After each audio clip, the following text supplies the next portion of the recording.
Iran wants to be the big boss. And by big boss, it's like they want to be seen as the epitome of Islam. There's definitely... You got 30 seconds, Alan. Land your plane. Yeah, okay, I will. And then what we're seeing is the battle for who's going to be the beacon of Islam. And them threatening all those other countries threatens our interest, and that's a reason to do it. So, Sig, I wanted to just respond to your questions. I think one of the failures of the Obama administration was that he thought that the IRGC were rational actors instead of just self-interested actors. I think the JCPOA was working, personally, but I also didn't trust Iran to actually not be doing something on the side. So I think like the principle should be with Iran, no, they're not rational actors, but what we can do is mistrust and verify. As opposed to, right, the principle with the Cold War with the Russians was trust and verify because we understood mutually assured destruction. IRGC doesn't seem to be on that mindset. So I wonder if mistrust and verify is kind of the way to go. And then you can start negotiating ways to not have the IRGC in power. It's not just about the nuclear capabilities, but I think it's about a particular ideological regime and how they want to behave in the world. I don't know, just my response, Sig. Yeah, and I hear you loud and clear on that, Caleb, but then it goes back to my original argument. Then if I could see if they've preemptively attacked the U.S. or U.S., terrorists like Saudi Arabia, all that other, and again, I could see that. But again, there's been zero evidence to suggest that they have preemptively attacked the United States. They've never, every time they've attacked the United States, it's been in response. And that's what Alan's leaving out is, and this is the side of the story I get, is that, well, they've done this. Yeah, but why are you leaving out the context that it was in response to what we did with them? These motherfuckers were minding their own business, bro. And then we go over there and fuck with them, and then they respond. And that's where everybody wants to pick up the story. And Caleb, I use this analogy. It's like me and you being next door neighbors, bro. You have a garden that you're growing and you're selling your fruits and vegetables to make a profit, and Sid comes over onto your property unprovoked and removes you physically from your property, takes over your fucking shit, and then when you try to respond back to me, then I tell the whole neighborhood, hey, Caleb's a terrorist. He's trying to attack me. He's trying to get me. That's not a fair side of the story, bro. So why are we leaving out the context? Sig, your analogy with the HOA just doesn't work out, my friend. Have you ever lived on an HOA, Sig? It doesn't work that way. It's called a global community or a region. You seem to think just because you got a fence line, your neighbors don't exist. Yeah, I'd like to. I don't think they were just minding their own business, right? They're clearly trying to influence both the region and other kinds of world geopolitics. But I take your point on the process, that from a process point of view, I have a lot of problems with how this came about. I am not of the opinion that Israel convinced America to do this, though I do think we should point out Israel's interest in getting rid of the IRGC and America's interest in getting rid of the IRGC are very different. There's an overlap. There's a Venn diagram, but they're different. They're not for the exact same reasons. So I'm putting a link in the chat, and I see, again, it says terrorism thing. I put a link in the chat, and it's a really good read. It's a detailed report of this terrorism that keeps being brought up. Robert Pate did a very detailed analysis. He actually pinpointed all these terrorist attacks, and what he came to find out during his research is that the terrorist attacks aren't religious based. And this is a lie we're being told. What he found out is that once America starts ground invading and pushing into other countries, there's a 90-something% spike in terrorist attacks. If we're not doing that shit, there's barely any. Right. So again, this whole narrative that it's religious terrorism, it's based on Islam, and there's no evidence of that. It's always when we start pushing and encroaching on everybody else, that's when they start. Again, it's all defensive, man. And I put the link in the chat. You can check it out for yourself. It's a really good read. So, Sig, I don't know where you live on, but Hezbollah, which is a proxy of the IRGC, which is, by the way, the Islamic Revolutionary Guard Corps, okay, Islamic. Hezbollah is the party of God. They have the Shahada as their banner, and they are motivated religiously. They are acting in terrorism, which is sponsored by the IRGC, by Iran, and they are committing terrorism unrelated to provocation. And there are rules in the world, including for war. And Iran, by violating those rules, makes them a terrorist regime by targeting civilians. That is terrorism. Okay, they are acting in terrorism. It's not a perspective. It's per the definition of targeting civilians for political objectives. This is what they do, and yes, they are doing it in the name of Islam. That's not true based on that report, Daniel. What you're saying is a lie. Read that report and then let's have the conversation. You can echo the report. I have lived it for decades. I listen to them, I follow them, I don't read report, and I have like a very single-minded observation of the world. I have a 360 observation over decades of experience. So if you have a point that you learned from this report, share it with me, and we can have a discussion of it. But to tell me that Hezbollah is not religiously motivated is not knowing anything about Hezbollah. And Hezbollah is what? It's a response. Again, Hezbollah. It's not a response. It's not a response. It's not a response. You can always say that one thing is a response to another. Okay. Still, it's a terrorist organization that took over Iraq and another one that took over Lebanon. If you want to justify it because the Jews are bad, so Iran can just take a hold of another country and put their militias there and corrupt their economy, then you're just legitimizing their behavior. Everyone is a response. Just shifted I never said Jews are bad. That's never been my fucking argument, bro. You see, like, and constantly in these situations with your side, you constantly want to bring it over to, we just think Jews are bad or this anti. Nobody said it before. That's my argument. You specifically said it before about Jewish media outlets. This is why I'm saying it. And I'm not making this up. You said it. Specifically saying. You said you don't listen to Jews. Not what I said. See, that's what I'm saying, bro. Look, we got replays in this room, bro. You said you're not listening to Jewish or Zionist media. That's not what I said. That's okay, what did you say? I'm lying, Daniel. I'm not lying. Say what you said. Oh, yeah, you are. You lying like no, I'm not lying, dude. Lying is saying something knowingly wrong, even after you were corrected. Correct me. Yeah, I'll correct you. So what I said is that I'm actually paying attention to both sides of media outlet. What I quote said, and you can run the replays back, is that what I've noticed there's a pattern, is that independent media outlets are reporting different who don't have to answer to a multi-billion dollar organization or a Jewish or Zionist ran media organization. What is a That's Jewish? what I'm noticing where the two different sides. Give me an example of a Jewish run organization. The one that is run by Jews. That's right. So Larry Ellison. So you have if I would say that I would not listen to any black person.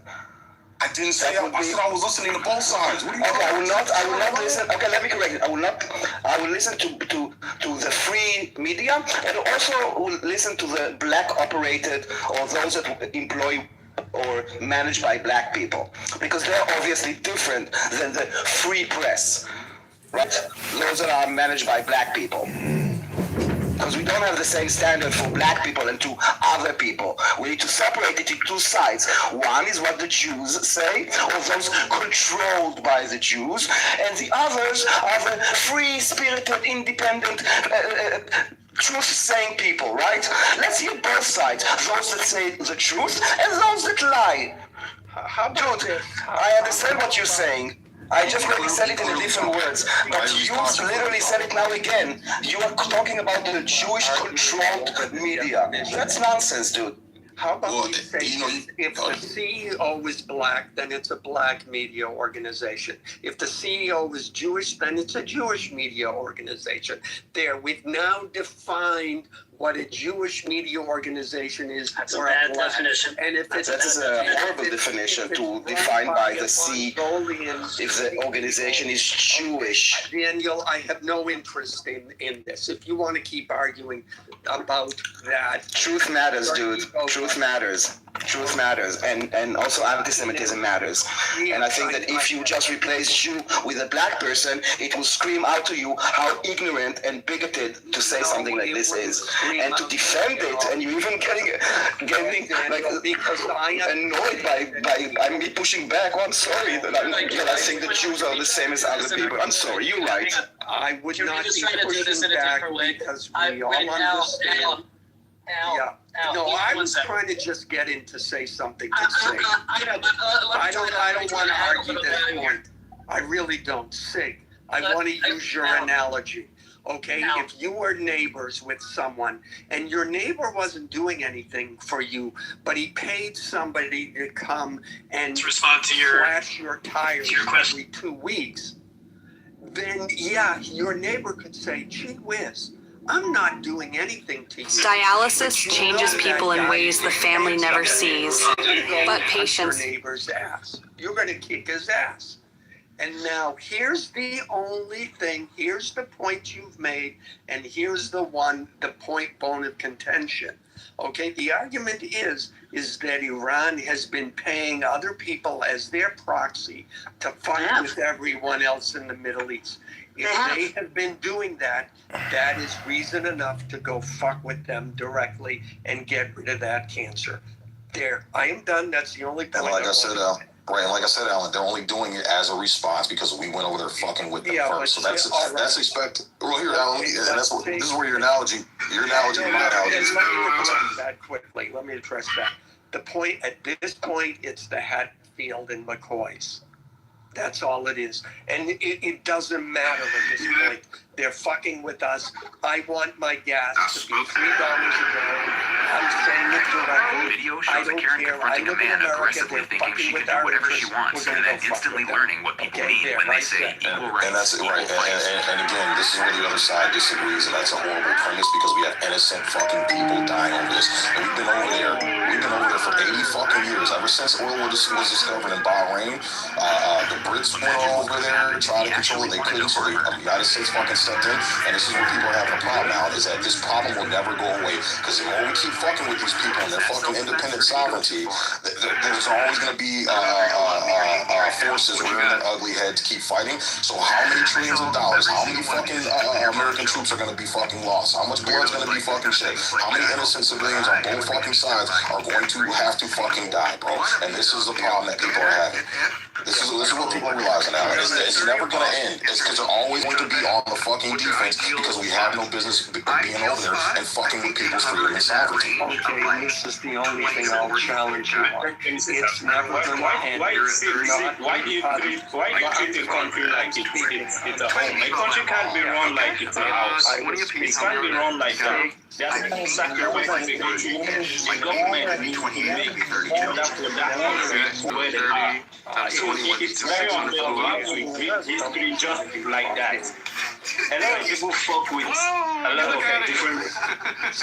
It is never going to end because they don't want to. What's your favorite one here before you stack them up? Favorite one would be, It's as far as like, always, I'm not going to be if we would just biased leave or them what, alone, is the highest grade. they would I think leave the us sickest alone. is like No, something like this. the Like, it's just Ottomans so were goofy, fucking with right? the You know, and I world. like when Nintendo's That's just kind of like why silly. Like, the this is Marines went over to Mario Madness, Iraq. dude. I like Mario ones too. Mario ones are cool. The As Zelda ones are a cool. I Christian, like they this will one. fuck with I us, love video games. even if we do Okay, everything right. 600 smack Now, arrows, done. if you don't agree with that, that's okay.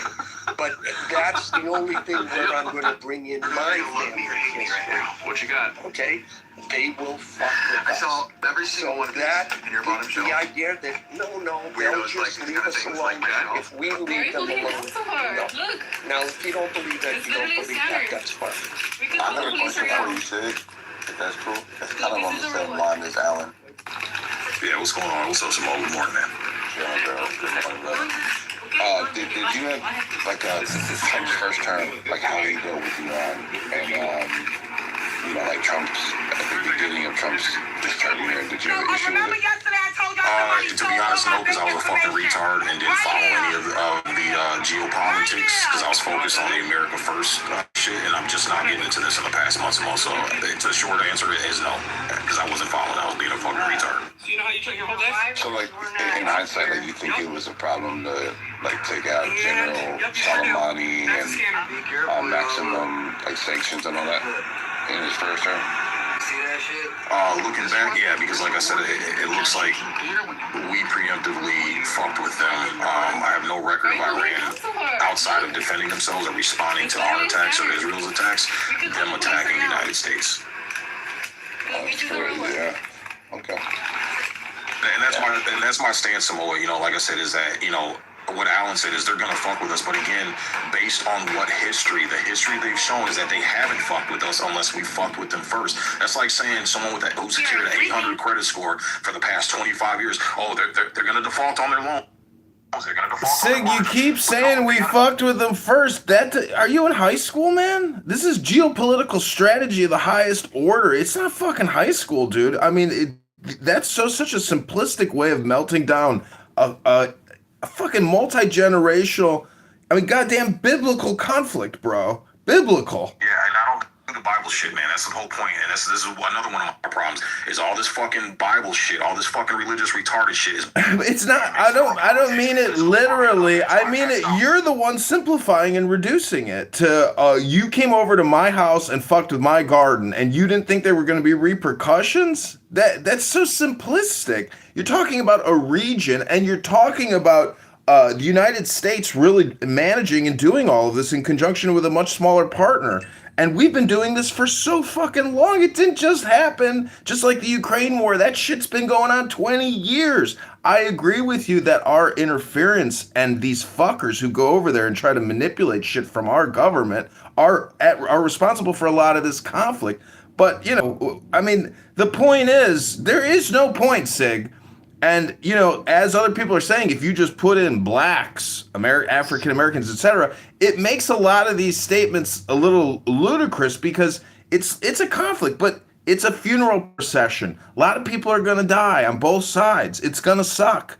But, you know, hopefully the Iranians can come back into compliance. People don't like that term. What the fuck you mean come back into compliance? Well, what do you think the IRS does? It's a shakedown. You gotta come back into compliance. What do you think the federal government does internationally? You gotta come back into compliance. It's a huge system. It's so big that you can't opt out. It's too big to fail. And these fuckers gotta figure out a way to come back into compliance. It sucks. It sucks for you. It sucks for me. It sucks for them. It sucks for everybody. But, you know, this is the situation. Well, there seems like, Edmund, that there's a more diplomatic way to approach this. And this is why I find it very odd and very weird that people are assuming Iran's going to do this when they don't have a track. And this is why this is the biggest part of the conversation, brother. And I notice the other side keeps ignoring that for some weird-ass, odd-ass reason. You know, it's really weird. Like I said, I've been having this conversation for a month, and I've yet to see anybody from the opposing side bring any evidence to show that they are going to be a threat. They don't have a track record of it. And that's why I bring the analogy up. It's like betting that someone's going to default on their fucking debt when they've carried an 800 credit score for the past 25 years.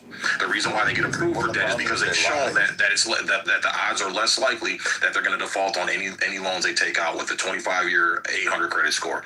It's the same logic. I can provide some things for you, bro. Like, and you're probably familiar with the fear. Like, you're familiar with like 2000, how the world came, resolutions on how they lied about nuclearizing the Middle East back in the 2000s. This was what kind of prompted the Ayatollah to announce that they would not try to seek nuclear weaponry, right? So, like, the world, if you look at the track record just over the last 26 years, like, the world has came down on Iran, right? So it's not like it's an American issue.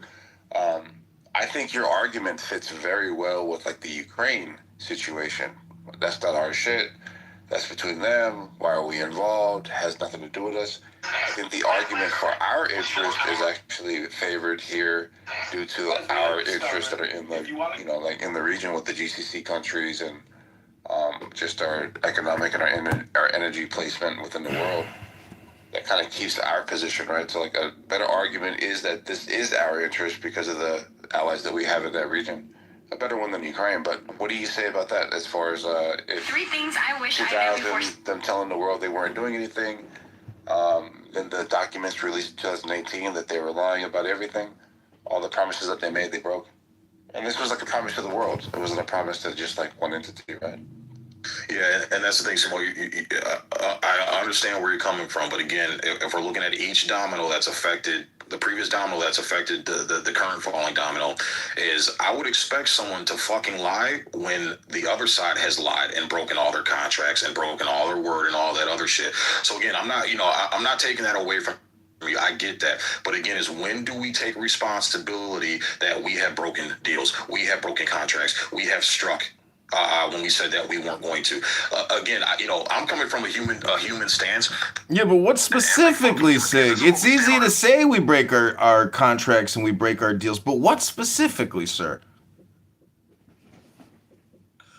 So again, we've broken several treaties, right? Israel has struck. Look at I'll give you the most recent one. This so-called ceasefire that President Trump announced. Who fucking went in and struck Iran? Not even an hour later. It was fucking Israel. Okay. There's no ceasefire, dude. No, that right, and that's right. No, you're and that's why I said so-called. Did you hear what? That's what I'm saying. So there is no ceasefire. So if there's no ceasefire, your argument falls. Iran never. No. It actually strengthens my argument because again, our president never attacked Iran. Sig. What's that? No. Israel never attacked Iran, bro. Oh, they did. Yeah. Yeah, yes, within an hour they did. Yes, they did. Yep, and they struck Lebanon. No, and they struck Iran Lebanon kept too. on for hours attacking Israel. Dude, they sent cluster bombs the same night to Israel. I understand that because you're not listening to the Jewish media, you don't know about the attacks at Israel. You only hear when the consequences hit on Iran. So this is why you're missing half the story. But Iran kept on launching rockets to Israel. Are you aware of this? Yes. Or are you just waking up when Israel retaliates back? And you're missing my whole point, Dan. You literally just made my argument. No, Edmund asked you where was the lie? So the lie was that Trump said they got a workable 10-point negotiation. We're going to try to work out a ceasefire deal. That was the fucking lie because it never existed. It never existed. So you just made my point. You just made my argument. Thank you. Wait, where did you get that from? Everybody knew that the ceasefire negotiations are happening. And we all know that it failed, by the way. So just real quick, like, they say, hey, we've offered a 10-point plan. America offered a 15-point plan. America said, no, we don't want that one. They offer another plan. America said, okay, we can work with this one. And then after the ceasefire, they offer another one to the public that was, like, egregious, right? So then people are confused on, like, what 10-point plan did America say is a good building point, right? That's the whole point, Samo, and that's what everybody's asking the White House. They're saying, wait a minute, because go ahead. Yeah, but we don't have access to that one. The one that everybody's talking about are the ones that America was like, those are non-starters. But America's saying, we do have a 10-point one that they did provide to us that we're not going to make public because we're going to keep this behind closed doors as far as negotiation, the integrity of the negotiations, right? Right, and that's the red flag. That though. Right, and that's the whole point. That's my whole point, Samo. This is why the American people are pissed because President Trump himself. Like I said, this came from some other source, okay, but this came straight from the president. From the president himself was that Iran submitted a workable 10-point plan. And this is where everybody's asking, well, wait a minute. The 10-point plan we've seen this entire over a month has been consistent. It has never changed. So I think it's reasonable for the... It's been the same 10-point plan. Two different 10-point plans out there that Iran put out. There was the one from the Supreme Council that came after the ceasefire, and then their original one that they put out. But both of those deemed as non-starters because of the fact that they're saying one of the main things is that they keep their nuclear enrichment capabilities, which is the red line. It's always been that way. Yeah, that's been like number one. So it's allow them to keep enriching uranium. It's the America packs up their fucking bags and completely withdraws from the Middle East region. Stop attacking Lebanon. I think Trump is like, I can work with that. Well, he said it himself. That's the problem. That's what he said. It came out of his own mouth. Yeah, yes, that's why. Yeah. But doesn't it make more sense that the that the 10-point plan that they provided, that Iran provided to the public, isn't the same one that he's talking about? Right, and that's plausible. So then what's the next step? The American people say, okay, President Trump, then what was the 10-point plan that you were provided with? Because a 10-point plan we've seen for the past over a month has been consistent. It has not changed. And guess what? Conveniently, the White House goes fucking silent on that. That's the red flag. That's the problem. No, the White House, I mean, they're pretty clear. They said they were going to negotiate this behind closed doors and not allow the media to, like, taint the negotiations because of the information war that was going on. When Trump says, these are my red lines, and then you see him post, I can work with the 10-point plan, that's like a clear contradiction. That's what everybody's saying. That argument is it's a position. Right, but that's what we're saying is that, okay, because all we've known is the same 10-point plan that's consistently been presented that has not changed, and then Trump conveniently posts, hey, they've submitted a workable one. So we're like, okay, fine, maybe they did. It's plausible that they did submit something different to President Trump. We're asking, what is it? So that way we can see there's a difference from the 10-point plan you said was workable compared to what they've consistently been saying to the rest of the world is what their demands are, and they're not going to back down unless all 10 are met. Nothing more, nothing less. This is what I'm saying. This is the problem that the people have. And for some reason, the White House is totally silent for that, to answer that reasonable question from the American people. But like, we know that the Iranians have taken some pretty extreme positions and have defaulted, like they've done faulted like every single time, right? Like they've then said, we're never going to do a ceasefire. We're fighting to the death. That changed. We're not going to do this. That did change, and that was what Daniel's point was, is that there never was a ceasefire. The only ceasefire came from our president, which it's clear that Iran never agreed to any fucking thing. And this is why Vance just came out and said, yeah, go ahead. Wait, how is there not a ceasefire right now, bro? Because there were still less than an hour after Trump's announced there's a workable plan and we're going to go into negotiation talks with them, the firing never stopped. The attacks never fucking stopped. That's the whole point. So President Trump got caught with his pants down, saying that, hey, there's going to be a 2-week ceasefire where they submitted a workable 10-point plan, and then less than an hour later, shit keeps going. It never fucking stopped. That's the point, Samoa. Trump has been caught with his pants down several fucking times, and this is why people are skeptical of our government and what they've been telling us. All right, so the problem that I'm having here is that it went from a ceasefire where we stopped bombing, Iran stopped bombing. Iran never stopped bombing. Israel never stopped bombing. That's the whole point. The only word on ceasefire came from President Trump. No, like the argument went to, hold on, Lebanon was a part of the agreement. And then it was like, no, they weren't. But that means that everybody else is abiding by the agreement except for the Israel-Lebanon, like, little curry, right? There was never agreement, Samoa. That's what we just been discussing the last 2-3 minutes. If there wasn't an agreement where the ceasefire was, where the negotiations was contingent on the ceasefire, how did they have the negotiations in Pakistan? Okay, again, if you look, Pakistan inserted itself because Pakistan wants this shit to quit. So they've approached and said, hey, we'll try to be the fucking middleman. And that's where everybody's speculating that Pakistan came in, talked with the United States, didn't clear anything with Iran first in hopes that they can go to Iran and say, look, man, let's just put an end to this shit. And that's where Trump made his fucking tweets. And nothing went through. Iran never confirmed any fucking thing. And that's what the American people have a problem with. That's not true, bro. I can give you the links right now, like where the foreign minister is pointing at the agreement that the Pakistanis are the ones who brokered it. And then the Pakistanis came out and said, no, this was the agreement to the White House, where J.D. Vance and them had to come out and say, no, this was maybe a genuine, like, misunderstanding. But this is the foreign minister saying this is the 2-week ceasefire that we're going to agree to have the negotiations in Pakistan. Like, that's what the Iranians agreed, bro. They had like 80 people there. The Iranians never agreed to it because shortly I just where they agreed. So they're right. But here's the thing, though. And after that, because Iran has several mouthpieces, Zimbabwe, I forget the other two, but they clearly came out and said, yeah, this is a fucking lie. This is a fucking lie. Zimbabwe. And what they posted was consistent with what they've been posting for the last month and a half. Okay, everybody, hold on one second.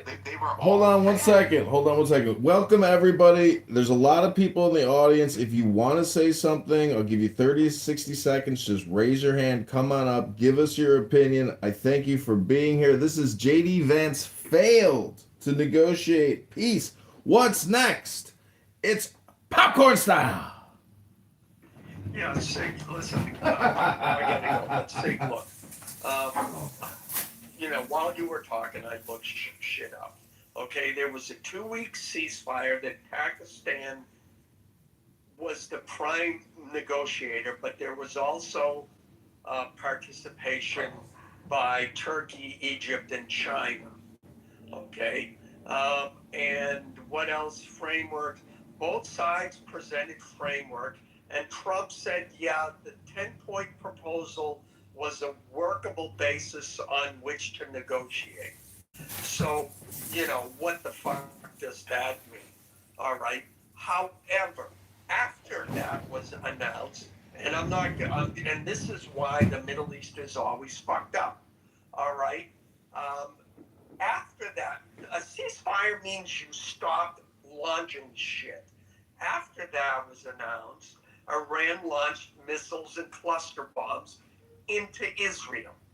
Then Israel launches bombs into Lebanon or whatever the fuck they did. Now the shame goes on to both of them because and here's sorry people from Israel, a ceasefire means you stop firing even if your enemy is too stupid, because the big daddy United States told both of you to stop firing missiles, and neither of you did. However, there was no ceasefire deal. That is a fact. No, it means you stop firing missiles. No, Ellen, there was no ceasefire deal. Daniel, it means a ceasefire. Wanna bet that there was no ceasefire? Big Daddy U.S. told Ellen, not to fire it.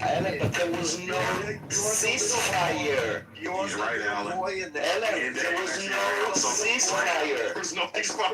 There was no ceasefire. And Lebanon is a different war. And there was no ceasefire. That is a fact. You don't fire missiles. Ellen, sweetie, darling, there was no ceasefire agreement. So this is why no one ceased firing. Because there was... Can you stop repeating with this daddy bullshit? It makes you like an infantile. Are you understanding the words that I'm saying? Ellen, sweetie, relax for a second. Dude, you're on a rant. It's not about big daddy or small daddy. There was no... Stop talking for a second. Dude, you're on a rant. I gotta go. Okay, go. I'm just telling you, just so you know, there was no ceasefire. Okay, so there was no violation of ceasefire because there was no ceasefire. Big daddy or small daddy. And relax with us. Big daddy told you to stop. Israel will not stop fighting even if Trump insists on it because it's about self-defense. Country, why should Israel not attack even if there is a ceasefire? Why should they stop attacking Lebanon? It's a different country. The main problem is that the Iranians keep combining all of these other countries into Iran.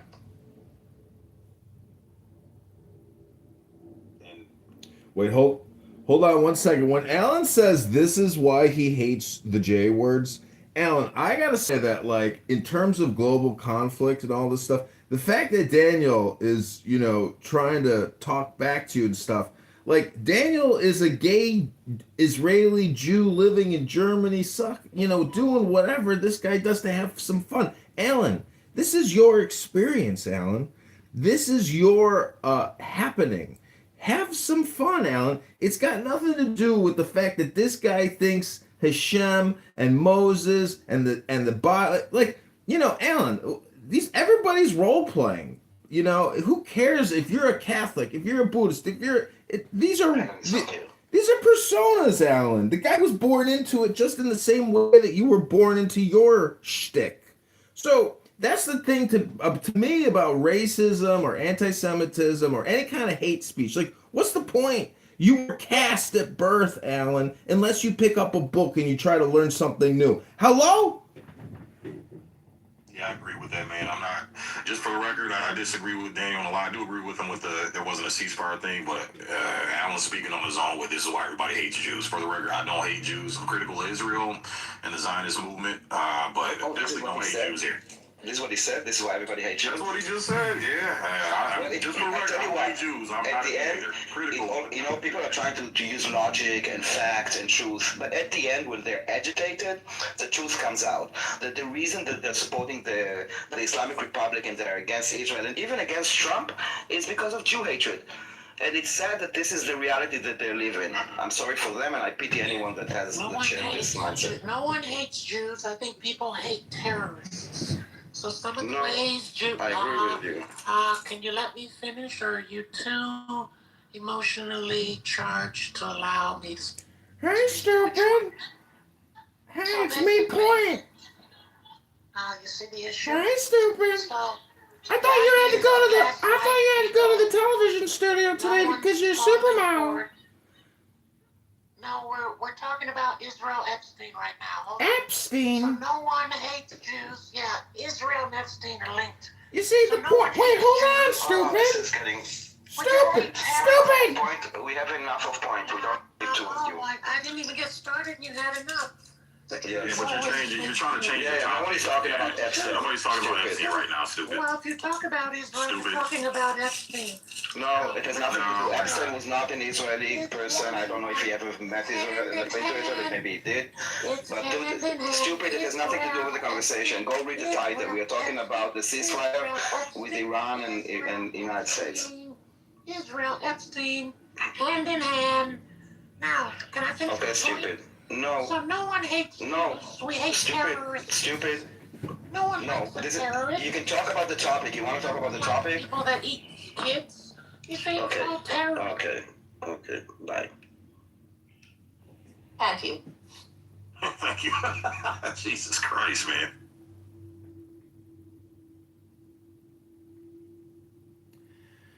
Well, I for one actually think Stupid Bozo is kind of funny. That the fact that is a gay white man, probably overweight, living in his mom's basement, pretending to be a black woman for so long, and how people accepted it, and they know he's a gay white guy, but they just think he's a black woman because of the. Edmund, are you really going though?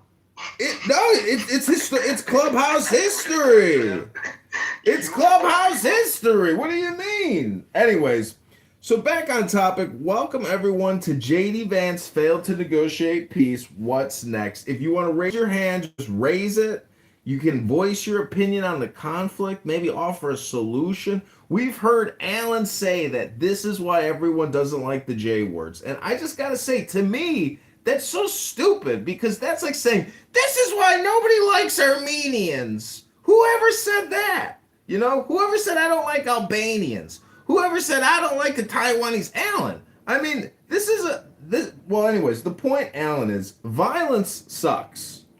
Especially when you're attacked and you're an innocent person and you're being murdered and now your life is over and the people who murdered you only get a couple years in jail, which happens all the time. We got no execution in this country. I've seen videos of people terrorizing, raping, murdering, killing, stealing, and those people go to jail for just a couple years in this country. And I'm like, what? Kill them quick. Put them in the ground quick. So when you got international fucking James Bond terrorism movies role-playing in people's minds all around the world at scale, like, that sucks too. I'm not saying it's any, it's not better. Well, it's not worse, actually. Anyways, I'm just saying there are rules in war, supposedly. But as Sig has pointed out, and I have to agree, I think Donald Trump is the master hypnotist, meaning that, but the same thing applies to Obama. When Obama came out and said, we just dumped him off the back of an aircraft carrier, I was like, what? All that work to just dump the fucking body off the back of an aircraft carrier like that? We didn't even get to see a video or nothing? Come on. So I think people say a lot of bullshit that we accept on its face as being the truth. And it's not the truth. But that's state secrets. That's big boy shit. And state secrets are real. And throughout history, there are so many state secrets, it just becomes, a mess. Anyways, back to the room. It's popcorn style. Grab your beer, grab your wine, grab your coffee, grab your popcorn, and have some fun. This is Clubhouse. It's an experience. It's a happening. It's like asking, what is a woman? It's like asking, what is your cell phone? It's a happening. It's an experience. So just have some fun. Don't take it personal. Let it go. Have some fun. Well, I got to take off at breakfast. I thought I'd come back. But Daniel, hey, man, pleasure debating with you, brother. I don't think I've ever shared a stage with you debating, but pleasure debating with you. Nice meeting you, say. Given disagreement takes a way to have a conversation. Added you. Talk to you soon. Absolutely, brother. All right, I'll try to be back. All right, take it easy, guys. Peace. Hey Daniel, like, why would you say there's no ceasefire when Benjamin Netanyahu is on the actual statement making that he agrees with Donald Trump with the ceasefire, would adhere, but says that Lebanon was not a part of the ceasefire? There was negotiations for a ceasefire, in which Bibi said that we will do what if the United States will decide on a ceasefire, we will comply, and Lebanon has nothing to do with this. Same as the war between Russia and Ukraine was not part of the ceasefire negotiation between Iran and the United States. Again, United States and Iran are meeting in Pakistan to discuss a ceasefire. How the fuck, I'm sorry for my French, does Lebanon and Israel have anything to do with this? Why don't they also agree that Russia and Ukraine will have a ceasefire? Because it's none of their fucking business. That's it. It's very simple. So what you're saying is that there's like these three different conflicts and you're not trying to conflate them. But when Benjamin Netanyahu understands that they're involved in two conflicts simultaneously, this is their campaign with Roaring Lion. When it comes to Roaring Lion, they're saying there is a ceasefire for Roaring Lion. That's the mission of Israel in Iran. Yes, it was in Iran. Yes. There's a ceasefire there with Roaring Lion right now. No. All right, well, there's like a hold. There's like a hold. Give me the statement for David. There's a hold. Oh, I get it. All right, so there's a difference. So when we say ceasefire, we mean we're going to stop shooting right now so we can talk. No, there are two ways of doing ceasefire. One is that we stop shooting and then we negotiate, which is what we did with Iran. And the second one is what we did, for example, with Hamas and Hezbollah, is that we're doing the negotiation under fire. For a ceasefire. Well, there's a conversation that's happening, I think, tomorrow, Israel announced, either tomorrow or Tuesday, where they're going to have the conversation with the Lebanese government. We don't have a war with Lebanon. We are talking, again, Lebanon is a country. Our war is against Hezbollah. And Lebanon does not represent Hezbollah. So I don't know if you're like doing this on purpose. Right, so like there's a conversation with Israel and Lebanon coming out here in 2 days. Right, for peace.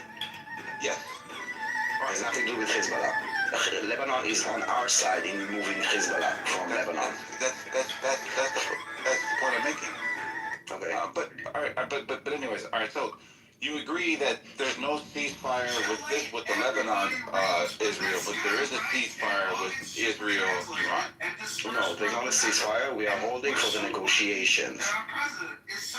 They didn't. So we don't do the. You can do the negotiation while fighting, and you can say, okay, let's stop. Have a negotiation with a very short time frame, and then either we come to an understanding or we resume fighting. If there was not an agreement of okay, we're gonna have a ceasefire. Those are the terms.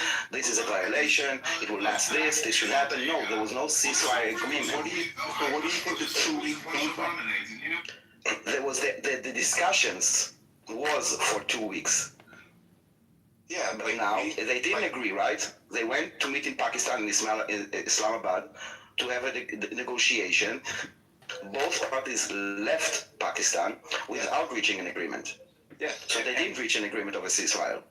Yeah, but they're still within this 2 week period where they're still doing their diplomatic back and forth.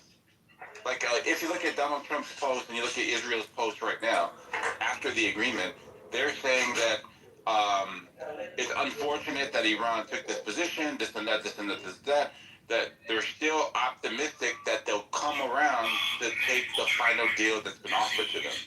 So there's still like this period that expires here on whatever the date is. I forgot what the date was. I think it's like the 16th or something, or the 26th. Whatever the date is, there's still that amount of window where America's not advancing right now. So no. So I can tell you that the IDF is preparing for an immediate mobilization once the ceasefire talks are over. Immediate means like day 2, 3, not until waiting for 2 weeks if there is no agreement. Again, the idea was that they will meet and there will be an agreement. But if there will be no agreement and they will both say, okay, we are so far off, like our demands and their demands don't even meet in the middle, there's no point in waiting for 2 weeks. All right, so you don't think that that's a little disrespectful? All right, so like you broker, like you're Pakistan, right? And you broker a 2-week ceasefire between me and somebody else. And we say, hey, we disagree on day 1. You don't think it's disrespectful for us to be like, let's fight like day 5? Like we wouldn't allow... Disrespectful? What do you mean disrespectful? Yes, to your efforts. Disrespectful? I'm not sure what this word means. I think it's disrespectful for Iran to send cluster bombs. What do you mean disrespectful? Oh, no. I'm talking about the third party. Like, you have other people that have interest. Who gives a fuck about Pakistan? With all due respect, like, listen, war is not war is a game. It's not a game, okay? You think that war is a game, that we need to think what Pakistan think. No, it's about survival. It's about removing threats. It's not about acting like, to do like a favor for Pakistan. No, look. We can say that America and Israel had absolutely no intention of making a deal, but they went there for the... America may, Israel no. Israel was not part of the negotiation, but we definitely don't want a deal. No, look, Israel came out and said, regardless on what's going to happen, the red line is getting that enrichment, that uranium. That's what they just said yesterday. Regardless on whatever said or whatever this is, it is a thing for Israel to acquire that 460 kilograms of enriched uranium. That's their objective. Like, that's their red line. Donald Trump is saying the exact same thing. There's no deal until you give us that thing. So they're absolutely aligned here, Trump and Israel. If they give them the stockpile, Israel will leave. Yes. America will leave immediately. Yes. Right. So. Yeah, so the point I'm making is pretty clear. If America is saying, hey, man, we have to look like the way we're looking at in the world, we have to have the world put pressure on Iran. So you see Pakistan, you see China, you see all these other countries that are affected by the Strait of Hormuz. There's this global effort right now. You've seen UK's Prime Minister just announced a day for yesterday in Saudi Arabia that they were mobilizing some sort of a coalition to open up the Strait of Hormuz. So you're seeing countries now like fall in line with, they probably don't like what America and Israel is doing, but they're falling in line to go over there and put pressure on Iran.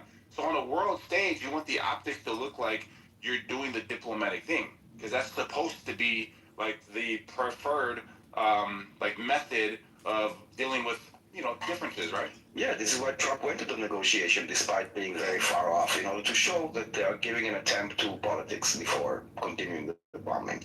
Yeah. So then, if you give your word, like if this is like your objective, the idea was like you're on the level, an agreement, and you say if there will be no agreement, and they will both say, okay, for the negotiation, like our demands and their demands.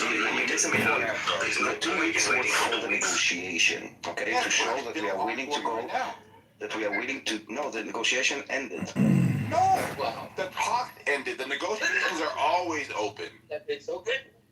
Okay, at some point they will say, okay, we are too far off. So you're saying that once they realize they don't come to an agreement, they should just wait for another, 10 days for, out of respect to Pakistan? To the world? That is, not only... That is like, okay, tell me, what does it give on the world stage? Let's say that Trump and Iran said, okay, we are too far off, okay? We don't agree, okay? But then you say, but let's just wait for 10 words for the world to think that we, what's the purpose of waiting? That we're allowing. No, I understand. But let's say we agreed that there is nothing, like, okay, we tried it. We are so far off. It's not that we need some time to kind of hash out the small details. We are like not an agreement. Okay, there's no talk, and then everybody says, okay, there's nothing to talk about. It's not about like how many or how long or whatever. It's just like no negotiation. So what is the purpose of waiting 10 more days if we are saying that we are too far off? Yeah, so it's like this is what happens here, right? So it's like 21 hours negotiations. You walk away. JD Vance announces this is bad for Iran, whatever this is, right? So during the ceasefire, you start adding more pressure, more leverage that is not like within a kinetic context, right? So then you start placing, let's say, that coalition I just described, where they start sweeping the Strait of Hormuz without firing a shot. Then you start creating these blockades where economically it doesn't seem feasible for Iran to keep that position. In the next 10 days, there's going to be a different Iran perspective because they're starting to see that their economic like outlook is starting to constrict. This adds more. No, go ahead. No, I thought you were done. Go ahead. Yeah, this just adds more leverage within this 10-day window. Let's just say it's 10 days, whatever. This 10-day window where they're starting to see, like, let's say Cargo Island or somebody accidentally bombs the freaking Cargo Island production facility, like they bombed the freaking, the Ukrainian, the pipeline from Russia in Ukraine, right? Like something like that happens, right? So then they have to make this decision, like, oh shit, now we don't got no money coming in.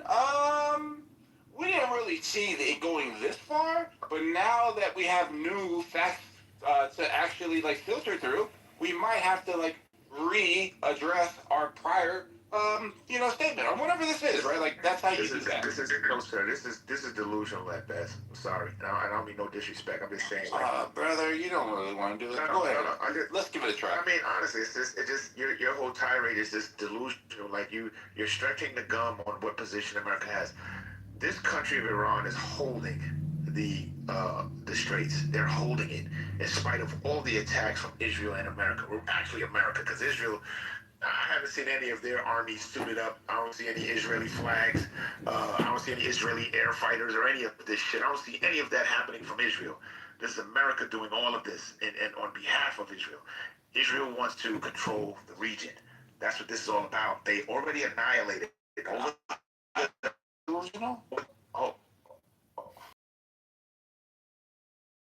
Israel is doing like 200 flights to day. What are you talking about? You don't see Israeli Air Force there. All right, so everybody gets this. Everybody. No, seriously, where are you getting your news from that you think that Israel is not participating in this? Hold on a second. Like, seriously, too. Hold on a second. Okay, so this is the echo chamber. No, forget about echo chamber. It's facts. It's not echo chamber. It's about facts. What are you talking about? If you won't let me finish. Y'all ain't got no money.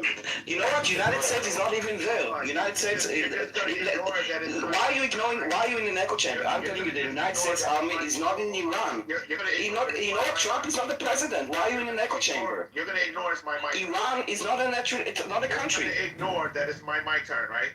No, I'm just saying that I'm. Why are you ignoring the fact that the United States Army is not even there? I'm not just saying anything if it's my turn. He's a moderator. He can talk over it. He can move you down. He can. And Trump is not even the president right now. If we want, why are you in an echo chamber? You listening only to American news? In my news, it says that Trump is not even the president. Dude, you would never do this if we were in a barbershop in front of each other. You would never do this.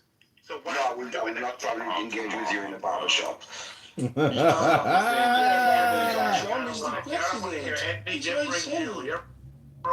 Daniel. You can give me a different view, but you cannot give me. Daniel, I just want to know: do you think you would go in the same barbershop as Thug to get? Do you line your hair like Thug? Do you think that he gets a haircut like you? Do you line your hair, Thug? Do you line it? That's the funny part about it. He would never do this in the barbershop that I'm in. Never. He would. No, I will never. Never. Dude, listen, really, I don't live in an echo chamber. You can have your own opinions. This is an echo chamber. Sweetie, listen to me 1 second, one sentence. Let me give you 1 sentence, okay? Pulverize Israel. Listen, give me 1 sentence. You can have your own opinion, that is fine. You cannot have your own facts. That's it. Delusion that America is the only one there. Israel's not there. Also, I want to point out to Thug that if they were in a barbershop together, it's not like you can just like snap your fingers and put like duct tape on somebody's mouth in the barbershop. But he's implying that if Daniel were to magically snap his fingers and put duct tape on his mouth, that would cause a fist fight. Hello?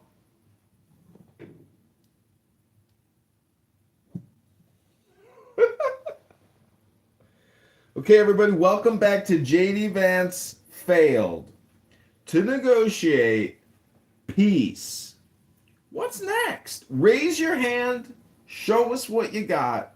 You get 30 to 60 seconds to tell us your opinion. Hello?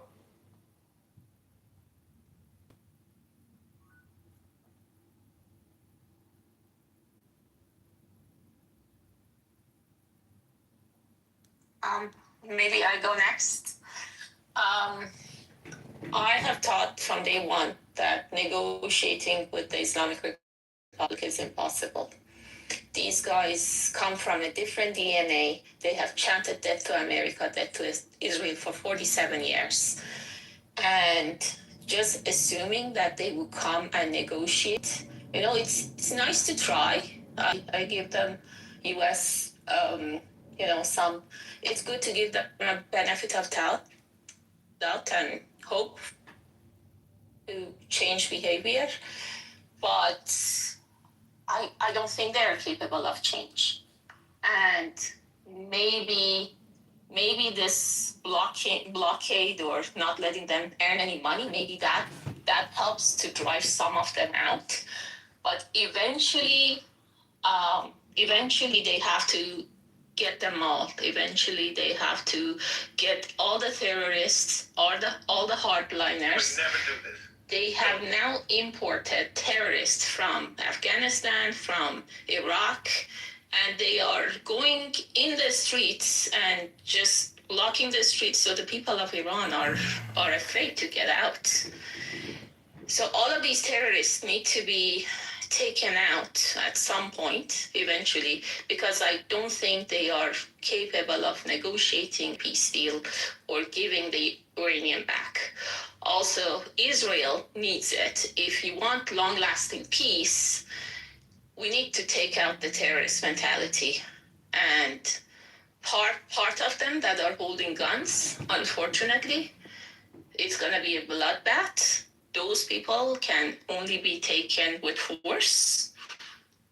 And then the rest of them, maybe they can be managed over a long period of time by the Iranian people if they are able to take over the government. But yeah, I don't see any other way for this to be done with negotiation. I guess yesterday really proved it. We'll see if they come back in a week or not. But yeah, that. Melanie, you say a bloodbath is the only way, but what I'm wondering is, in the Japanese negotiation and surrender in World War II, soldiers will follow operations orders and commands. So I'm just saying, you may want, everyone who's a terrorist to disappear. But what I'm saying is perhaps an order is going to come from the top, or of whatever is left from the top of the mountain. But ladies and gentlemen, without further ado, I give you Mountain Man! Can I say something? Go ahead, Elder. Yes. This is the exact mindset of the people. This is why you have Israel, and this is why you have wars going on. Exactly what she said. When people decide to fight against people that's been killing them, try to wipe out the Palestinians, try to wipe out people, and decide to fight back, You mean like on October? You mean like after Supernova, when the Jews in Israel were like, no, you can't come to the concert and kill us. We're gonna fight back. Islamic Republic is a terrorist regime. Look at how they treat their own people. Israel is a terrorist regime that have been dropping bombs on children. Elder, that's just like your opinion. Civilians, okay? Targeting civilians. And this is what the IRGC is doing. Israel is not targeting civilians. And targeting their own civilians. IRGC has killed over 40,000 Iranians. This is the mentality of the regime. Sorry, can I ask a question from Elder? We have some Today, they have blocked internet, so you cannot even hear the voice of the Iranians. They are a terrorist regime. Why are is she allowed to talk over me? You think that you're the chosen people. That's the problem. You think that everybody. The problem is terrorism. The problem is targeting civilians. And worst crime is targeting your own civilians. Miss, do you have any discipline? I did not say anything when you were speaking. You believe that you're the chosen people. So you believe that you have a right. Who believes this, dude? Where are you from? Whoever told you that we believe, and she's not Jewish even, and I assume you mean Jews, right? And I don't think she's Jewish. She's Persian. I'm not Jewish. So maybe try to bring like facts and keep your anti-Semitic rhetoric to yourself, because it will not help you make a point. Actually, I am Iranian. I have family in Iran. They are waiting for this war to be over, and they want the Islamic Republic gone. That's what the real people of Iran want, but their voices are being blocked. That's why the internet is blocked. So they have to pay a lot of money to get a VPN to send us a message to say that they don't want Islamic Republic. They hope that Trump doesn't leave them alone and doesn't negotiate. Everybody was happy that the negotiations failed. No, this is my own family. This is not paid propaganda. I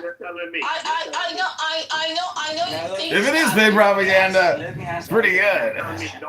And it's very cheap too. We put out production scale, high quality. Of having 100 kilometers of tunnel under the West Bank. Hiding their weapons. They understand that this has been going on for years in America. Hiding weapons, which means that they are preparing themselves to attack others. No, you're accusing Israel to just. You're accusing Israel to be a terrorist. Sir, you asked me a question. They're preparing themselves to defend themselves. They have been, listen. They're not defending themselves, dude. They're terrorists. They go and they blow themselves up in nightclubs and in buses and in restaurants. That is not defending themselves. Listen, you need to understand, sociopathic is when you don't know the difference between good and bad and wrong, like good and evil and wrong and bad. Terrorists, listen, terrorists target civilians, okay? This is what terrorism is. Is using fear against population. When IDF is targeting Hezbollah or Hamas, they are not targeting civilians. When a Palestinian goes and blows himself up in the middle of a restaurant, that is terrorism. Because it's not, the objective is to cause terror. It's not that those people that were eating at the restaurant were posing a threat. Do you understand the difference? And forget about Israel, and forget about Islam. Understand the concept of terrorism. So you, as a human being, will know right and wrong, and between bad and evil. Don't become a sociopath, for your own sake. All right, good. You made it clear. Well, you know what? I don't really think a question at this time is appropriate. Because I get the feeling that people that ask questions all the time can't make their own points. And so they try to make their point with a biased question. Let him ask. No.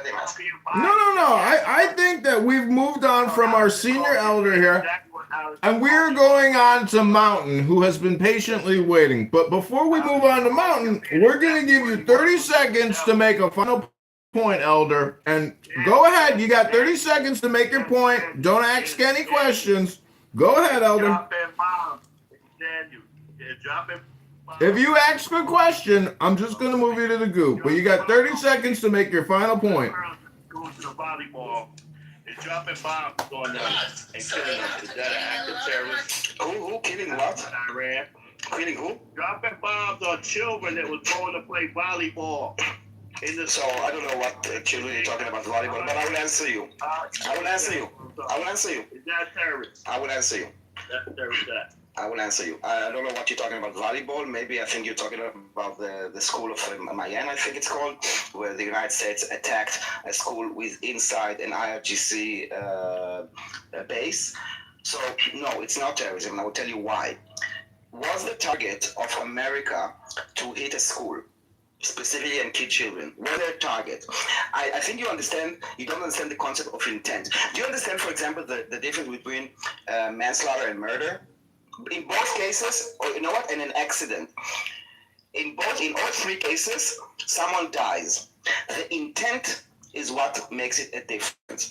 And terrorism is about the intent target, meaning that you put the civilians in the target and then you pull the trigger. As an intention, do you understand the difference? So no, it was not terrorism, because that was not the target of the United States to hit children. Maybe you should ask, why does the IRGC put a school inside a base during a war? That is a legitimate question. That wiped out people. Your attitude is the same. You don't think anybody should challenge you. You think that you should go around the world and destroy. Don't tell me what I should and what I shouldn't. You asked me a question and you got an answer. Do you disagree with my answer? You're not the chosen people. Do you disagree with my... Okay, we've come to the conclusion that we're not the chosen people. We're moving on to a new speaker, Mr. Mountain with the American flag. Thank you, Elder, for your participation and submission. Go ahead, Mountain. What's up? What's up, everybody? Thank you. I joined the house, by the way. I just haven't turned in my pink ticket. I have to leave and come back. But anyway, the negotiations and stuff. I don't think J.D. Vance failed. I think that the Iranians, by them announcing that they can't even find their mines, were doing this for leverage, obviously. They thought they had more leverage. They thought they saw a window, and you know, we wanted to shut that down, and they're not willing to negotiate. Not willing to give up their nuclear weapons, that's for sure, and willing to even talk or their nuclear stockpile of their enriched uranium. It's always the one same supporter. As Dave admitted, is at Good 60%. voters. Try to find more voters. You won't win with your current strategy and content. You know, bombs. It would take 2 years to enrich it, but with North Korean help, it would be a lot faster. Remember when North Korea got their nuclear weapons, people said, okay, well, it'll still take the North Koreans at least 5 to 10 years to miniaturize these bombs, to put them on the end of a ballistic missile. And within 2 years, Western observers were shocked to find out that the North Koreans had, in fact, miniaturized their nuclear bombs to be on the end of a ballistic missile. That was 2 years, despite what the Western observers said. So we're in the same boat here. You know, they're telling us they have enough to make 11 bombs. They definitely have enough to make a bunch of 30 bombs if it got into the hands of the, you know, proxies that they fund. But, you know, I think that this is what's just happening here, man. This is the only leverage they have. Everything else has been pretty much wiped out. You know, their Air Force, their Navy, the IRGC is not destroyed because they're very decentralized, and their drone fleet and their missiles are not completely destroyed, but they're down by 90%. But we have to remember the country is the size of Texas by 2 times. You know, I mean, twice the size of Texas, 2.5 times the size of Iraq, 98 million people, you know, versus 20 million in Iraq. So we have to be serious about this. This is going to take some time. As far as the Iranians rising up and stuff, they have this opportunity. This is it. So I don't know if they're willing to do it. If they're willing to put up with 47 years of what the IRGC did, then I'm sure they're still too afraid or, you know, unwilling to act now. No, they're just waiting for it to deteriorate just a little bit. They don't have the weapons, right? Samoa, they don't have the weapons. You just have to wait. Like, let's say you cut the power off. Let's say there's no more food on the shelf. It's only a matter of time. So, Samoa, I sure do. And that's the thing is, you look, I mean, it's likely to happen. I mean, look, it's kind of a domino effect here. We got Iraq, we got Libya, we got Syria. We tried with Afghanistan, that didn't work out so well. If we wanted to get it. It's just, I mean, there is no leadership in Afghanistan. I think it's a different objective for Afghanistan. I think this one's a little bit more like directed towards not Iran. Iran's just a piece on the board, but for like larger things that America happens to have in their sight. So look at this this like choking point, or not choking point, but blockade that they're talking about here, everything that's being brought, like says, hey, the blockade is going to be like put in. So now they're going to restrict the economy, and then they're going to be able to like identify certain bombs. Now the Strait of Hormuz is going to be moving with this coalition, daring Iran to violate the ceasefire, which justifies them moving into new greenlit targets that are within the interior of Iran, while choking off all of their export revenue. Right, so like this is like the second layer, which would probably take 3 to 4 weeks in my estimation, right, before they start feeling the actual pressures. Well, apparently also he has now that if the Iranians, because of the mining of international shipping lanes, apparently now he has another avenue of legal justification, which is like, so he has other avenues, because once you threaten international maritime shipping, global shipping, Samoa. trade, then the Iranians put themselves in a can of worms. Samoa, have you ever had your business shut down? Do you know what that feels like when, the government comes in, kicks your door down, shuts your business down, takes everything you have, and then, leaves you with nothing? You know what that feels like?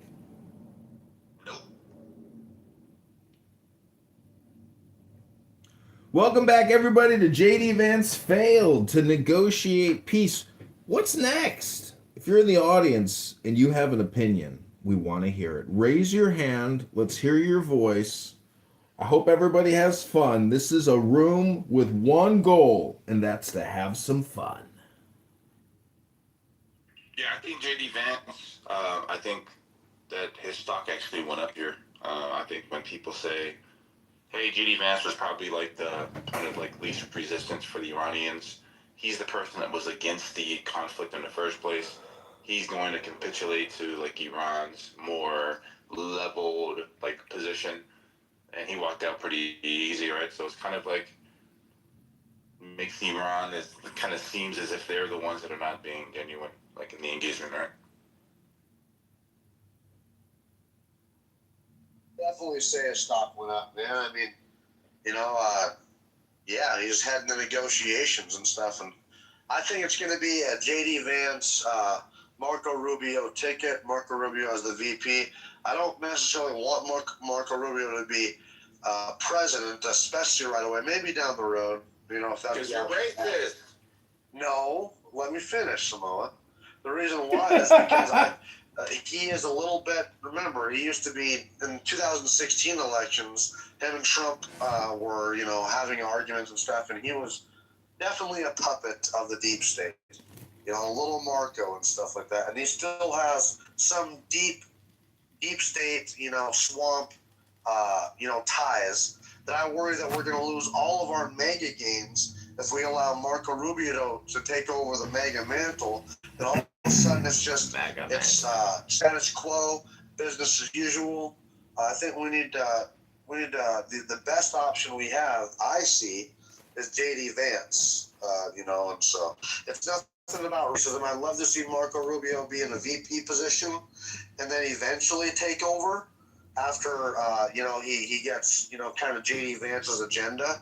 And I'm curious to see what JD Vance's agenda is going to be too, because it's never going to be like Trump. Nobody is. Well, if you look at JD Vance, right, like the reason why the Iranians picked him is because the media that they're exposed to believes that through the Signal Gate leak, through the New York Times, through all these sources, the way that he responded was like, hey man, I didn't agree with this, but I'm going to try to make it the best because I am going to respect our president, so on and so forth. Like, these are things that he stated himself, right? Marco Rubio, on the other hand, unequivocally has like, let's run it, right? Like, for people to be like, we need somebody to make decisive decisions, like without this like teetering on the political like option, left, right, left. I think Marco Rubio has made his case, bro. Marco will be a great pick, and because we need that. We need that. I love that Marco Rubio is able to admit certain things. His speech on the floor about Obama, You know, and the Iranian nuclear deal was amazing, nail on the head. I love what he's doing, and I love that he's a Cuban. Don't act like I'm racist, motherfucker. I love that he's Cuban. I'm hoping. You're still holding on to that? That was 5 minutes ago. I know, but hold on. I want to say this though. I'm sure hoping though that we can get before the midterms a soft collapse of Cuba, and eventually within 5 to 10 years we can make it to where they have, you know, just like the mafia was hoping. So it'll be like little Vegas. Maybe not really little Vegas, but we can normalize relations. We can trade with them. They'll be out of the Russia, China, Venezuela, and we can start having, you know, electricity, goods, normalized relations. Them being within 90 miles of the greatest country on earth, and that'll help them in the midterm. That'd be a great agenda for J.D. Vance and Marco Rubio. We know that. I almost feel like it's destiny here. Where we're going to have Marco Rubio in some capacity negotiating the normalization of relations. And it's going to be pretty cool to see. All of our mega games, if we allow Marco Rubio to take over the mega mantle, then all of a sudden it's status quo, business as usual. I think we need the best option we have, I see, is J.D. Vance. You know, and so it's nothing about racism. I'd love to see Marco Rubio be in a VP position, and then he's going to take over after, he gets, kind of J.D. Vance's agenda. So you do need a hardliner, so to speak, that's being used now to describe people that are like engulfed in their convictions. I think that Marco Rubio is pretty clear on like what the mission is, and he's battle tested. And you can't say he's racist. Just saying. I'm not saying that, but you have to understand why we got Donald Trump, Samoa, is because of the people were tired of the status quo. We were tired of people like Obama, who, had great speech capacity, but was ultimately full of shit. You know when a politician is lying when they open their fucking mouth. That is literally a saying you've heard before. We've all heard it. Okay, so this is literally why we have the Trump era. People dog shit on Trump because he's not rehearsed, but they sure do love how genuine he is. You can't knock him for that. He has no filter, and he shoots from the hip, and he says it how it is. We don't want to go back after all of these gains from the Trump era. And you might say they're not gains, but I do, because it's changed the political landscape forever. We crave people that are more relatable, that are less rehearsed, and that are definitely not swampish and status quo. And a lot of people, I think, Samoa, are very concerned about Marco Rubio's ties to the status quo. You have to admit he does. I mean, he has a lot of those. He was part of the swamp, little Marco. He was being accused of being a direct puppet from the Republicans that did not want Donald Trump to even be in office in the fucking first place. And you know that Marco Rubio was willingly taking on that mantle to fight Donald Trump. And they would have loved to put someone in like Jeb Bush or Marco Rubio to continue the status quo. I'm never going to forget that. And if you think that MAGA is going to go ahead and put in somebody with ties to the status quo so willingly, I don't think you understand MAGA. Yeah, I think the argument here that you're making best fits J.D. Vance.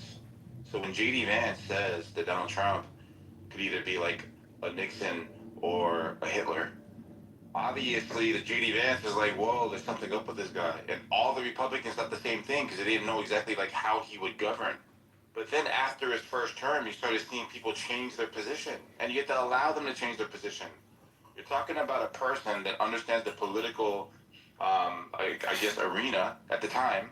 And they say, how do we get things done? We can't just put these Democrats in a box and just lock those the key away. We have to kind of like have diplomatic or like bipartisan cooperation. That's fine.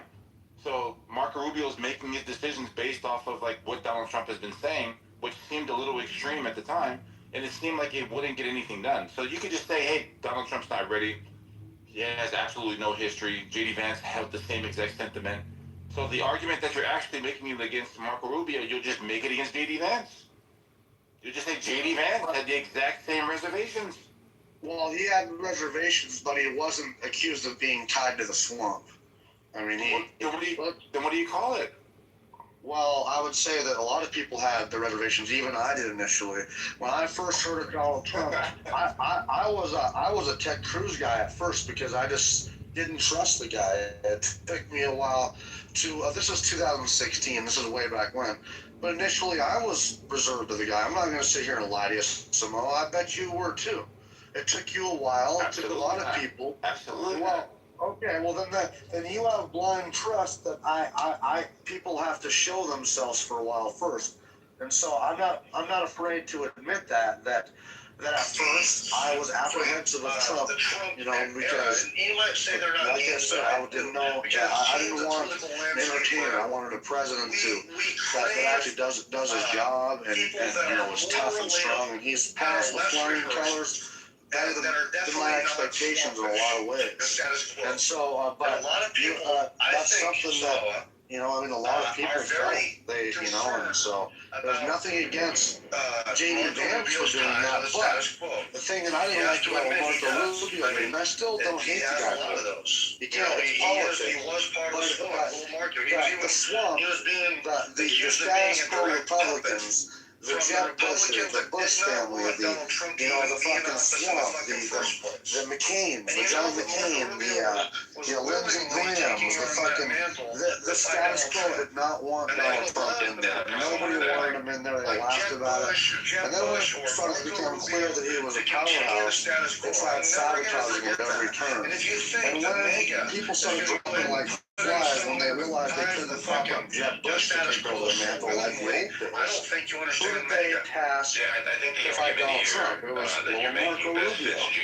And they, and Marco, I'm not saying he was, completely at fault for this because he wanted that spot, but he absolutely was trying to help sabotage Donald Trump and was hoping that, the status quo was hoping, praying that they could lose. Keep the normal status quo if they could just get Marco Rubio in there. And that didn't work. Donald Trump ended up winning. But so, that's the thing.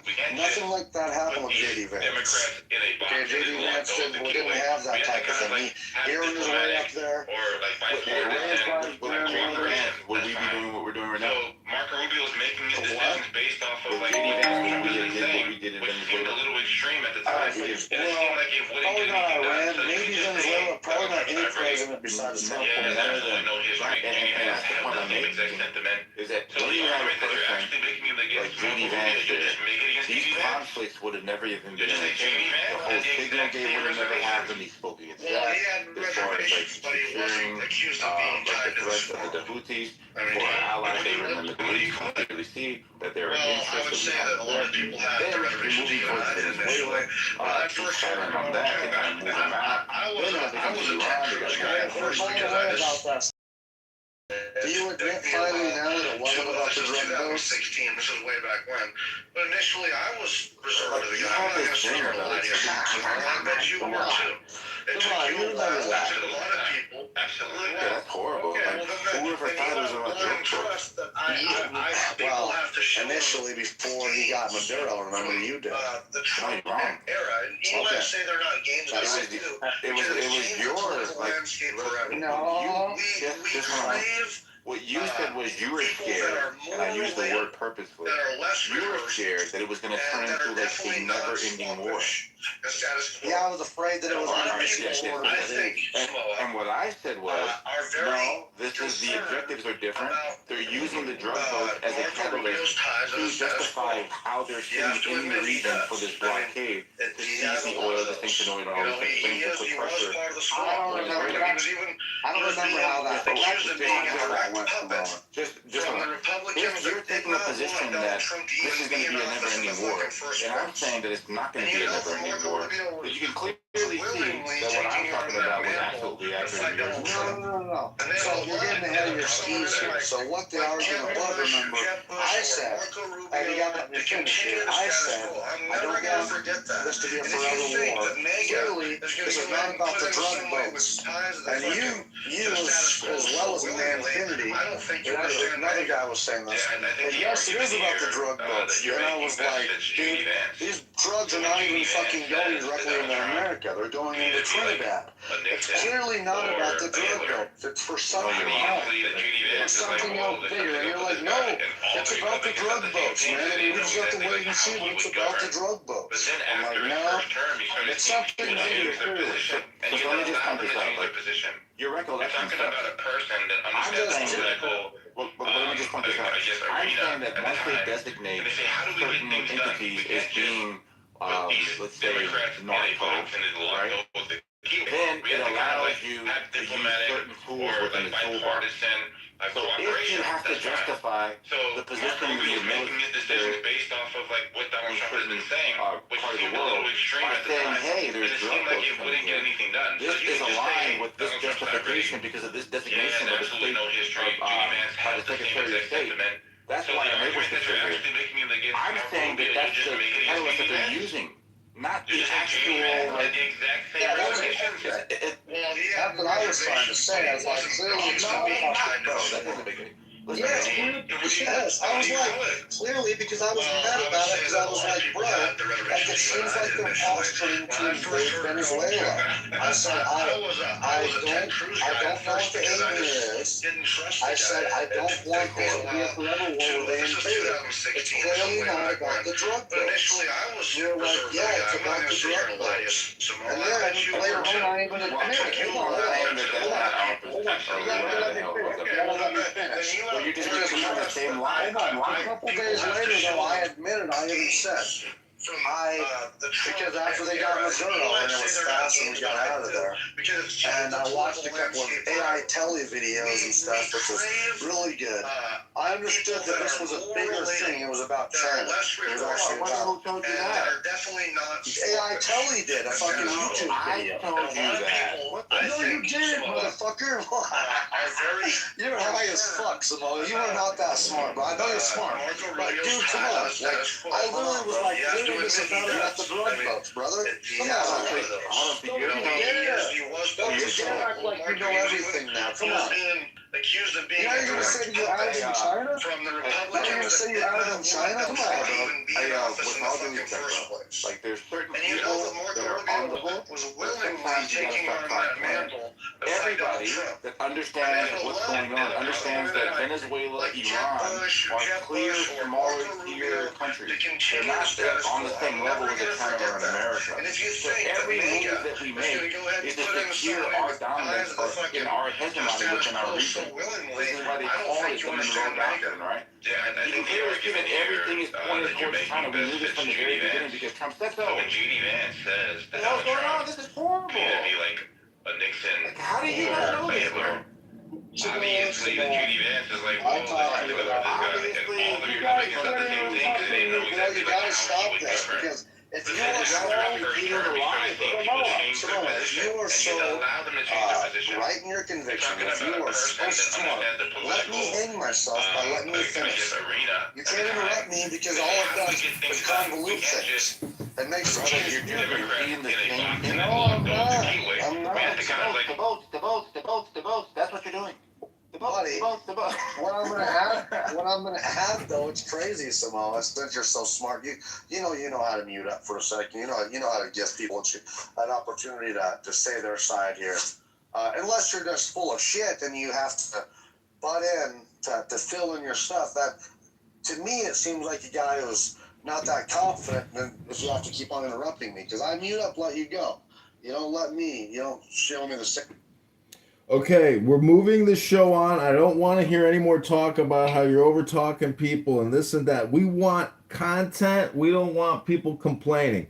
This is J.D. Vance failed to negotiate peace. What's next?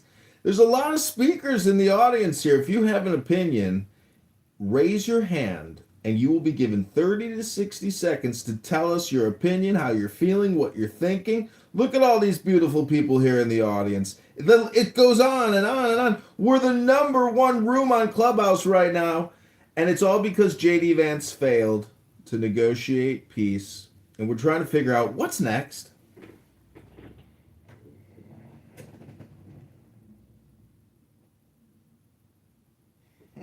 Mo was a Nazi for that. Anyway, sorry. I see we have Joe B down there, a campaign contributor who is the daughter of a former NSA official and herself has worked in counterintelligence and intelligence gathering. We have other beautiful people in the audience I see here. TC's trying to come up, John. A bunch of people are apparently. We even have Steve Appel in the audience. I just live streamed Steve's Ask the Atheist onto YouTube. Thank you, Steve, for the incredible content as always. Welcome to the stage, TC! Bro, I had my hand up for like 5 minutes, bro. This is damn near. My bad. You know what it's like when you're a wedding planner and you got to take a lot of photos and videos and you can't eat. You got to wait till everybody else eats, then you lose the contract because you complained. Welcome to the show, TC. Yeah, clown, you wish I was a wedding planner. Keep to your antics, bro. Lay off the HGH, TC. Do you want to talk about why JD Vance failed? Yeah, listen, JD Vance was. Let's talk about it. Who says that? That's my favorite guy. He's not here anymore. Let's talk about it. Yeah, JD Vance was never empowered to win in the first place. I don't know why Trump sent JD Vance over. Maybe because he's trying to diminish his profile, his political profile for 2028. I have no clue, but. He should have sent Marco. He knew sending whoever he would have sent over there would have never achieved a successful negotiation. So what I think he did was he threw J.D. Vance into the fire to take the loss. Because normally, who do you send? You send your number one guy, who's Marco Rubio, who's the most talented diplomat this country's seen in a long time. Okay. It's probably going back to the 1950s. But that's what you have. You have J.D. Vance, who's the Vice President of the United States, who initially didn't want to be in the war in the first place, forces him to go and negotiate. He knows you're putting him in a losing situation. He's not empowered to win. He goes in, he does the 21 hours, comes out, says, sorry, no deal. It's exactly what Donald Trump wants. He's not interested in a deal in the first place. He's tightening the news. We're seeing this in this Hormuz Strait by setting up this naval blockade. Effectively, what that does is delegitimize that Iran had over other world economic powers to pay the toll to get past the Strait of Hormuz.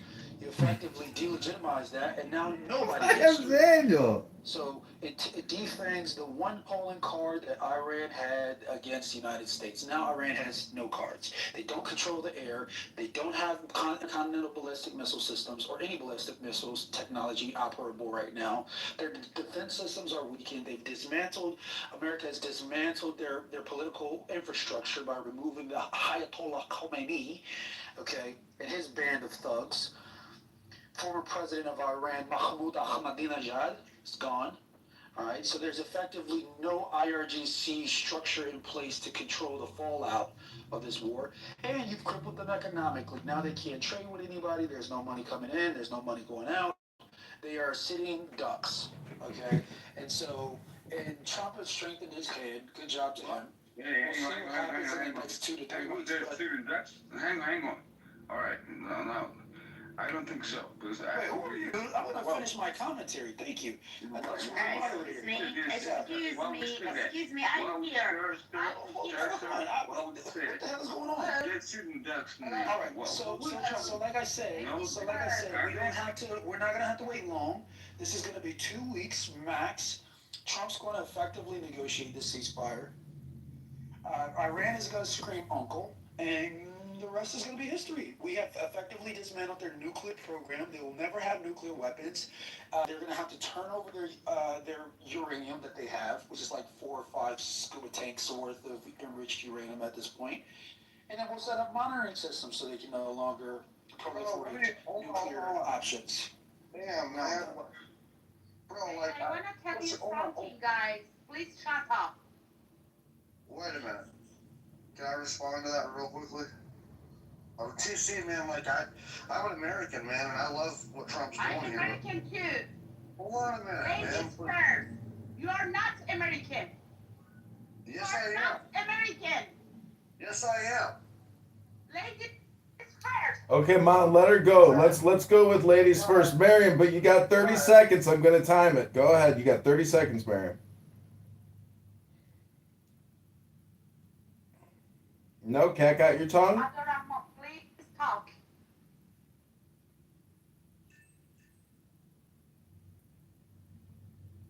Okay, everybody, welcome back to the Iran War, J.D. Vance peace deal, Israel, USA News. Raise your hand if you want to come up. Miriam, we're going to give you 15 seconds now. Otherwise, TC Mountain, please complete.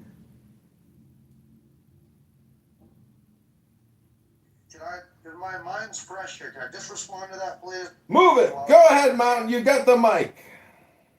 All right, I'll be fast. TC, man, we have to be realistic here, man. Like, the North Koreans have some of the most complex tunnel network systems in the world. In North Korea, we know that for sure. Concrete reinforced has sent over many engineers to Iran over the years and helped the Iranians build vast tunnel networks, under concrete reinforced tunnel networks. And the country is twice the size of Texas. So before you say that we got all their uranium, that's not likely true. We're trying to find that right now. Okay, that's why we're negotiating and saying please give it up. See, there's pictures, and I'll put it in my PTR outside the Natanz facility. Let me finish, please. Go, sir, go. Stop getting me downstairs, but. All right. There's pictures outside of the Natanz facility. I'll put it in my PTR of rows of trucks outside. I'm putting it in there right now. And these on the back of these trucks were casks. These casks, they hold enriched uranium. They can move this enriched uranium, and that's what they did. So they have it hidden somewhere in this country. So before you say mission accomplished and you know that we destroyed their nuclear, that's not likely true, dude. Unless you have some fucking advanced knowledge that I don't. But that's definitely not. That's why we're negotiating. Also, they're still fighting in a lot of ways because the IRGC is highly decentralized. So it's not over yet. But it's going to take the people. It's going to take the people really to overthrow this country too.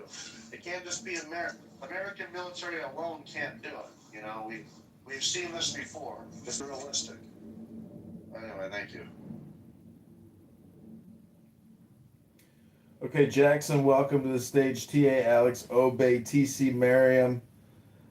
This is the Iran War, J.D. Vance Peace from Israel USA News. If you're in the audience and you want to say something, raise your hand. We will bring you up. I just invited Joe B. Wallace if you want to come up. Always complaining. Any other complainers, come on up and complain if you want. This is the Donald Trump Complaint Department as well. TC, do you have any other input that you think is of value? Okay, I want to say something to you guys. Hi everyone, this is Marianne Mo from USA. I'm living in Irvine. And thank you guys for protecting me and save me. But it's too late, guys. It's too late for kiss my ass. It's too late for kiss my ass. Crazy Iranian. Okay, well, I want to thank you for thanking us for protecting you. And unfortunately, I don't really like it when people just keep repeating, kiss my ass. So we're moving this conversation along. We're shaking, we're dancing, we're having fun, everybody. Raise your hand if you want to tell us your opinion on this war. What's the solution? What's the conflict even about? Hello?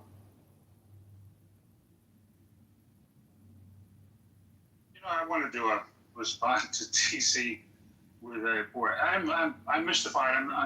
I have to tell you, right now, I don't think that a lot of individuals understand the depth of our situation for it, but it's just more because of misinformation.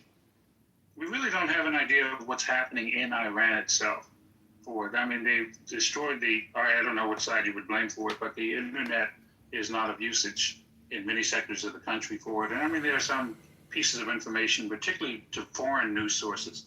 But I don't think people see the bigger picture, and I think we can see the one which is directly in front of us. Our price increases in regard to gas. The fuel affects everything. You know what I mean? Everything, because everything that you use was bought there by some agent that uses fuel. So if it's in the process of saying like what the effects are or where exactly we stand, we can see that one very clearly. On the world stage, there are some countries right now which are in major cities are suffering blackouts because of the lack of oil. Many of them use the oil as needed. They don't really build an infrastructure to hold tons and tons of oil that you're millions of barrels that you'll use each day is not practical. So many of those countries that are dependent on that oil, that affects not only the world economy, but it also affects what's happening in those countries. So it's causing chaos all around the world. And the fact that J.D. Vance, which you can have your own opinions in regard to his political aspirations in regard to that, I really don't think that he has that much chance in this situation for it. Because remember, he was a big anti-war individual. He supported Trump vehemently on the fact that there'll be no new wars. And here we are. And in that type of situation for it, I'm not sure he's in the party's grace, and he's definitely not in Mega's grace. So where do we stand? What happens? And I just think that if people would look at that larger picture as far as the effects not only on you personally, but also in regard to the world, this was not a good decision. It was not Alec, can I ask you a question? What was the highest price that Obama had fuel prices up? I mean, for his national average. I'm looking here. It's $3.90, $3.97 per gallon in May 2011. So when Obama had national fuel prices at that high, $4 a gallon for fuel, were you guys screaming and crying? Well, no. First, we were just coming out of the situation in regard to the housing crisis. Remember that? Do you remember? Okay, it's the housing crisis, right? Well, wait a second. So the economy was actually in recession at that period in which Obama took off from it. What's crazy about that, though? What's crazy is all these blue states. You can't deny it, dude. You guys love your higher taxes. People are fleeing blue states because you guys make everything higher. Everything. But you cannot sit here and admit that Obama had things higher, too. You're okay with higher priced gas when it comes to green new initiatives. But goddamn it, when we're trying to disarm, a bunch of terrorists from nuclear weapons, now you want to bitch and scream about $1 higher per gallon. I think it's hypocritical, sir. I think you're hypocritical and you have selective outrage. Well, now, okay. Well, let's examine this from a more historical basis, okay? So then that way, the bigger picture may give us a little better perspective and aspects. The United States has actually been playing in the Middle East for the last 50 years. We caused a lot of upheaval, a lot of wars, change of regimes, so forth. So this is not something new. Many presidents have undergone the same type situation and realized limitations in regard to what can happen in this. This one, we might say, was started by Israel more than the United States, without prudent thought as to possible consequences. But we're serving another agenda. So we're serving their agenda at this point in time. But now we're in a situation where, I don't remember, months ago we said that we had obliterated their nuclear program. Then we came back and said, it wasn't obliterated. They were still, there's enriched uranium. Oh, but wait a second, but they have these other places for it. So why don't we do this? We'll just remove the entire regime. Well, that's funny too, because now the new regime which we can't tell what's happening in Iran right now, but maybe and possibly is, and all indications are, is the son of the individual whose like wife and children we just killed. Okay, so I'm not saying that it's like a victory. I'm not saying that it's something that was a planned situation, but right now I guess it's nothing at all because even the vice president can't negotiate some type. I'm asking you, sir, are you going to respond to what I said? The Democrats in all their states with their higher taxes. I mean, for God's sakes, my parents live in Washington. I live in Montana, and I mean, I'm paying what is it, about $3.70 per gallon right now, which is high, but higher than normal. But they're paying $5 a gallon, man. It's the differences are striking from these blue states. Everything is higher, and that's why the people are fleeing those states. And you're going to sit here and bitch about higher prices when literally Obama had national fuel prices at that high. $3.97 in 2011. 2011, it's 2026, dude. Don't sit here and bitch about your selective outrage now because you love higher fuel prices when it comes to, like I said, the Green New Deal initiatives, the green initiatives. That's okay. That's okay with taxing, oil companies, their tax credits and getting rid of their drilling permits like Obama and Biden did. That's okay. But now you're bitching about us because we're intervening because what's $1 a gallon higher or so. I know it's fucking crazy, but it's crazy. It's crazy. Mountain, wait, have you lost your mind? Listen. Asking you what? Why are you going on? There is a war. Don't try to put Obama in perspective in regard to this presidency or that one. Don't try to look at it because this is a garbage presidency. This is a garbage. Don't compare those two. In the economic situation which was occurring before, all presidents go through cycles of such. You know what I mean? But nobody has increased the budget like Trump, right? No one. Where are we at right now? 37 trillion. Yeah. Okay. So don't give me all that. Don't get me wrong. He passed Obamacare, which I guess try to kill it as you may, but and that still is in existence from now. And listen, it didn't cost $1 trillion. It didn't cost $1 trillion. So wait a second. So wait, this individual has passed legislation, and for the last two, this kills me with you. Because even if you say that you don't like the Democrats and then, all the blue states, oh my God. The blue states actually pay more of the taxes which are necessary for the federal government than the red states. They actually pay their bill. And that's because of all those taxes and things. Also, That cost is of not living. true. Show me. What? Prove it. The blue states do not pay more. They don't pay their bill. What are you talking about? In regard to the taxes which are paid by the state of California, the federal taxes do not exceed exactly what other states can actually pay. Some of the states, such as Mississippi, which are for overall revenue issues, are not able to pay their overall federal tax. The bill does not compensate the federal government in regard to its overall budget. Is that what you're saying is not true? That is what I'm saying. I live in the Midwest. And TA, why don't you answer Mountain's question about the oil price, the gas price? You're just slipping around and trying to get. Trying to hold on to. Okay, what's the question? The question is because you were the one raised about the gas price as a reason for against the war, and the Mountain just refuted you. Why don't you answer to that question?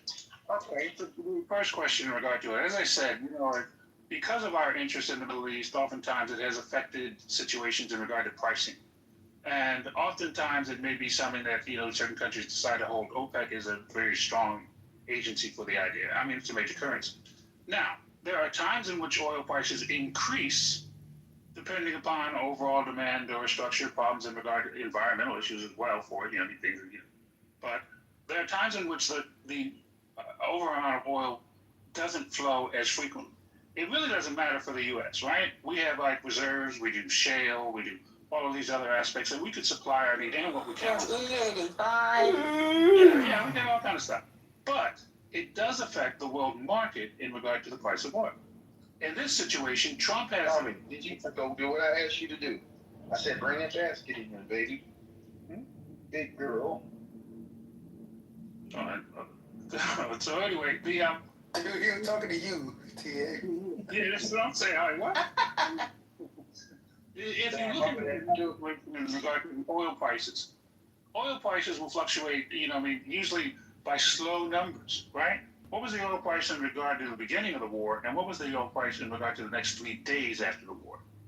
In that aspect, for Obama never caused you an oil increase in such degrees in regard to, because like some supplies. Okay, but Alex, here's the thing where This is an amateur conversation. Oil always goes up in wartime. Always. Well, yeah, it's always. Yeah, what's crazy about that? Oh, Alex, hold on. You do know that. So Obama and Biden, the reason why fuel prices went up under them significantly was because they are simply unfriendly towards the oil companies. So I'll give you an example. I worked in the Bakken oil field in North Dakota, so I know what I'm talking about. The oil fields, the oil companies, they get credits. And basically tax credits that are given to them, because they got huge startup costs. These were wiped out, taken away by Obama and Biden. Also, they have to have permits to drill. These permits, a lot of them were taken away. Pipelines that were in effect, like the Keystone XL pipeline, canceled because these presidents are unfriendly towards oil. When you're unfriendly towards oil, you end their tax credits, you end their drilling, licenses. You make it tougher for them. Then oil prices go up. But you don't say nothing.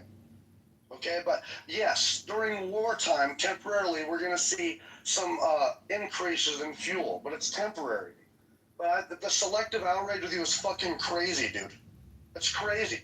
You don't give a fuck that all these different, people are, like I say, running away from those states you're talking about that pay. And New York, California, they're in huge debt. They spend way more than they're taking in. So I don't know what the fuck you're talking about. My parents live in Washington. They just incorporated in March, 29th, 2026, they incorporated a 9.9% wealth tax, where if you make over $1 million a year income, you get taxed 9.9%. That might not seem like a lot to people, but nowadays, $1 million, especially in a state like Washington, is really not all that much. Being a millionaire nowadays, $1 million is really not that fucking much. I'm just, and you say 9.9%, Crimea River, I get it, but it's a slippery fucking slope.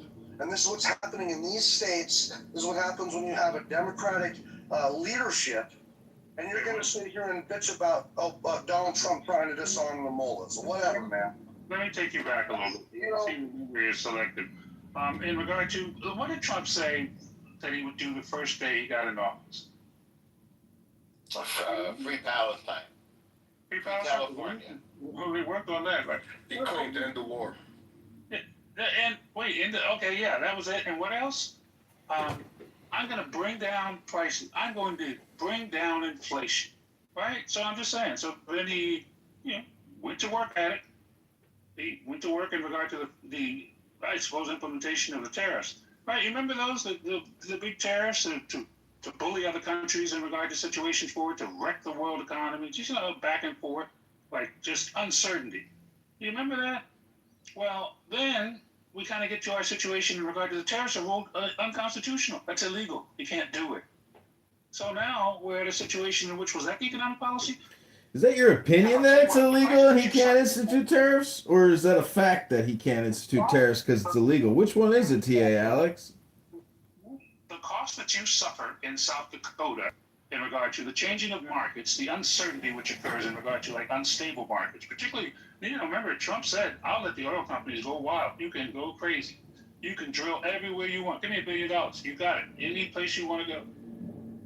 And in that sense, I would have thought that the oil industry would be doing fantastic, would be doing great. Okay, TA Alex, you got 30 more seconds. You got to land your plane. 30 more seconds. He said, drill, baby, drill. I'll land it there because I'm just, I'm just trying to state facts. Got it. Facts are often confused. Facts are often confused with opinions. Do you agree with that opinion, Alex?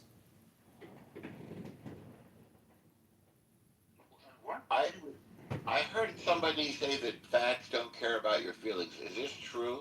Can anybody help me with this? Yes, but it's also my opinion that many people's facts are just their opinions. Alex, would you agree with that opinion? I think that if you have an opinion, it should be based in information. I mean, I go with the scientific method. You know what I'm saying? So it's like Got it. So you use your power of observation. Okay, then you make a hypothesis. Got it. All right, well, El Normo is here, the surprise guest, ultra luxury 5-star clubhouse superhero host of your dreams, to give you the truth, the facts, not opinions. Take it away, El Normo! Well, our president has said that if they don't open the Strait of Hormuz, he's going to take it, and he's going to rename it the Strait of Donald. He's going to claim The Strait of Trump! and he wants to mix it up to keep people from getting bored, and so he will call it the Strait of Donald.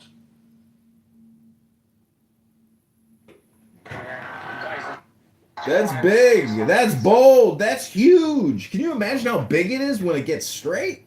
Jesus.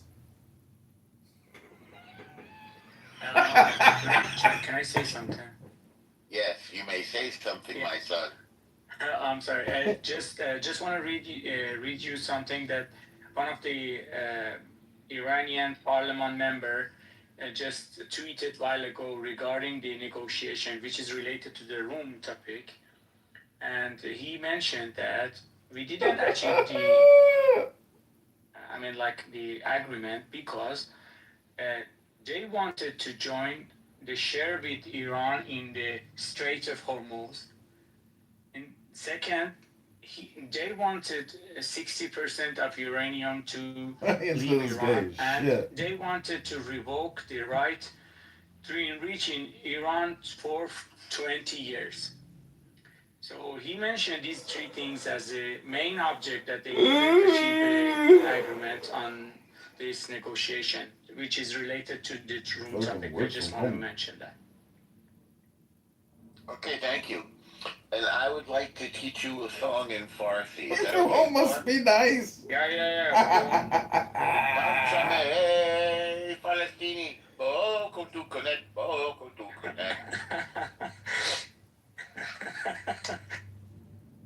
You know that I'm not the IRGC supporter. I was just mentioning that what is he just tweeted regarding the room topic. I'm not never ever supported these guys. They're lunatic, and I know that you know that I went to one of these guys' room. And I was just thinking to just go over and see what they are really thinking.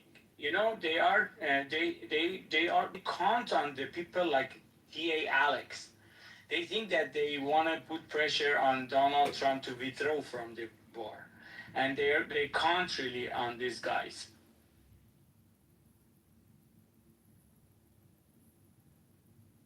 You mean they're weaponizing Americans' impatience with war? Yes, they count on it. They think that probably the pressure from inside the U.S. will push Donald Trump to withdraw from the war, and they have this narrative among each other that probably the parliament will not accept Donald Trump to continue to have a war in Iran, and that's why they are still resisting, so that they will reach to that 60 days, and so that they will reach to that point that Donald Trump withdraw from the war. Some people have called it the enemy within. Exactly. The IRGC counting about. I know. It's an old technique. It was even used by the Soviet Union of weaponizing protest movements, anti-war sentiments, even racial conflicts in order to achieve their aims abroad. Amazing. You bring up racial conflict because, interestingly enough, after the IRGC is destroyed, reparations are going to be paid to the Iranian people, the victims of the IRGC, in the same way that the victims of Hezbollah and the victims of the terrorists in the Gaza Strip from Yasser Arafat. We're already making plans to take $8 billion from Yasser Arafat's daughter to make reparations to Israelis killed in bus bombings, disco bombings, other terrorist bombings. Reparations is a big thing. But we can't afford reparations for anybody.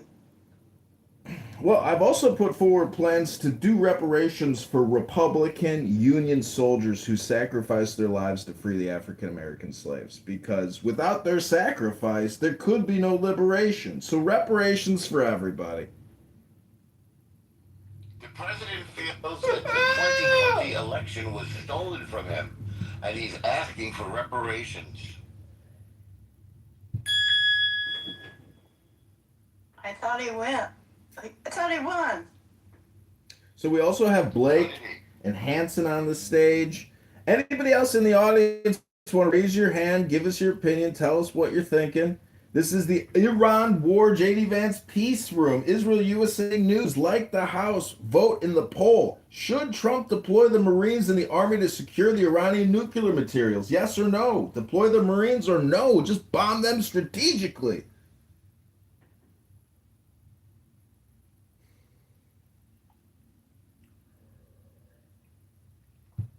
Trump wants to rename the Persian Gulf the Gulf of Trump. Anybody in favor of this? He's a joker. Y'all are jokers.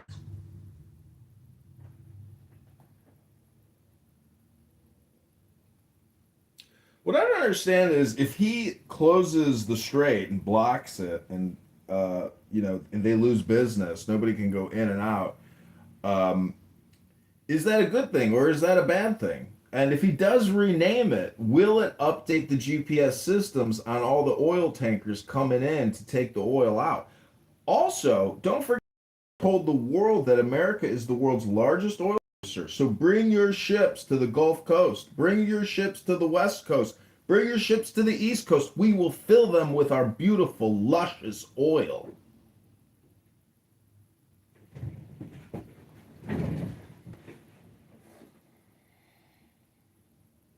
But we don't even talk about what we have, air quote, stored and saved. And we don't need to.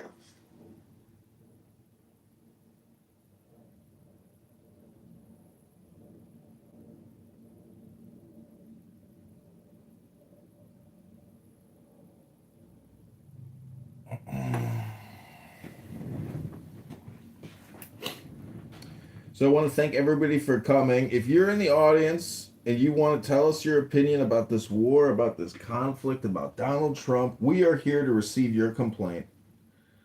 Thank you for being here. We hope you have fun. Like the room, follow the mods, and raise your hand. Also, the management will be accepting wagers on when the war will restart. Please pick a time. Please pick the amount of money you would like to wager. We will have an under-over.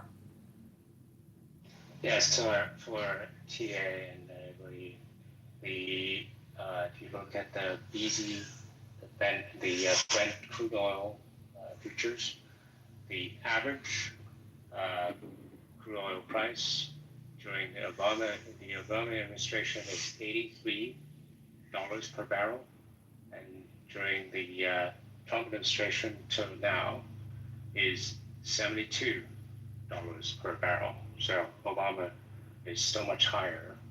The oil price is so much higher than the Trump administration.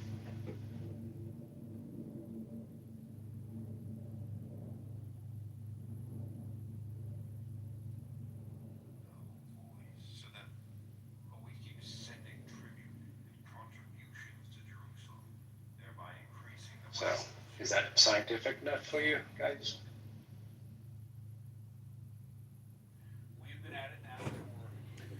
Okay, I'm going to play a clip from you. This is JD Vance, released 23 minutes ago. Here we go. And we've had a number.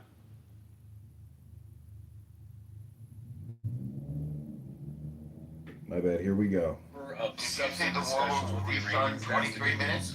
The bad news is that we have not reached an agreement, and I think that's bad news for Iran much more than it's bad news for the United States of America. So we go back to the United States having not come to an agreement. We've made very clear what our red lines are, what things we're willing to accommodate them on, and what things we're not willing to accommodate them on. And we've made that as clear as we possibly could, and they have chosen not to accept our terms. Do we see a fundamental commitment of will for the Iranians not to develop a nuclear weapon, not just now, not just 2 years from now, but for the long term? We haven't seen that yet. We hope that we will. And whatever shortcomings in the negotiation, it wasn't because of the Pakistanis who did an amazing job and really tried to help us and the Iranians bridge the gap and get to a deal. But the simple fact is that we need to see an affirmative commitment that they will not seek a nuclear weapon, and they will not seek the tools that would enable them to quickly achieve a nuclear weapon. That is the core goal of the President of the United States, and that's what we've been trying to achieve through these negotiations. Now, notice the difference between an affirmative action and an affirmative saying is that action speaks louder than words. Their nuclear program, such as it is, the enrichment facilities that they had before, they've been destroyed. We just could not get to a situation where the Iranians were willing to accept our terms. I think that we were quite flexible. We were quite accommodating. The president told us, you need to come here in good faith and make your best effort to get a deal. We did that. And unfortunately, we weren't able to make any headway. We were constantly in communication with the team because we were negotiating in good faith. And we leave here with a very simple proposal, a method of understanding that is our final and best offer. We'll see if the Iranians accept it. No, everybody always says final and best offer is the first offer. I don't like that. I think that, kind of undervalues possibly the applicant or the applicability of the situation. Anyways, we just heard from JD Vance, the number 2 in America, tell us that we are looking for affirmative actions where it's not just talk, and it's not retooling, because we want to know for sure that the Iranians are never going to have the options, the capability to build a nuclear bomb quick enough to pop it off to commit mass genocide and murder and chaos. So, welcome to the room. Please vote in the poll. Follow your moderators. Raise your hand if there's something you want to say. Is there something thinking in your brain? Is there words thinking? Do they want to come out? Do you want to talk about that? Raise your hand. Let's hear from you. Can I say, I think some special forces incursions would be good to secure these things. But we have to know where this shit is. And like I say, man, I've done research on this. We know the North Koreans, the Iranians are really tight. We know the North Koreans have got very good engineers that have, like I said, concrete reinforced tunnels, thousands of them, up to 4,000 we have identified.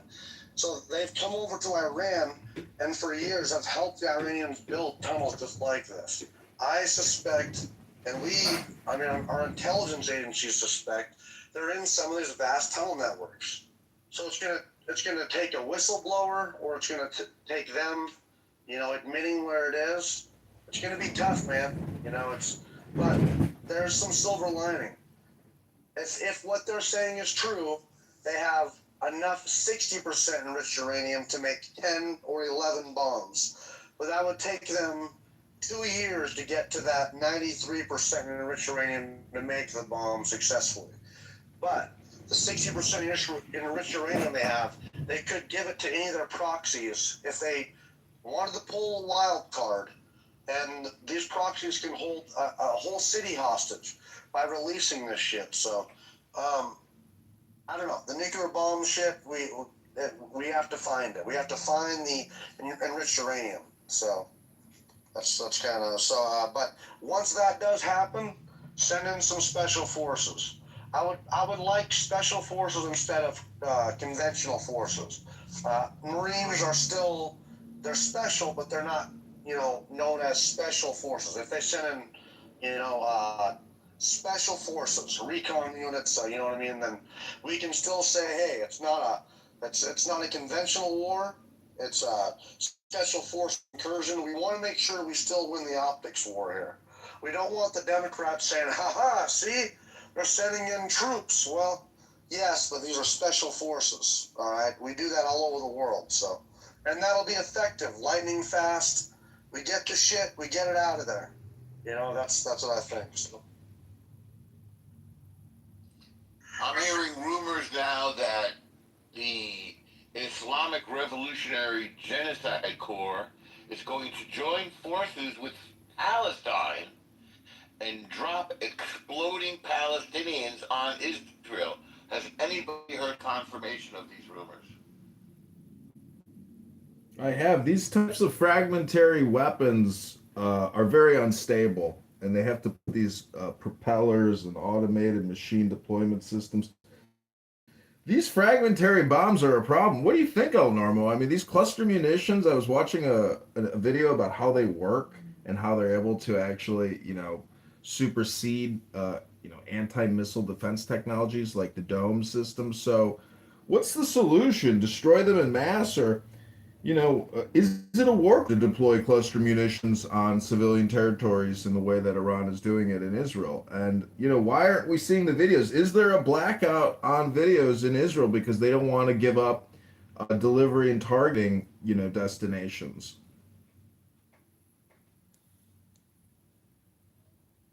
Any truth to the rumor that Iran plans to drop exploding Palestinians on Israel?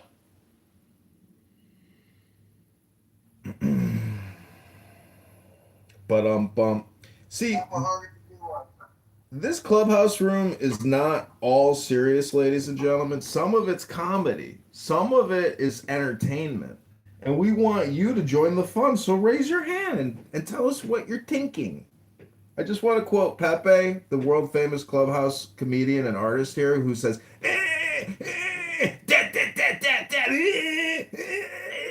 that's my Pepe impersonation. Jews. Let me add to that, please. It's the Jews. It's Israel. It's the Jews. It's the Zionists. Thank you.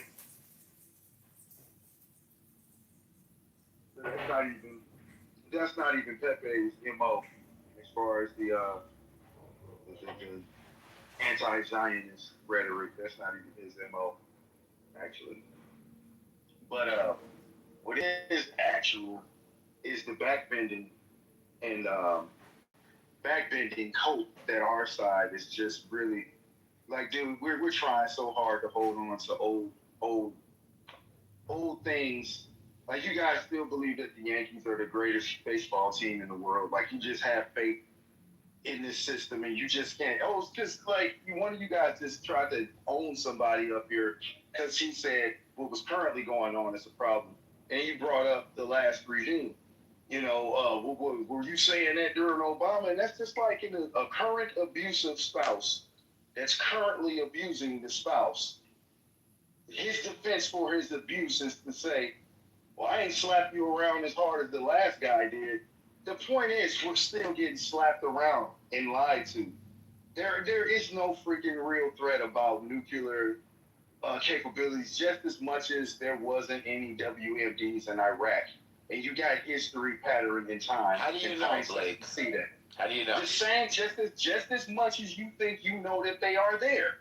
No, I'm asking you, how do you know there's no nukes? Yeah, my answer to your question, just as much as you are to believe that they are there, because But you were how told do you know they what were I there. believe? I haven't even told you. I've heard your opinion. What's You are my for opinion? this war. Tell me You are what's my for this opinion. war. You are for this war. No, I said, what's my opinion about the nukes? You're for this war. Okay, So whatever excuse that was given for this war, it was I thought you're not going to catch me, and I'm going to keep it general, and I'm going to end my statement there. You said that you don't believe there's a nuclear threat. And when I asked you, you said that's just as much as I believe there is one. So what do I believe about the nuclear threat. Otherwise, just tell us what you think instead of referring to me. Go ahead. I told you what I think. You're trying to dig a little deeper than that, and you're trying to, you're try to catch your moment to own, but you're not going to get it here. Okay. I know just as much as you know about this. That's the point. Okay. You need to fight on that. Tell us what you know. Okay. What do you know? I told you. I speculate that there are no true threats of whatever Iran has to throw at us. Speculating. It's all propped up. You have no just knowledge. as much as you. Oh, you got your golden moment. Just as much as you have been told. What did I speculate? You speculate that they are a threat. I speculated that they are. I didn't speculate. You've been told that they are a threat. Hang on. No, I didn't speculate. I cited 3 nuclear sites: Fordo, Natanz, and I think the last one is called Iraq. Are those not nuclear sites? All right, you been to Iraq? Have you been there on the ground? What was the third one again that I forgot?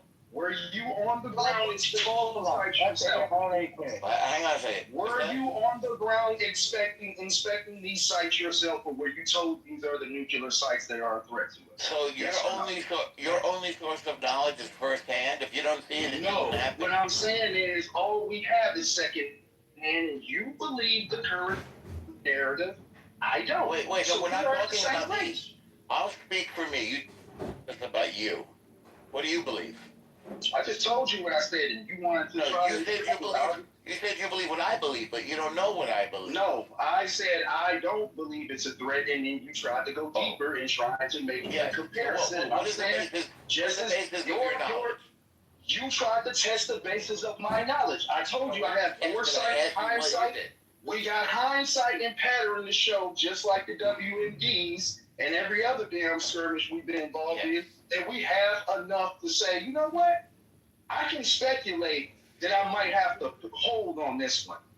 Because, there's a certain, you can use pattern recognition to say, hey, you know what, this time, I think I'm not with this one. Yeah, Blake, were you on the ground in Iraq?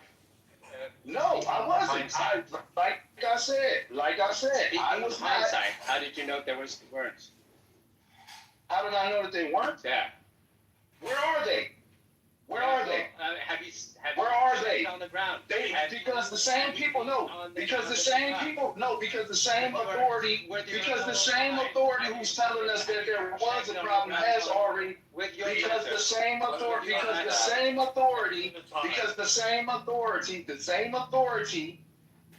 who gave us the idea,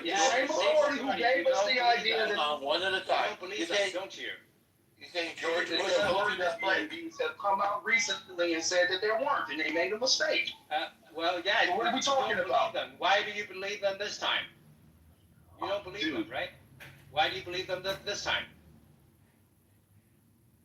All you gotta do is wag a fucking tail, and you're gonna chase it like a fucking dog. Yeah. All you gotta do is wag a dog, and you just so fucking dumb. Wagging. Because it's our side. Because it's our side.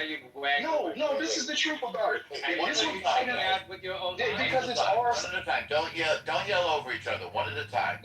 Here, we can't be critical. Because it's all I got. Hang on, so it's okay. Were you finished, Hanson? Yeah, no, I'm just asking him. Okay,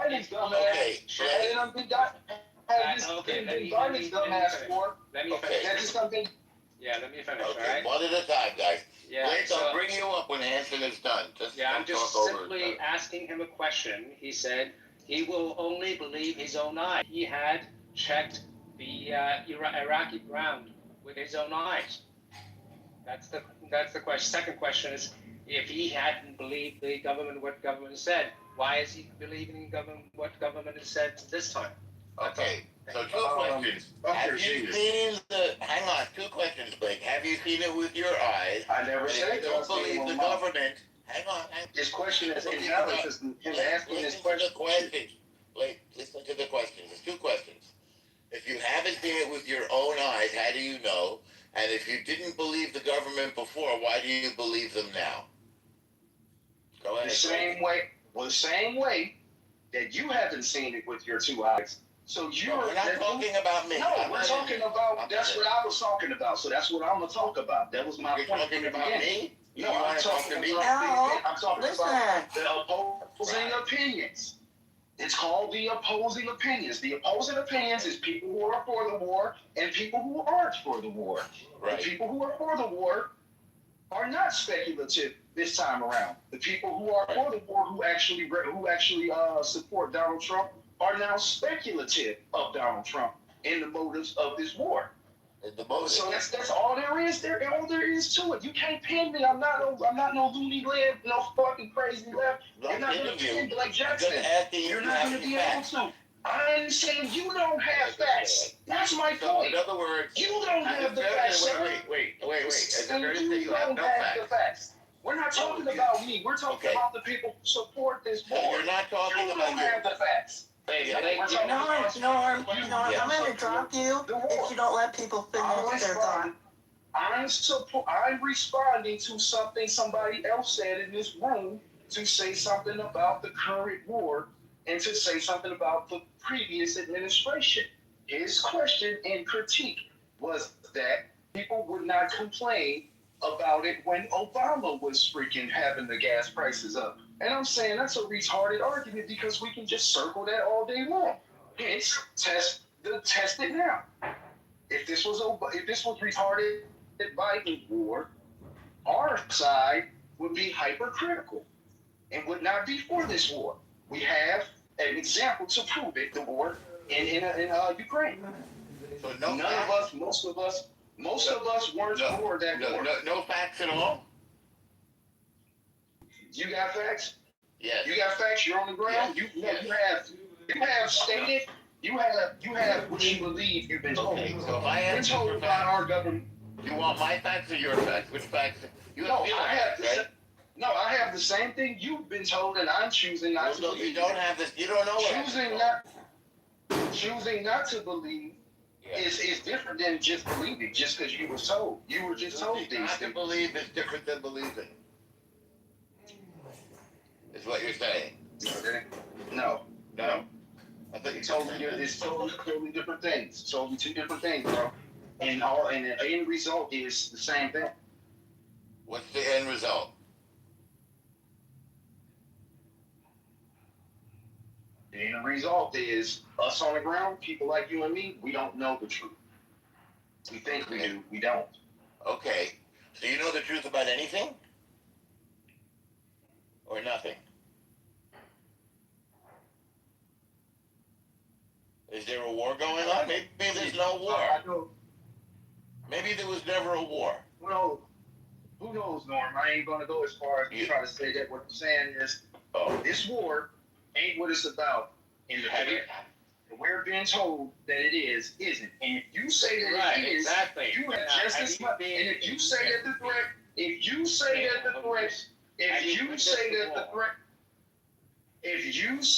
threat, the reason we're at war with Iran is because of some threat. That we're preemptively going in to stop them for something they might do. Then it turned into we're actually trying to assist and help the people on the ground who are being persecuted by the government. Then it shifted to some other shit. Then it became about the Strait of Hormuz, the strait that they closed after we attacked them as a defense for our attack. Because these people I thought you didn't believe any of that. I thought you didn't believe any of that. Like, which part do you believe and which part do you not believe? Dude, you can try to cold and hot me all you want, bro. Not everybody, bro. Have you ever been to the Strait of Hormuz? What does they got to do with anything? Well, have you ever been a quick trip? Have you ever been a quick trip in Minnesota to know anything about gas stations? Yeah, have you ever fucking hit a home run in your whole life to know anything about baseball? Like, yeah, I have. With this retarded logic. Yeah. Well, you said that I wasn't there. You have a little. I said you weren't there to inspect. You're not there without any security clearances to be able to get the nitty-gritty on what's actually. So maybe there's no war going on. They're just telling us that. Like, what do you think? I never said that. You did. You said that. What do you think about that idea? Maybe there's no such thing as the Strait of Hormuz. I haven't been there. Yeah. You know what I mean? No. Yeah. Cool. So how do you know there's a Strait of Hormuz? Never been there. Do you believe that the Artemis 2 just orbited the moon, Blake? Blake is a flat earther. He has never seen the globe. No. With his own eyes. The Earth is round, buddy. How do you know? How do you know? Have you seen the globe? Have you been to the Earth? This argument is flat, bro. It's already dead. Like flat. Exactly. No, your argument is flat. Your argument is flat. I'm not a flat. You see how you can jump so far to say because I'm on a different opposing side now on this very issue. Just a year ago, you and I would be buddies and hanging out barbecuing with our opinions together because we both agree. No, you haven't answered the question. But your question is fucking retarded. You're asking me, do I want? No, that is not what I'm saying. What I'm saying, that ain't what I'm saying. What I'm saying is, no, that's not what I'm saying. I'm saying, dude, I did not say that. That is not where I came from. What I am opposing is the negative in that. You and I both know just about the same thing. Okay. Most of us who are on different opposing sides about this war are just voicing our opinions based on what we think we know and what we have experienced and the experience of the. Yeah, well, I'm just asking your question. You haven't answered my question. You are the one saying that all you can believe is what you can see with your own eyes, right? I never said that. I just clarified. That logic. I never said that. I never said that. You are painting. No, you are painting that logic. I'm gonna go repeat it to you one more time, and I just said it, but you're not gonna take it because that's not how you want to get your nut off right now. Your nut off. You're gonna have to try this tactic with a crazy leftist, sir. Well, I am a here's that conservative. you are I have the very one we're talking about. 3 times. I voted for Donald Trump 3 times. You're not going to win with this logic. You can't have a straight conversation with it because you are too busy trying to test my logic, you motherfucker, instead of having a conversation. That's what you said. You're not, look, I am not a fucking defendant on the stand. I am voicing my opinion just as you. In what year did you vote for Donald Trump 3 times? And I will repeat one more time. Yes. You know just as much as I do. Right. In what year at the end of it all, Donald Trump 3 times? Which year? had 3 elections, you retard, 2016, 2020, and he just won. Okay. That's 3 times you get to vote for. That's 3 times you vote for. 2016, 2020, and what? In his current presidency. What year was that?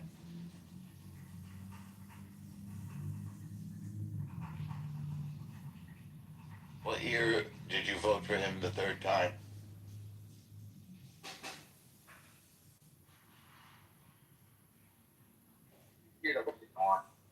We're about 2 years into his term. When did he get elected, Norm? We're about 2 years Why into are his you term. asking me? You said you voted for him 3 times. I asked you when. So how the fuck did I not vote for him 3 times if he has ran 3 times? What the fuck are you asking? I said, what are the years that you voted for him 3 times? Why is... If you don't know, just say you don't know. Do you see how retarded this question is? No. What's the answer? I'm not giving you the answer. You can check. You can do the deduction yourself. Is it a secret? No, it's called. Well, what? Because you're being fucking stupid. Okay, we are currently in his current administration. He has been in office for almost 2 years. Okay. He has done half of his term. So you answer the question, you dummy. Okay. So you want me to answer the question when you voted? But I didn't see you vote. I'm choosing not to answer that. I'm clapping back by telling you he's 2 years into his current administration. Can you deduct from there when I voted for him? I don't think you were voting for him. When was I? I think that's speculative. I don't think you voted for Donald Trump. Bro, you don't think because I'm... I did? Yeah, because I didn't see you vote for him. Now? What? Yeah, I know. Yeah, I know. But I got a track record in this. I got a track record that you can use to deduct my position. and see that I'm not lying, you'll be able to use pattern recognition. Okay, everybody, this is Clubhouse. Please mute up. This is Clubhouse. Please mute up. Please mute up. This is a quick Clubhouse public service announcement. Clubhouse, for years, has been allowing speakers to come here and not get paid for content. But now we have the gold coin opportunity of a lifetime.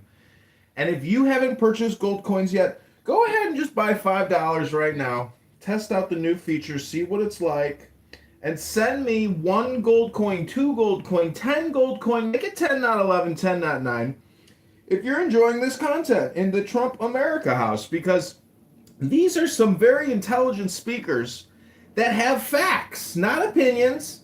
And obviously nobody wants to listen to people's opinions. We want the facts. And Clubhouse has given us this gold coin opportunity to send me 10 coins right now. Go ahead. Who's going to be the first? Who in the audience here will send me 10 gold coins that I'll never cash out? Because they already deleted my other cash out account that I set up on Stripe because this app is so progressive. But here in this limited opportunity, we can give you the facts, ladies and gentlemen, not the opinions in this crucial moment in American history, in Iranian history, in Israeli history. This is your gold coin opportunity to have fun. That's the experience we want you to achieve. So if you're having fun right now, put a 1 in the chat. If you're not having fun right now and you want me to shut up, put a 2 in the chat. Okay, everybody, continue the conversation. I am complete. This has been your public service announcement from Clubhouse.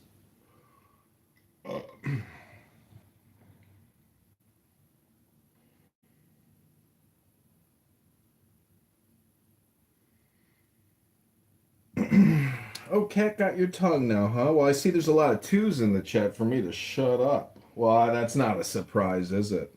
Well, this has been a huge room. Look how many people are in the audience. You are what's making this conversation possible, the listener.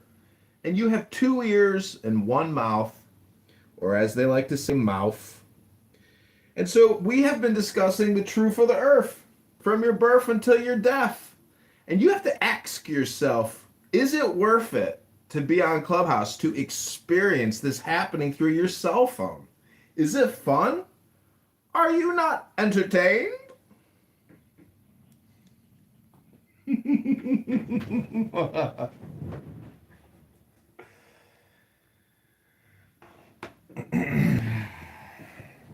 So, Blake, what I think El Normo is trying to get through to you and maybe some other people is that there's this thing called philosophy.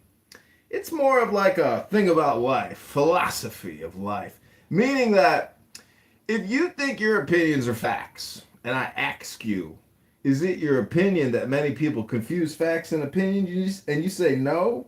Well, then you clearly don't understand that no one has any facts. It's always tentative. It's always changing. It's always dynamic. It's this thing called life. There's no guarantees. But the only guarantee on Clownhouse is that people are going to complain. And the truth is, there's no personal development. There's no real intelligence being exchanged. People aren't even loving one another. They're just fighting one another. So if anybody has any poetry, or they want to play some music and get away from all that politic, well, that's up to you. You have that choice to try to create something new in your own life at this very moment. Hello? Oh, T.A. Alex says that Trump has no soul. Is that an opinion or is that a fact? Which one is it? I can't speak for that. I mean, how dare you? But you listen, the individual has no moral compass, and I'm just saying that. And so, I mean, well, you take that for whatever you want. Just look at him and his superior moral compass. His morality is so superior. He's able to judge the president as being immoral. Okay. Hey, listen, did you just hear about the Pope? Did you hear what the Pope did? I'm just saying morality. I'm a Catholic, but so I'm gonna just tell you, we follow the faith, and spiritual leaders usually don't get involved in such small minor matters as war on the front pages anyway. I mean, most of the time for it, it's a country too. It has the right, or it has an economy. It's ill-affected as well. It has a stake.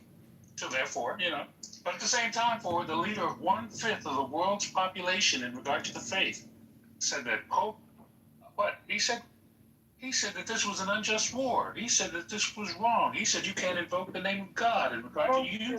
What the Pope said, dude, fuck that guy. Of course, I'm not Catholic. I'm Protestant. Because we do not care about you. Your Pope has no power, bro. Your popery is shit. We reject your popery and all your shit. You're a Christian too? Wait, hold on, Mountain. This ain't the Gangs of New York, Mountain. This ain't a Martin Scorsese film. Come on, Mountain. This ain't a Martin Scorsese film. Hello? Well, really, though, honestly, he should worry about the abuses that have happened in his church before he starts talking shit. Yeah, I mean, speaking of morality of a papery, who led the many crusades against the Muslims? Why don't you ask the question? Alex, nobody's knocking the Vatican, but I did see something interesting, actually, that the Italian government actually invaded the Vatican and ended their fascist state in I don't know what year it was. Anyways, it's a long and complicated global history.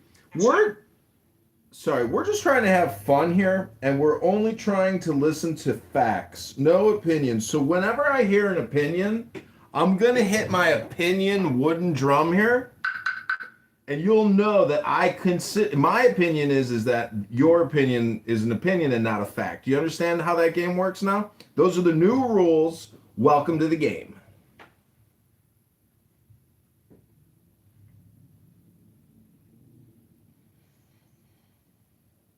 The Jews are running the world. The Jews. That's an opinion. That's an opinion. Okay, who's going to voice the next opinion? What about the crusade? Is that opinion or facts? That's a historical fact, so there will be no bell wooden dinging there. Yeah, the Catholic perpetrated the Crusades and the Inquisitions from number 1 and 2, and the death, I guess you could call it genocide in Africa in regard to disallowing individuals for the use of condoms. Well, yeah, the Catholic Church did that. You got it. Fantastic. That's a moral high ground. Wow, the Catholic Church has done some pretty bad things throughout history. That's shocking news to hear. I didn't know that fact. What church hasn't? Well, the Catholic Church in particular is pretty big, right? And they make a very bold claim about their authority, don't they? Yeah, the religious situation for you really can't. That has really no bearing in regard to exactly. But why are you standing on the moral high ground? That doesn't exist. Standing on the moral high ground because I support the idea that the leader of 1/5 of the world's population decided to say how bad Trump was. Standing on the high ground is just recognizing. How's that high ground when you had all the genocide? I mean, T.A. Alex, before he became the Pope, he was the son of a firefighter, and he covered up sexual abuse crimes in the Catholic Church. So I just don't understand why you think this Chicago Pope is holier than, Jesus Christ or something. The guy covered up sex crimes. Hello? Why do you think he got the top job? He was the greatest cover-upper, for the pedophile network. Hello? I'm sure you recognize the fact that the church is in the process of major settlement in regard to that. And listen. Yeah, multi-billions and billions and billions and billions and billions. And they got to sell churches and parking lots to build skyscrapers to pay off all that debt from all the fucking sex crimes they did with all those young boys and all those young girls that they were raping and molesting for decades and decades and decades, and then shuffling them around and moving them over there so they could do crimes over there, and then bringing them to the Vatican so they could hide out. Oh my God, it's like a criminal sex network. Hello? You mean like the Epsteins? Like Epsteins? No, I mean like a bishop, or I mean like a cardinal, or I mean like a pope who's covering up sex crimes, and then they got to pay billions of dollars in settlements. They're Catholics. Catholics. They got the Vatican. They got their own state. They got their own religious fascist dictatorship in the Vatican. It's so beautiful, though. Have you been to Italy? It's so beautiful and the marble, and it's so luxurious. Oh, they live in such luxury, these pedophiles. Ooh, I love your red gown. It's shimmering. It's beautiful. Do you have sequins under there? Ooh, who's your newest boyfriend? Oh, you're going to San Francisco next weekend? Let's go shopping. You know, we just finished Lent, right? Did you lend anybody money? Did you buy any new clothes for the priests? Ooh, have you sacrificed your child yet to the altar of puppery? Puppery. Somebody light the incense. Somebody light the incense and speak in Latin to me. It gets me aroused. Does anybody here speak Latin? Does anybody have any fragrant? Oh, it was Lent? Oh, I'm sorry. Do you want to explain to us what Lent means? Yes, of course I will. You know, we celebrate the season of Lent for it. It's a time of sacrifice. You have to give something up. You know, Gotta sacrifice a young child to my sexual, pederasty here at the Catholic Church. Anybody have any cute children? I went to Catholic Pope school. I'm qualified to teach the teachings of Jesus Christ and play with your children. Is that what the Catholic Church is all about? Is that why they gotta pay out all those billions of dollars?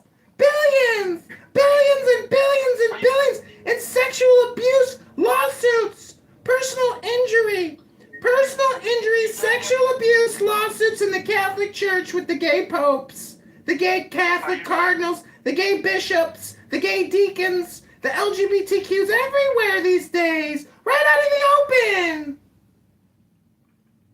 Are you done yet? Okay, well listen. No one. Wait, hold on. Let me get my opinion, Bell, here. Remember, that's when I hear an opinion, I'm going to hit it like that. Go ahead, please. On yourself. I appreciate it. Listen, no one can deny the evils that have been perpetrated by men in many different faiths against people.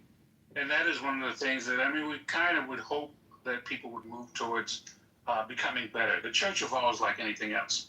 But remember, too, that these are the institutions that help to build universities and hospitals. The concepts in regard to science and the advancement. Oh, so they could build Medicaid and Medicare for trillions of dollars over 20 years. Oh, the scams and the sexual abuse never ends. Wait, let me hit my opinion, Bell. Oh, we heard an opinion, not a fact. Oh, so wait, well, okay, I didn't get the click on mine. All right, so listen. The problem that we have in this situation for it, I think, is people don't really appreciate the history, not only of mankind, but just of what role religion played in it. You know, there's evil people. There are evil people that do evil things all the time, whether it be presidents or popes or individuals. It's all about the power. We all admit that. We all come to the understanding in regard to it. But the thing is to... Uh-oh, you know what? I think I just heard an opinion. That probably is. But by the historical basis, as I said, the institution serves for a greater purpose, for the idea of community for several millions of people. And that kind of works in regard to times of strife. That helps them to get through situations. It is something that they may lean upon. So, all right, that's all good. Maybe a common thought.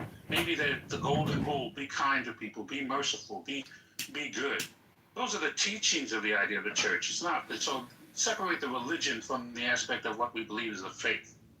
And with that being said, too, I think it doesn't take a rocket scientist to recognize evil when they see it. It doesn't take you tons of information in regard to recognizing what's happening in your world. Uh-oh. And to use common sense. I think we've detected another opinion. There we go.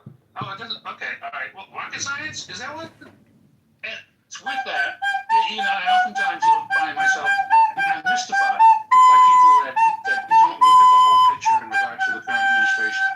I'm mystified in regard to that. Uh-oh, I think we've detected an opinion and a projection. It's me, so I said I from the beginning, so I'll wear that. Just okay, just to the facts. Just to the. Uh-oh, I think we got an opinion coming out about some facts. The Pope said that war can't be waged in the name of God. Period. All right, that's why I land with that. Oh, well, actually, since you're landing on an opinion... It's mystifying to others. Well, since he landed on an opinion, I just want to also land on another opinion. This man here is essentially promoting bullshit, ladies and gentlemen, because he's trying to present to you the opposite of the truth, which is his opinion. I rest my case.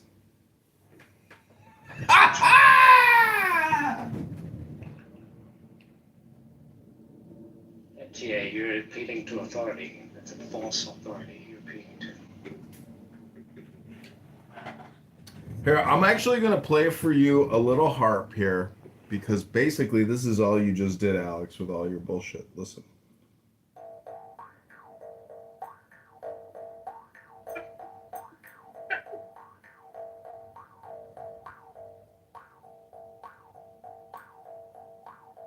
Let me ask you this, Alex. Can you tell us what God's law is?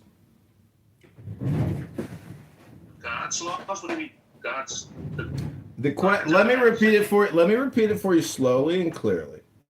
Give me your definition of God's laws. I don't think that God actually made a law. Did he? I mean, we don't have anywhere. I'm not a big Catholics. We wrote the Bible, so I can pretty much tell you. I mean, the New Testament anyway. Uh-oh. I can't tell you something that would be like opinion.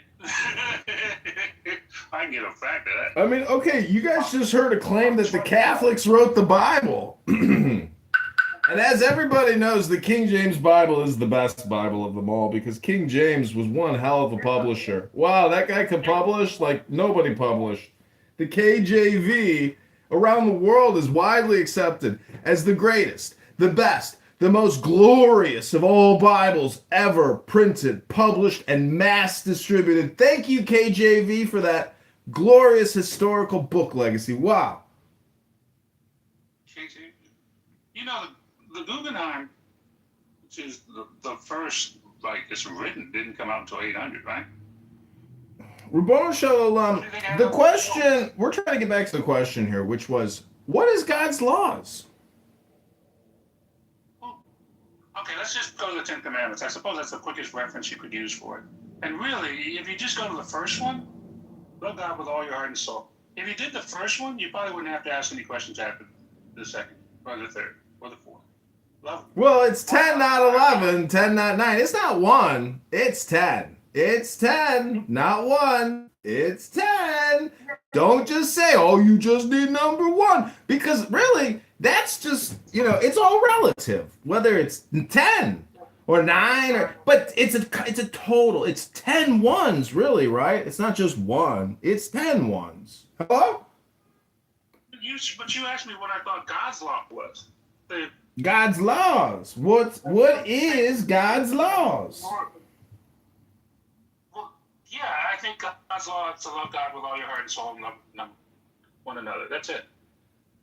Oh, that's it. All right. Well, that's one here. Go ahead. Okay. That's what I'm saying. You asked me. In regard to the second part, the Old Testament is filled with a lot of mysticism. Mysticism? What is a mystic and what is mysticism? Hello? Well, mysticism, I mean, is a belief in something which by all scientific means is not practical.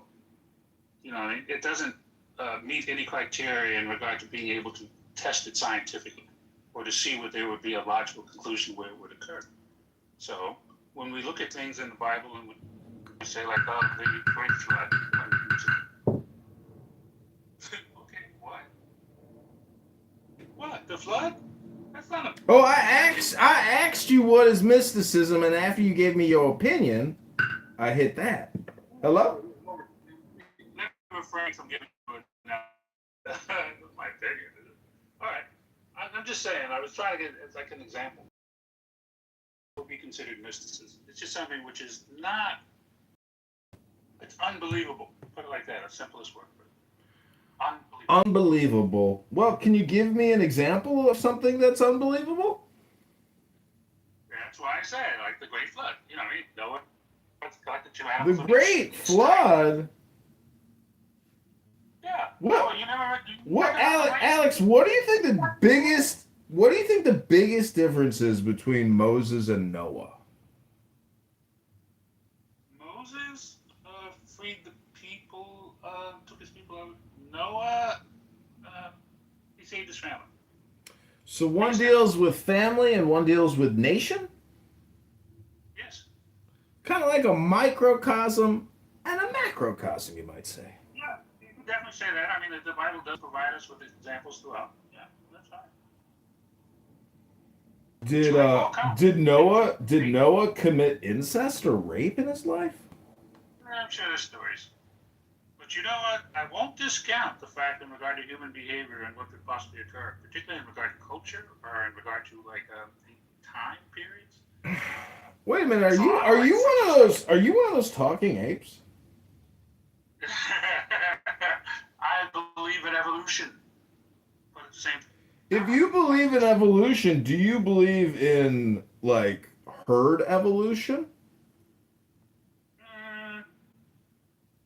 To a degree. I mean, some specifics in regard to like it's the same thing that comes about with herd immunity. It's in the aspect of that grouping, or deceptions in regard to grouping. Does it work for us in all aspects for it, or the lone? Do you think incest can create mutations genetically? Yes. Do you think mutations are a requirement of evolution? They are, but not in a negative sense. Let's repeat that, ladies and gentlemen. Mutation is a requirement of evolution. That's an opinion, not a fact, right? We just confirmed it's a fact, not a... Yeah, but I would argue that for the advancement for evolution to take place for it, nature tries new things. It tries in regard to seeing whether some things can show adaptability. You know what I mean? And some things as to whether or not it's a necessary need in regard to the Earth's overall. Well, my only point is about when I was in high school in AP Bio and we were told that mutation is a requirement of evolution. I said to myself, you know, teacher, didn't you see Star Wars when the Sith Lord says only a Sith, you know, talks in absolutes? Because that's kind of an all or nothing statement. And it's a bold claim that backs up a theory. So I'm just trying to get to the facts, not the... Well, I mean, that's you use scientific method. I mean, use the idea in regard to that conservation. I think that you would see it's like you can't really explain psychological conditions or conditions in regard to that deal with the genome without really sort of understanding. First, we are just diving into that. We're just beginning to understand exactly what that has as possible effect, only within the last 30 years. So when we talk about mutation in regard to it, we know how to make new species of things, right? We know how to make new plants all the time for it. It's simple processes. And we understand, too, that it all deals with the genes. What if the genes are skewed? What if something happens in regard to, what if there's a chemical imbalance? But we don't know what one of those factors may eventually affect an individual to incur autism or to incur mutation in regard to physical form. So that's still science which is being explored. So the fact is, we know that we are not, all these things are not just simply caused because, God said this child will be mutated, or God said that these individuals will be missing a gene or will suffer from sickle cell or from... God doesn't do that. It is the part of the evolutionary process, which testing things, try them back and forth. Nature selects, man survives. On a typical Easter Sunday, these alleys would be crowded with Christian pilgrims.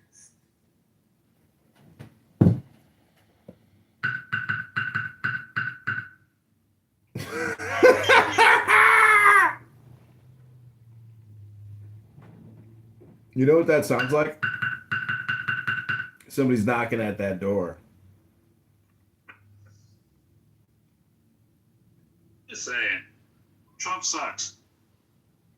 Well, that's just like your dude. Because for a lot of people, I don't know, 60 million Americans, they are thankful that he's our president. And it's not even in comparison to Kamala Harris. It's thankful because of his decisiveness, his strength, his courage, his boldness, his patriotism, his love of country. And if you fail to see that, and again, you think this man has no soul. And I just gotta, and see, that's your lack of spiritual understanding that's speaking there. Because this is what I hear in a lot of these, even supposed psychedelic rooms. They all absolutely hate the commander in chief. But they're also suffering with pain in their own personal lives. And I gotta say, there's a connection there because they use Trump as a projection for their own anger, their own hate, their own frustration, their own anxiety, their own fears. Trump is a catch-all for your personal responsibility, and that's, to me, what a Catholic does. They defer the personal responsibility onto a catch-all like Jesus, a poor Jewish guy that got murdered by the Romans. Rabbanu Shalom. And everybody who says that it was the J words, not the R words, Jesus Christ, don't you know anything about Christianity? So what we're trying to say is, when you come to Clubhouse to complain, and you think this is a complaint department, it's not the layaway at Walmart. We're not the return section. We don't create these rooms as, customer service agents. We come here as opinion collectors. We're actually the garbage dump, and we run the waste management system here. Kind of like Tony Soprano, and in the end, don't forget, Tony Soprano had a spiritual revelation as he was, having somebody murdered and stealing from his rub job joint. He said, fuck it. Do whatever you want. I am complete, and I land my plane.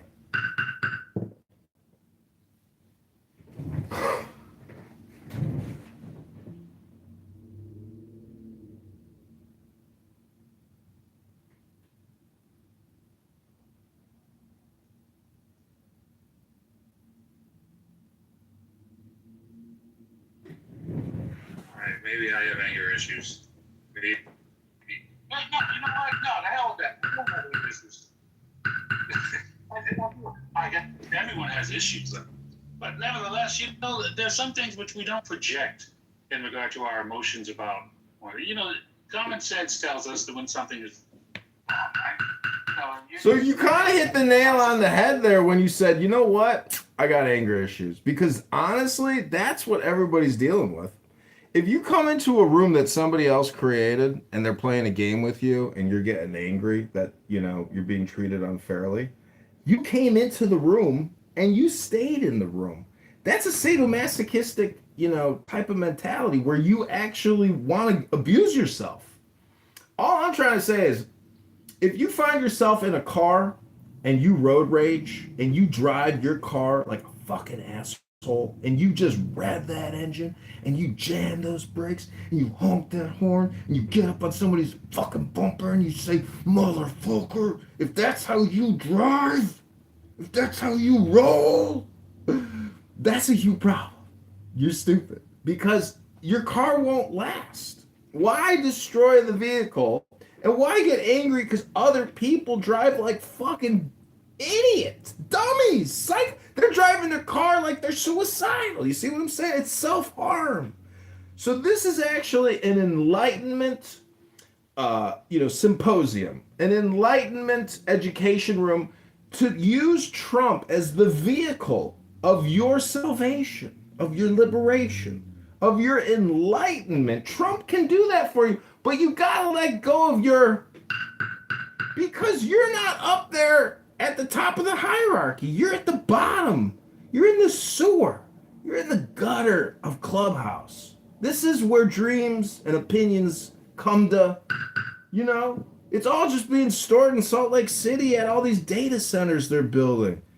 And, nobody at the FBI is going to waste their afternoon listening to your conversation about but the government will keep buying those with all your taxpayer dollars and even borrow to store you see what I'm saying? Alex, you haven't figured out the game yet, bro. This is your moment of coming to Jesus and saying, man, I got an anger management issue I'm still dealing with. And before I even deal with that, maybe I should just save my till I can fix my anger.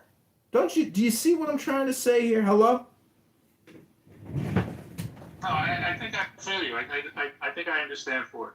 You know, it's just things trigger me so easily for it. You know, like the Epstein files, they trigger me. And I don't know why. I shouldn't let them trigger me for it. That's my own issues, you know what I'm saying? And it's things like emolument clause violations, you know what I mean? He gets a plane and all that stuff. And I'm jealous. I think it must be it. I must When be I jealous. say three-fifth compromise, does that make you angry? That doesn't excite me like those other things do. I'm just being facetious, meaning that we could come up with a list of 100 of your top things that would annoy you, and we could talk about it. But again, that's all just word hypnosis, brother.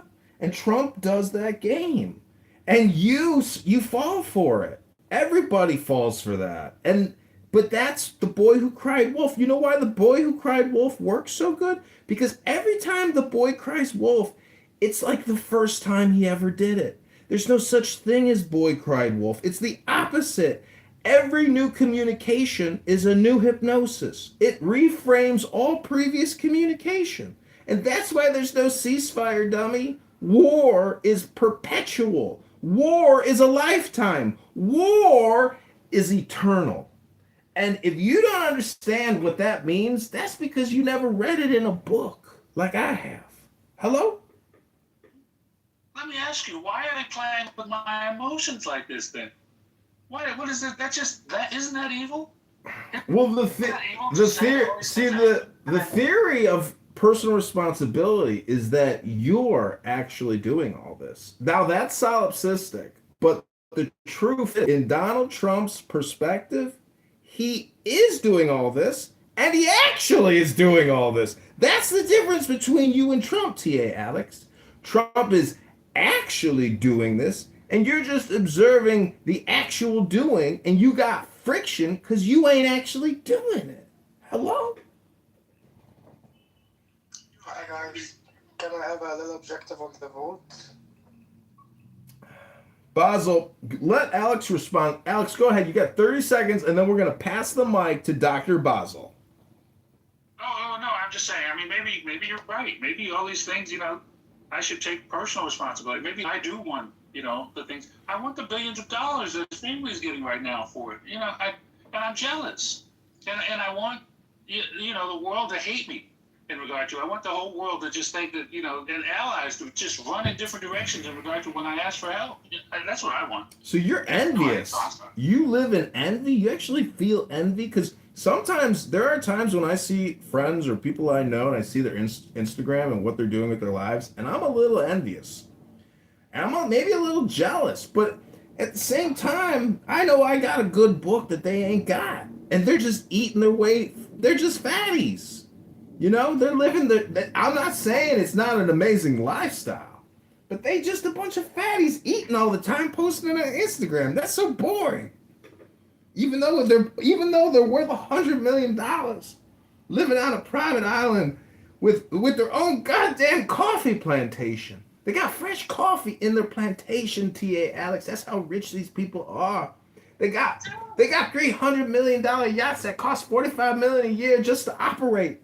You gotta have $50 million a year just in operating expenses to operate your yacht. Alex, you are envious of the little things in life. We are moving the mic to Basil. Go ahead, Basil. Sorry, because I've interrupted you, but I have a little objective on the vote. I've already said that.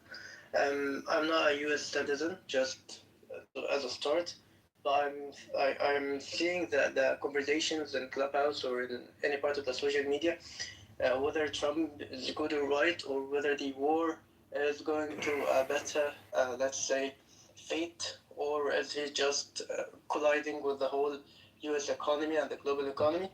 But there's a question that nobody is even asking at this point. Is it moral, the bombing of school children or the bombing of civilians, or even the invasion of Iran and Iraq like 20 years before. I'm not saying is it advantageous for the US or not, but even if it is advantageous for the US as a government and as a citizen, which I really doubt, is it moral?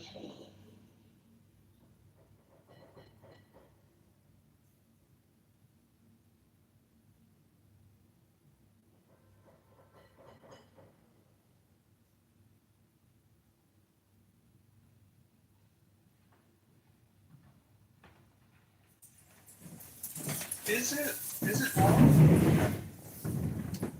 Is it moral? Well, we could define the words, then we could look at the perspectives, and we would get to an equilibrium, Basel. Because on the left or on the right, whether you're on this side or that side, everyone can and will justify their claims. And then we have to have a compromise about the words, and then there could be another escalation of violence that breaks out randomly. There could be secret intelligence operatives planning to do all kinds of chaos. And in war, World War II taught us a very bad lesson about all or nothing victories. That before Germany fell, there's like the Reichstag or something like that. I read an article about some battle. The position changed 15 times or 20 times, meaning that 1,000 people died here, 1,000 people died there, 3,000 died, then another 5,000 died, then another 3,000 died, all to take the position back and forth, back and forth. It's so crazy. So, Basel, it's a funeral procession, and you are observing funeral rites. This is a ceremony and a ritual, a human sacrifice on the altar of observation. So when you ask, is it moral? The question is, what are you looking at? How are you spending your seconds?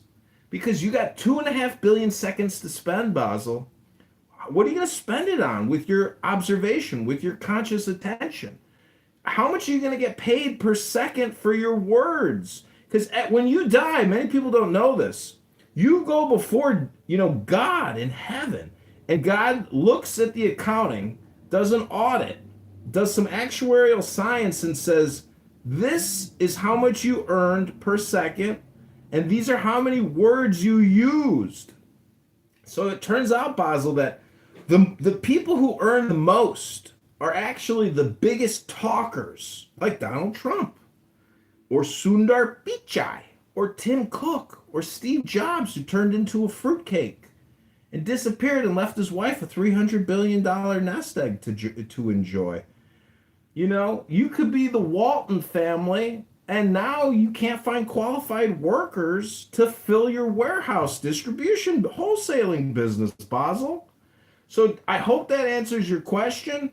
You have 30 seconds to respond. Welcome to the game. I'm not very good at debate, and English is my second language.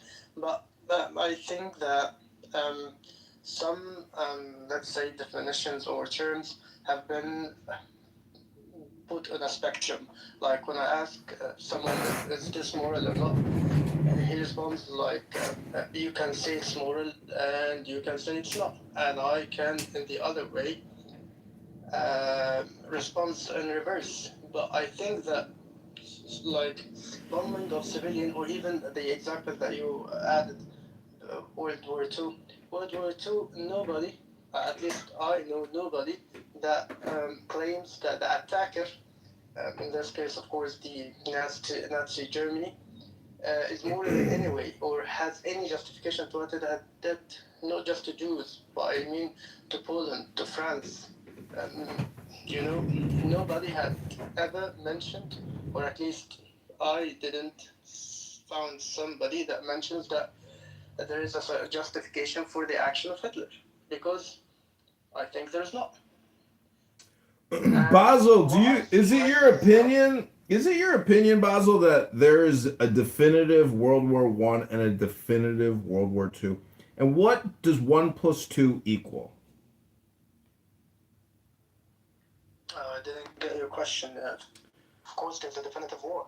there's a definitive war, but isn't that just an escalation and a de-escalation, or if you know mathematics and distribution theory, it's a sine wave. It's an up and down, a crest and a trough, a crest and a trough, a crest. So to say this was the World War One crest and trough period, this was the World War Two crest and trough period, and this is the World War Three crest and trough period. This is human history. This is the history of violence. Hello? Yeah, I totally agree with you. But hear me out. It is our duty as human beings to, let's say, alleviate this crest control and prevent the prevention of the reach or the reach to this crest and war. Because I told you I'm not a U.S. citizen, but you as a U.S. citizens, let's say, claim to the world that you have, as a citizens, the democratic power to change the leaders and to change the direction of the government and the actions of the government and the consequences. But from the media, from the memes, from the news, I'm not seeing this as very efficient. Till now, I haven't seen the Congress accepting or approving or whatever the political term for it, the war itself. And I can't imagine the president of the most democratic country in the world taking the army and attacking and invading another country without the acceptance of the Congress. That's hilarious, to be honest. And to what extent can the president do? I'm seeing Trump here or there just doing, what's the word, presidential acts or presidential orders, just as if he's trying his power, if this will work, that will be cool. If this will not work, that maybe I should find another way for it.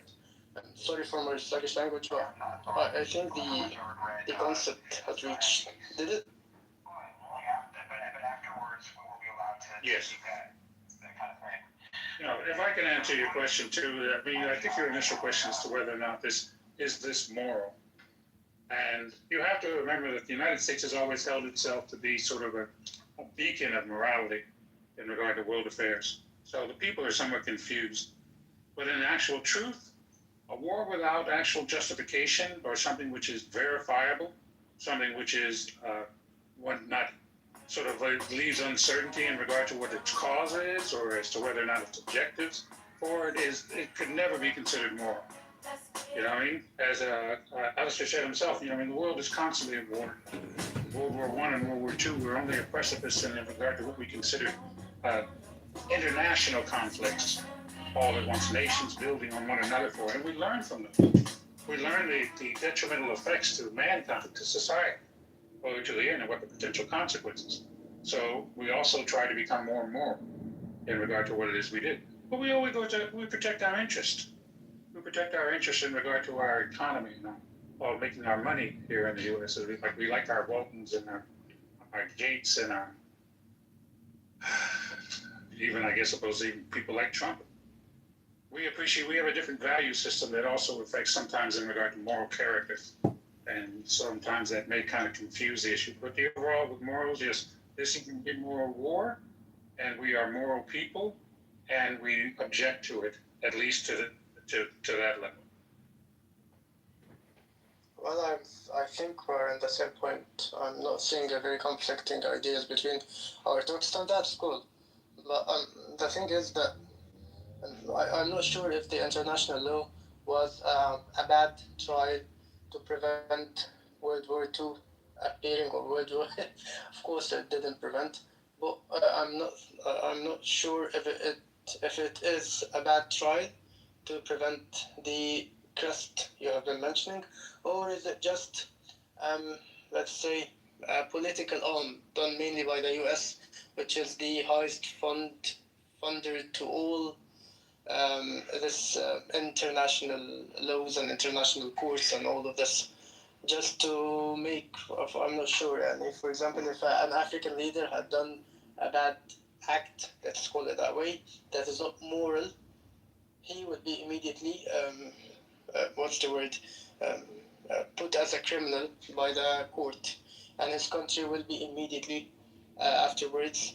will undergo sanctions by the international law and the neighboring countries and the allies of the US. But if a European leader did it, it will be even harder. But if a US president did it, this would be, he will never be pointed towards as a criminal.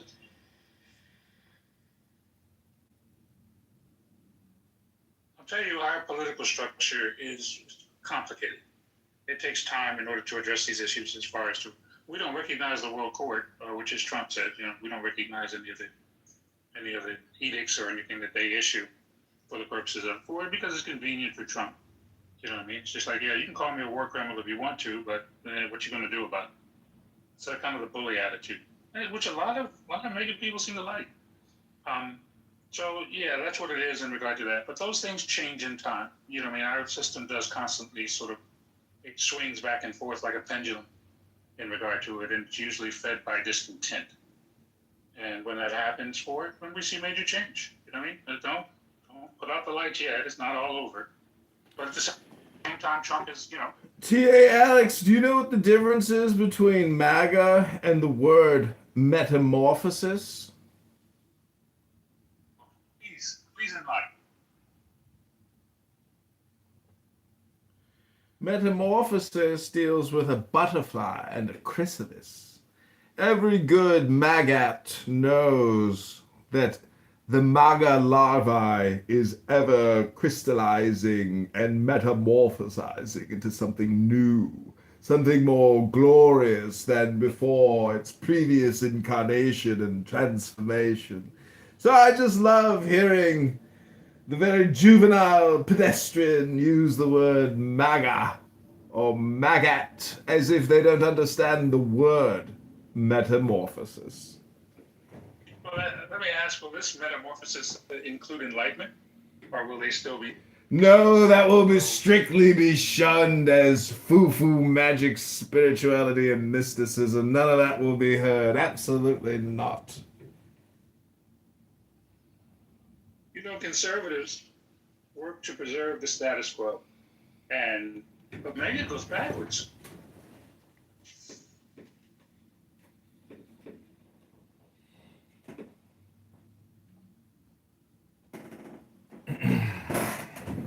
So one of my favorite ways to use Clubhouse and to experience the experience here is to play music and to read poetry. And if you haven't done that yet on this app, well, let's just say you're probably really boring in the real world. You could have an autistic social anxiety disorder. I don't know. But playing music, reading poetry, those are some of the greatest thrills and joys of life. And prior to this internet hypnosis of the cell phones and, electricity for that matter, families and friends and neighborhoods, they used to read poetry, operas, musicals. They used to perform. Who knows? They had to entertain themselves, right? Then the radio came along and everybody got hypnotized sitting around this fucking piece of wood shit. You're listening to Orson Welles fart and say all this bullshit. Everybody's easily hypnotized, just in the same way that right now, at this very moment, you're hypnotized listening to me, because every word I'm saying, every moment you give me the grace of your attention, that means the hypnosis is working. So I want to thank you all for coming to this hypnosis experiment. This has been, as T.A. Alex likes to say, he is a scientist, and he believes in the scientific method of observation and theorizing and replicating and proving over and over again that all communication is indeed hypnosis. And as I snap my fingers and you listen to my fingers snapping, you will slowly come out of this. There you are. Dehypnotized, reconditioned for excellence, reconditioned for purpose, reconditioned for glory, reconditioned for war. You'll be more patriotic, stronger, loving of your country and of your commander-in-chief than you've ever felt before in your heart, or more than you ever knew possible. If you've been suffering from Trump derangement syndrome for the past couple years or even decades, and especially if you're from New York, and you've always hated him because he was always in the billboard and you never were, well, that's okay. We can help fill your heart up too. We can make you feel love. We can make you feel joy. We can take you and lift you out of your deep depression of despair and anger and liberate you through Donald Trump. Now remember, folks, this is a proprietary liberation theology through the cult of Donald Trump. We are not associated with the Donald Trump administration in any way, shape, or form. This is purely comedy and entertainment. So don't take it literally. That's part of the joke. That's part of the shtick. It's an inside joke, but it's not, if you get my drift. It's just I'm not trying to condition you. I'm trying to hypnotize you, and it's working. Because you've acquiesced to superior intelligence, clearly. I wouldn't listen to somebody hypnotize me unless I thought maybe that person was intelligent, right? But how many people here day after day submit themselves to individuals who they willingly know are probably less intelligent than them, and they're not even saying anything intelligent on the app? You could be stupid, but you could read me something which is intelligent, and it would be valuable for me as the listener. But unfortunately, folks, you and I know that this app's a waste of time unless you're being entertained, or you're being informed, or you think a superior intelligence is speaking to you and it's of value to you, right? But as I just said, and as you are still hypnotized, we know that people come here to listen to people say stuff that's not intelligent, and it's a waste of their time. So clearly hypnosis is all communication. For example, if I say, let me see your right hand, and you give me your left hand, well, that hypnosis didn't work, did it? But if she gives me her right hand, and I grab it in my hand and I start massaging those fingers, those plump little donuts, and I start circulating the blood around the hand of my beautiful future lover, and she's saying, wow, that feels so good. Are you going to read my palm? I say yes, as I massage deep into the palm and I analyze her destiny and critique her choices in a pleasant, always inspiring and positive manner. We come to the conclusion that a massage is not just a massage. A massage is a message. It's communication. It's direct touch communication. And all communication is hypnosis. So if you see blonde hair wigs and red ties and blue suits in your nightmares, ladies and gentlemen, you've been fooled. You've been hypnotized and conditioned and programmed to hate a blonde floating wig, a floating red tie of despair and debt and bankruptcy and war, that horrible specter that haunts man's minds. World War III! Nuclear apocalypse! That greatest of all specters when the sun is completely blotted out. If you've ever experienced the sunless life, living in the black darkness of the sky, and you can't see the sun because there's smoke in the air, and you can't sit in suntan for just one day. Oh, the horror of not being able to suntan. Couldn't imagine. So, in conclusion, ladies and gentlemen, if you're listening to this still, you have been fully hypnotized, completely and deeply relaxed with the superior intelligence flowing at you, flowing through you, as you play this game of life called Guitar Hero. Ding, ding, ding, ding, ding. You see what I'm saying? Life is a flow, and it's coming at you all the time. This app proves that. And the thing is, how do you always hit your marks? How do you always hit your notes? How do you enjoy it? That's the big question. Oh, we lost one of our esteemed speakers. That type of flow was probably overwhelming for his consciousness if he was listening to me. Coors, do you have anything you'd like to add to the conversation.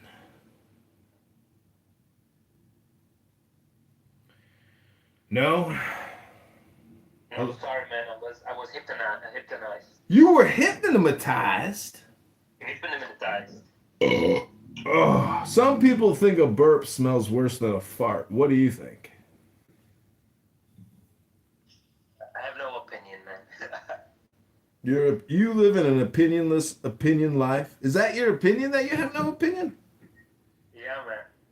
Oh my god. So can we go back on the Iran war thing? What do you want to talk about? No, I want to know what you think about it. What do you mean, what do I think about it? What's your opinion right now?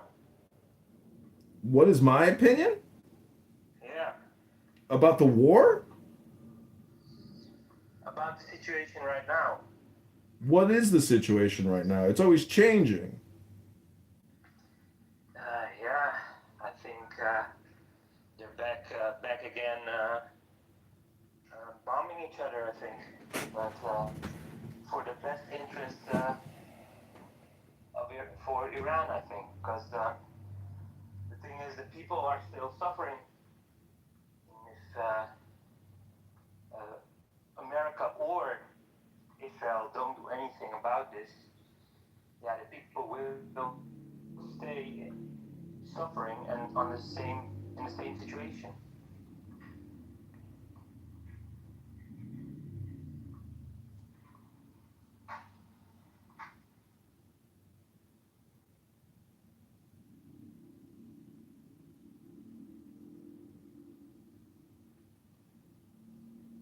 Welcome, Hussy.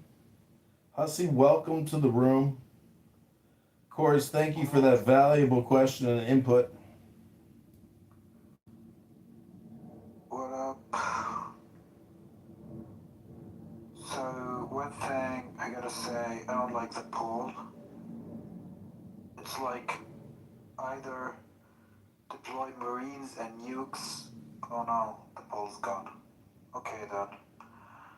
Think that takes that.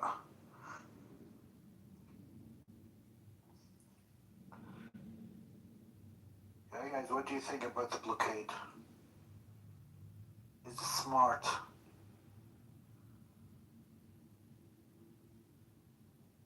No edge.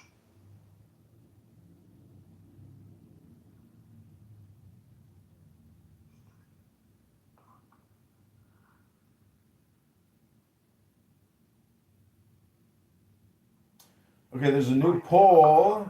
There's a new poll in the house. I want to thank everybody for staying here in the room and listening to this Hypnosis Miracles room. Are you a Democrat or a Republican or a Libertarian? Cast your vote now. I'm voting. Oops. I gotta edit it. Oh God, I can't edit it. Oh well, we'll just leave it. It'll be people that are not from the US. Yeah, you can vote in the poll. Yeah, but I'm not in the US. I don't know about the Republicans, Democrats, or the Libertarian. Yeah, Libertarian. Libertarians are basically small government advocates and for non-intervention and for consolidating and optimizing government spend. Okay. I don't like a big government kind of guy, you know. I want big governments. You want big governments? Yeah. So people in are you Iranian? No. Well, people in Iran are complaining about the fraud, and they're saying, they're stealing all our money. And the thing is, every complaint that the Iranians are complaining about against their government are the same complaints that I hear in America, and so I assume that those complaints are universal. We've got universal complaints that everybody so obviously we're all essentially networked into a government which generates a lot of complaints. We have a complaint distribution government. They don't take complaints, they create complaints. So I call it the complainium. Are you accepting personal responsibility in this chain of complaints, sir? Personal responsibility. Yeah, I think I'm responsible, like, for many things, maybe, in my life. And maybe in my ex's lives as well. My friends' lives. Yeah, I guess. Yeah, that's true. I actually have to admit, in my life, I have done things that were in the end, in hindsight, not beneficial for my friends, but actually wasted their time. Was probably harmful to them and me. And the experiment was a failure. But the thing about being a scientist is that creating new experiments is the joy of science. Yeah, discovering new things, I guess. Yeah, but yeah, I'm like European, so in the EU, we we want the government to take care of many things. Sometimes it's good, sometimes it's a failure. So if you think about it, I live in Germany, and we have no price caps, on gas and gasoline. So, but the Czech Republic have price cap on gasoline, and that's why it's much cheaper to tank in Czech Republic than to tank in Germany. Mm-hmm. Do you have price caps in the US? I'm sure we do in some ways and forms, but maybe it's not explicitly stated. Yeah, the Czech Republic introduced not a price cap in the sense, but like a margin of how much your margin should be Mm-hmm. if you're selling gasoline or diesel. So that's why it's much more social. Spain as well did that. In Germany we didn't do that, and it's crazy. People can't afford going to work now. So yeah, I guess government could intervene sometimes, and it's good. Yeah. So. See, the government could just offer a gas stipend and reimburse drivers, for the next 3 months, and then see how that program works. But they'd have to legislate it and distribute the money. And that's the theory of modern economics, which is just print more money to resolve the debt in the conflict or the junk situation. They just paper it over with new future junk. And that's what a libertarian differs in economic philosophy with, let's say, a Democrat or Republican, because their theory is it's all civilizational, contagion and compromise and combination. So that's unfortunately that's not how you run a business. And if you read a business book to a group of politicians, they will scream at you and say, you're wasting our effing time. But yet, they don't know how to run a business. They've never started a business. They've never run a business. They've never sat at a cash register and warmed up a piece of pizza for 100 hungry college kids. You see what I'm saying? They are just complainers. They have no real world experience, and therefore they're not fit, and they are not suitable for governance. I saw somebody wearing a shirt yesterday that said there is no political solution. The truth is that the opposite of that. There's only political solutions. That's what people fail to realize. And so the Iranians, if they're going to play hardball and think there's no political solutions, well, then they're really stupid. And they will get what they deserve then. That's my opinion. Hello? I think what the Iranians are trying to do is get a political solution that suits them. So I don't think they're like war is just means the politics. So they're trying to hold on so they can like maybe get the political solution they want. And I guess like if the US gets bored of that, they'll just give them what they want and they'll go out.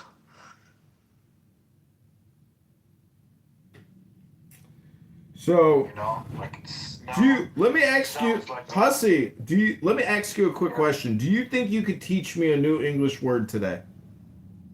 no. My English is not that. What's the name of it? It's not the yellow from the egg. Mm-hmm. I don't think you know that. This is a German saying. So there's this thing on the human body. It's called the tragus or the tragus. It is a cartilaginous flap on the inner ear canal opening. Do you know what they call politics? The tragus. No, what is that? It's called the ear clit. It's called an ear clit. So if you just keep tickling that ear clit with Boy Who Cried Wolf, well, that's all the human brain requires is stimulus. Doesn't even have to be intelligent. You just got to keep playing with that tragus, the cartilaginous flap at the ear canal opening. It is a preauricular skin tag. Preauricular. It's a new growth of skin and cartilage. It's a sensation of a foreign body. It could be hardened by earwax, but it's called the tragus. That's your word of the day. The tragus.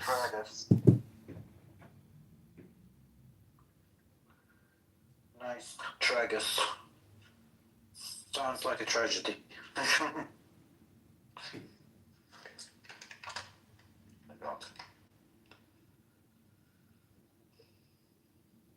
Chorus, what are you Iranian? Yes, Lucy, I'm Iranian, living in the Netherlands. In the Netherlands. Yes. Oh my God, the Netherlands. Where do you live in the Netherlands? Rotterdam. Rotterdam. I was in Rotterdam last year. Really? Yeah. You like it? Yeah, I liked it. Like I kind of went there for like one day, and then like my aunt lives in Nijmegen. Oh yeah. I'm not speaking that well. Yeah, and it's like I would say the Netherlands is like the most overrated country in Europe. Yeah. Yeah, it is. So boring. Like it's flat. The whole thing is flat. Why is it so flat? It's crazy. The whole thing, like when you go, like I went with the car, and when you go like from the autobahn to this, it's like 100 km/h or something like that. In your like highway, it's crazy. Like the downgrade. Like here's one thing I think the government should not intervene with is like speed limit. Speed limit should be there should be no speed limit anywhere in the world, especially on the highway. I think it's the most taxed country of the world. If you see like one of the most. If I'm paying 50% of my salary in taxes, I don't know about you. Yeah, it's close. It's close. Yeah, if you see like the gas prices here, it's not normal because it's like 70% taxed. Like if we pay €2.50 a liter now. Yeah, us too. It's crazy. Yeah, this is crazy. Yeah, same thing in Chicago.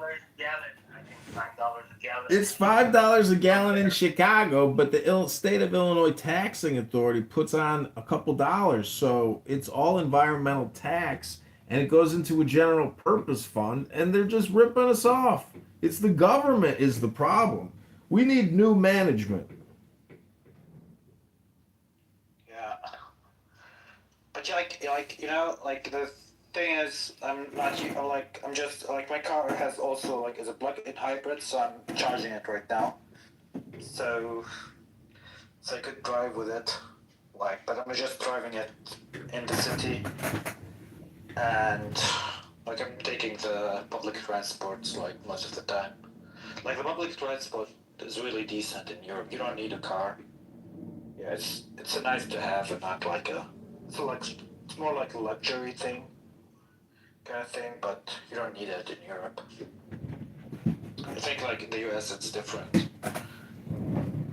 Yeah. We'll see. What is your opinion about this war? This war? Yeah. Dude, we're fucked. This war. That's the thing about this war. Like I know I'm maybe here I'm gonna be in the minority, but I think it's a mess. It's not going well. I think also like there's no option of backing down.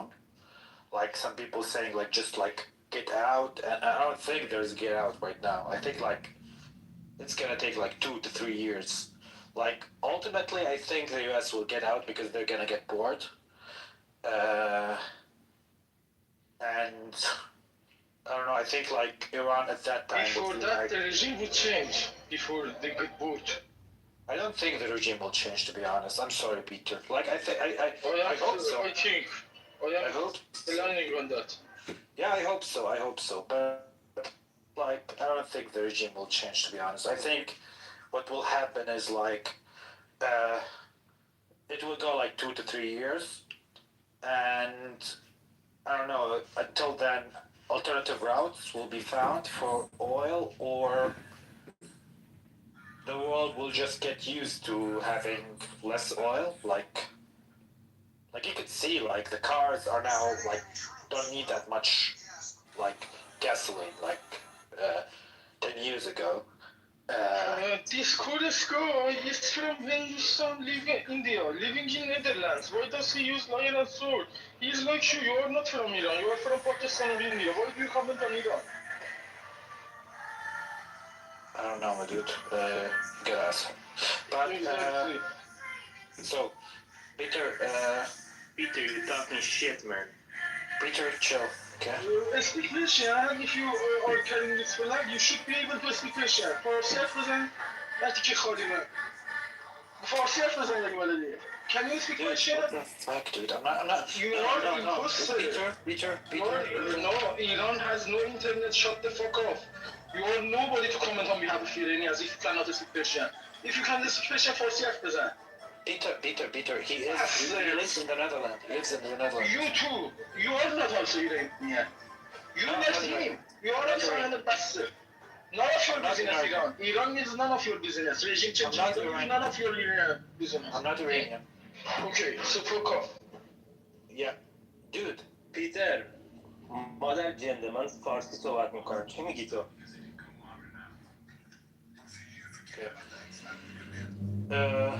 He's from India living in Netherlands. That's it. But he just talked Farsi to you. It is wood. Wood. Yeah, I don't know. Let's discuss it in Persian. Going, okay? فارسی حرف بزن. فارسی حرف بزن دیگه. Peter. Bastards. You're bastards. I was talking to you. What is your opinion? How can we end this war? End of your business. End of discussion. Bye. Peter, bye. I think it's gonna take time. Like, I might be in the minority here, so I think it's gonna take like 2 to 3 years, to be honest. I think also that China and Russia will make sure it takes that long. I think also like the US can't back down right now. Like, there's no possibility to back down because like your allies are being hit the whole time. The ship lane is not open, and I think like the result will be like in 3 years' time there will be like frozen conflict or something like that, where there's like some kind of solution, or like Iran loses its its leverage, with time. Like, because, like, the world will get used maybe to less oil, Like, things are getting more efficient as we advance in years, so cars will need less gasoline, people can work from home, things are developing, at the same time, so I think, like, in 2 to 3 years, the US will get bored. Iran would be, at the time, like, toothless, so they won't be able to attack that much.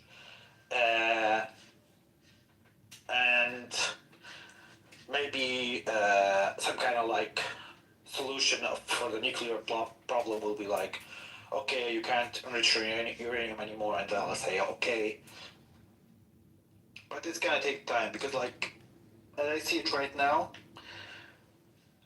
the Iranians, like, perceive this war as, like, fighting for their own survival. They also think, like, if they now end the war, it will be like they'll be hit again. So they don't trust the US or Israel for all that matters. But, like, I think the US is, like, the most important, like, the most important, like, that you get the US on board. If you get the US, you will get Israel somehow on board as well. And the Arab countries might join. I don't think they'll join, to be honest. I think they're too weak to join. Also, I think their armies are for themselves. Yeah, I think 2 to 3 years, maybe. Or maybe, like, the US will get bored of it and, like, they'll say just whatever, we'll give you what you want. Open up the strait. Yeah. But, like, like, Iranians, like, the things they're asking right now is just impossible to do. Like, no president of the US will accept that. Like, it's not about Trump. Do you think the Middle East would be a better place if there is a regime change? Yeah, now? Yeah. Ultimately, yeah. I think so.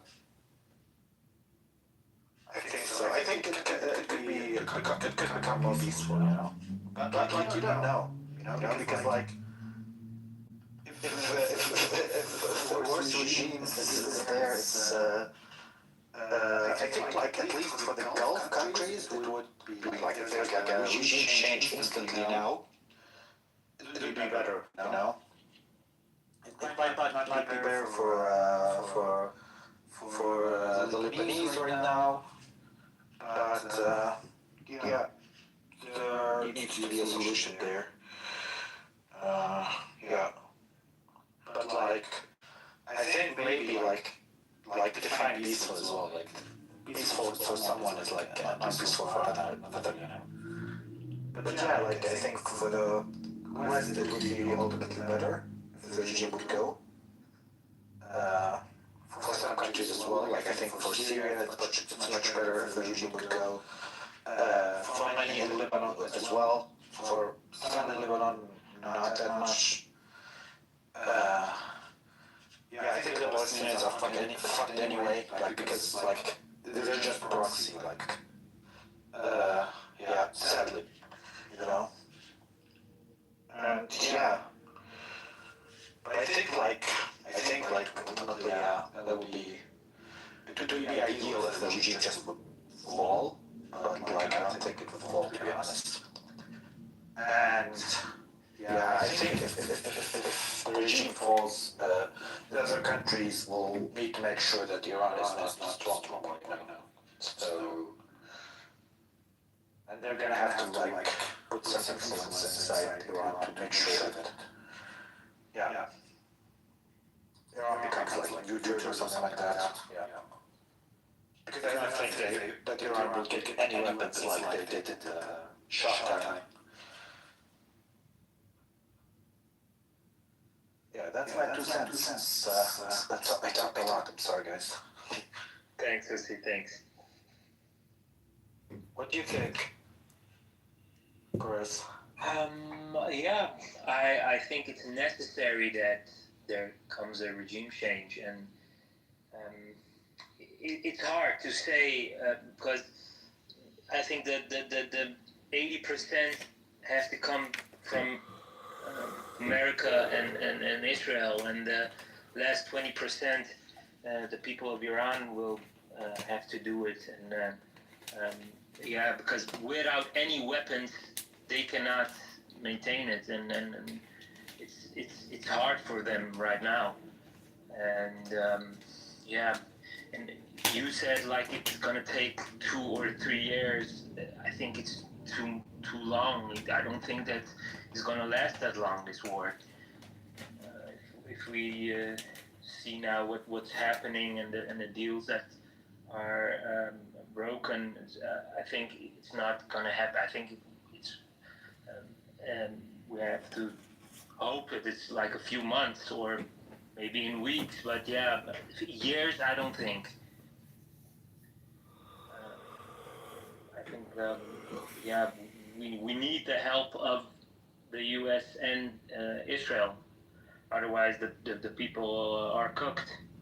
And the regime change is best for all in the Middle East.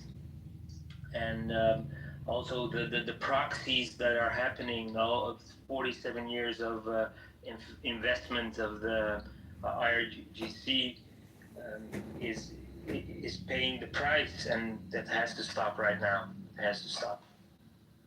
And yeah, I'm optimistic. I'm optimistic, and I hope that the rest of the world also sees that it's yeah, evil regime that has to change.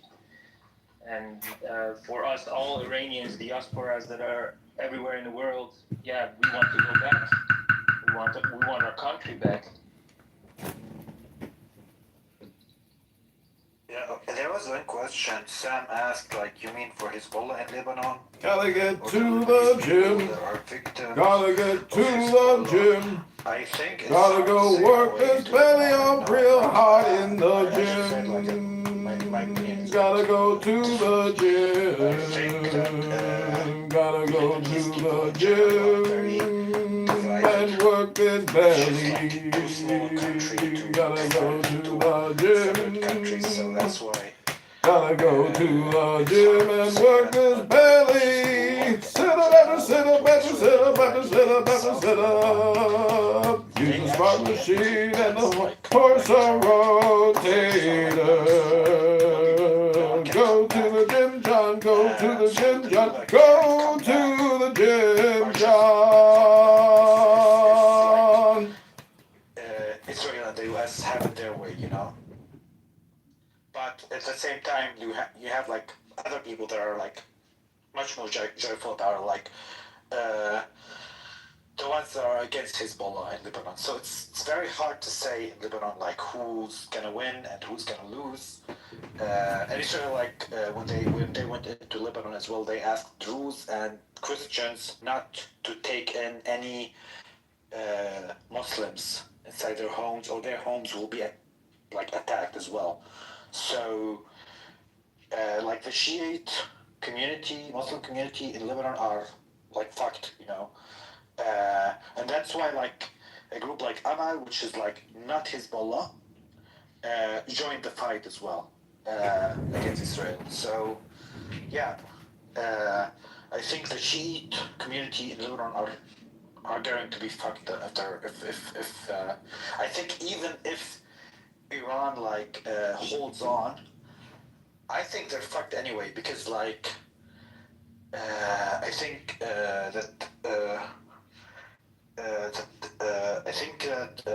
think that Iran will sell them like nothing, you know. Like we saw when Israel killed like the guy, what's his name, the head of Hezbollah, the last head of Hezbollah. You know, Iran didn't even budge. You know, like they told Hezbollah to do ceasefire.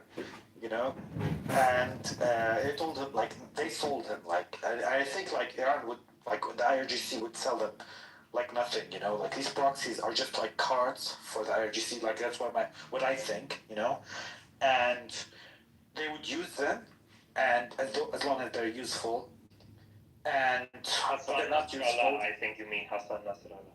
Yeah, Hassan Nasrallah. Yeah, and I think when they're not useful, they're just gonna throw them up. Gonna throw them. Like we saw, like as well with Hamas. Like did the IRGC now go into Gaza and protected the people in Gaza? Of course not. They're just cards. They go into negotiations and they give them up once a better deal is like reached. And yes. I think it's the same for the Lebanese people, the Shia Lebanese people. I think they're fucked anyway. The thing is, do you think that they being well, as you call it, fucked, could have to do something with the fact that some of these people actually support Hezbollah or support Hamas, or are the victims and are under pressure of these proxies and have to abide by them because they are in their village and putting them under pressure? I think the way you describe it is very weird because I think they're fucked anyway because Israel wants their land, not because they belong to this group or that group. They want that land, Israel. They want a buffer zone for now. We don't know what will happen later, But Israel Smotrich, like Israeli government, is very clear about it. They want southern Lebanon, and they want it without Lebanese people. So these people are fucked anyway. They're gonna lose their homes, and the one like southern of the Litani River, as long as I remember now. I don't know if I'm saying the names wrong, actually. I might be wrong about many things.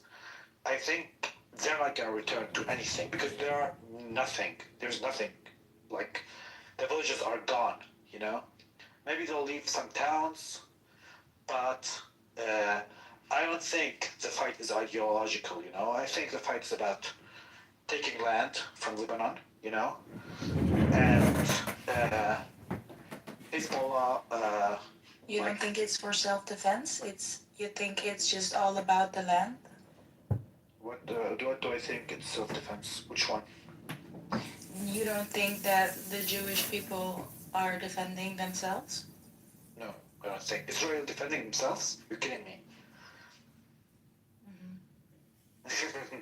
No. I don't think it's defending itself right now. I think it's like very clear right now, like after 1 year like of breaking the truce with Hezbollah, like 2,000 times or 3,000 times. Yeah. Once Hezbollah attacked Israel once, they said the truce is gone, But they were breaking the truce for 3,000 times while in a truce with Lebanon, So I'm happy that you mentioned it yourself. It's Hezbollah by orders of IRGC that fired the missiles and started firing missiles from Lebanon into Israel. So it's not fair to say that Israel started attacking Lebanon. And I think Lebanon, the state of Lebanon itself, the country of Lebanon itself, should have better security and to ensure that there is no other sort of proxy from another foreign country in your country attacking other countries from inside people's civilian homes. They literally have rocket launchers in homes, civilian homes, from the freaking window. They're fucking firing missiles through the fucking window where people live. Yeah. What do you expect if you're like a proxy? So I think that the Lebanese government actually right now should just dissolve because like I don't think. Yeah, why not just give up? It's already fucked. They can be because they have nothing.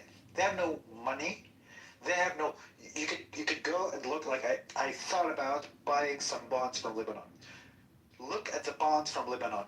They're like 5% of their value. because no one believed that they're gonna get their money back from the bonds of Lebanon. You know, it's this country is it's like crazy. You know, this government should just dissolve, should give up. You know, because they're unable to do anything.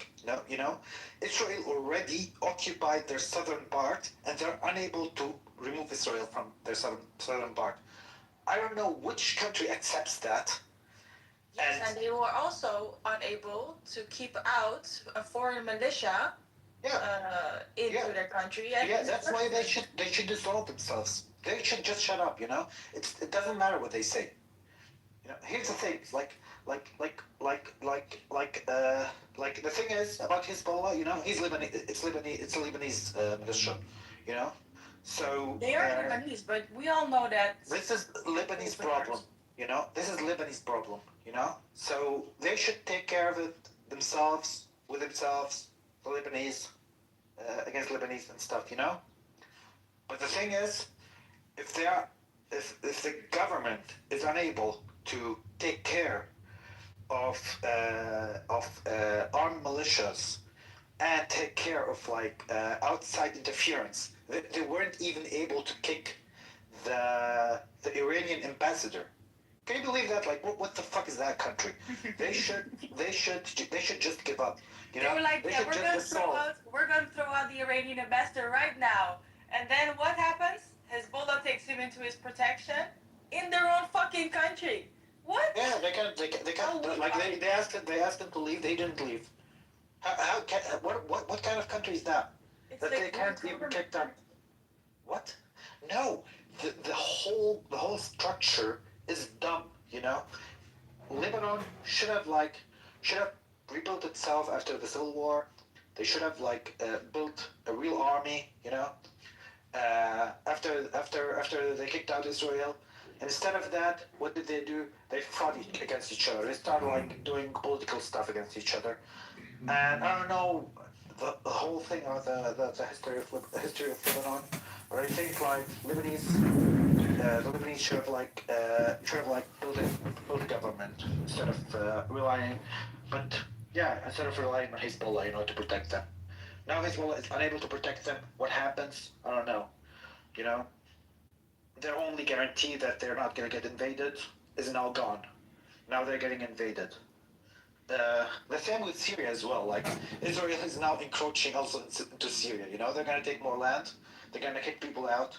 At some point, they're going to annex it and move people. The thing is, whose fault is this? If you ask me, I'm a very simple thinker, very practical. Lebanese government was unable to keep the proxy militias from attacking another sovereign country. So who is at fault when they start a war from their soil and then they get attacked and they have to give up land? It's very simple for me. The person that is responsible for this is not. Do you think the Arab countries should also take land from Iran? Well, I wish them very much luck, but it's not going to work. Why not? We all know that because every government, even transitional government of Iran, is not going to allow that to happen. Well, transitional government of Syria tried to not allow that to happen. What happened to that land? It's gone. You cannot. Wait. You cannot. I don't want to sound cocky. Yeah. You cannot.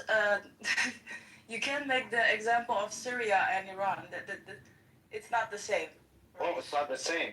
Why? The Iranians are not the same. The Iranians are is not the same. Master race. The same. Are you guys the master race? They come on. They're not that. They have a lot of security. Guys. You had once the Islamic Revolution went on, you know, Saddam Hussein was close to collapsing your government, taking over the Arab places from Iran. Close. Close. Iran destroyed Iraq. No, not Iran. The IRGC destroyed Iraq. Let's be clear about that. And he made. Well, it's Iranian people some mistakes. No, wait a minute. It was the Iranian people that fought in that war. Even children. Yeah, even 14-year-old children were in that war with Iraq. So it's Iranian people. Would you say that Saddam Hussein was was justified in throwing chemical weapons because you hit IRGC in your country? Wait, what? Saddam Hussein was justified to throw it? Throw chemical weapons. Of course not. That's never justified. Okay, so Israel is justified to attack southern Lebanon. Why are you making these? It's not a good example. You're making a comparison. No, it's a hypocrisy. I'm just telling no, you about the hypocrisy. Hezbollah. Have you heard of Hezbollah or not? Yeah, have you heard of the IRGC? Okay, so when Israel attacks Hezbollah, Hezbollah works for the IRGC, correct? Yeah. That's why Israel's attacking. No, I'm just talking. No. You misunderstood me. No. I'm talking about taking land. You know, I think Arab countries should be able to take land. No. I was talking. What are you talking about? Which Arab country? Which Arab country would For want to do example, that? Kuwait and Iraq. Maybe they can like divide it. I think there should be like another Arab country on the Persian Gulf. You know, and this Balochistan maybe as well, and they can like divide it among each other. You know. Listen, these separatist ideas, I know them, and we know every Iranian city around in Iran. There is not even one city in Iran like Balochistan or Kurdistan that even has the slightest idea that they could actually be successful in taking land from the whole country of Iran. It's not going to happen. We know people are not going to allow that to happen. But don't you think like if right now, this is right now, you know, but like don't you think like in 2 to 3 years, or maybe like 10 years, once like there's no government, there's no governing body, people are very Iran poor. has been existing for 2,556 years. Dude, It has never happened, and it will never happen. This applies for every country in the region. Like, come on, like I don't know which 3,500 countries years. you're talking about. I don't know how long they've been existing. Who put them there? The British government. Egypt. I don't know. What the fuck? Like, who cares? You know, like every country could be divided, could be separated, could be severed. You know, every country can lose some land.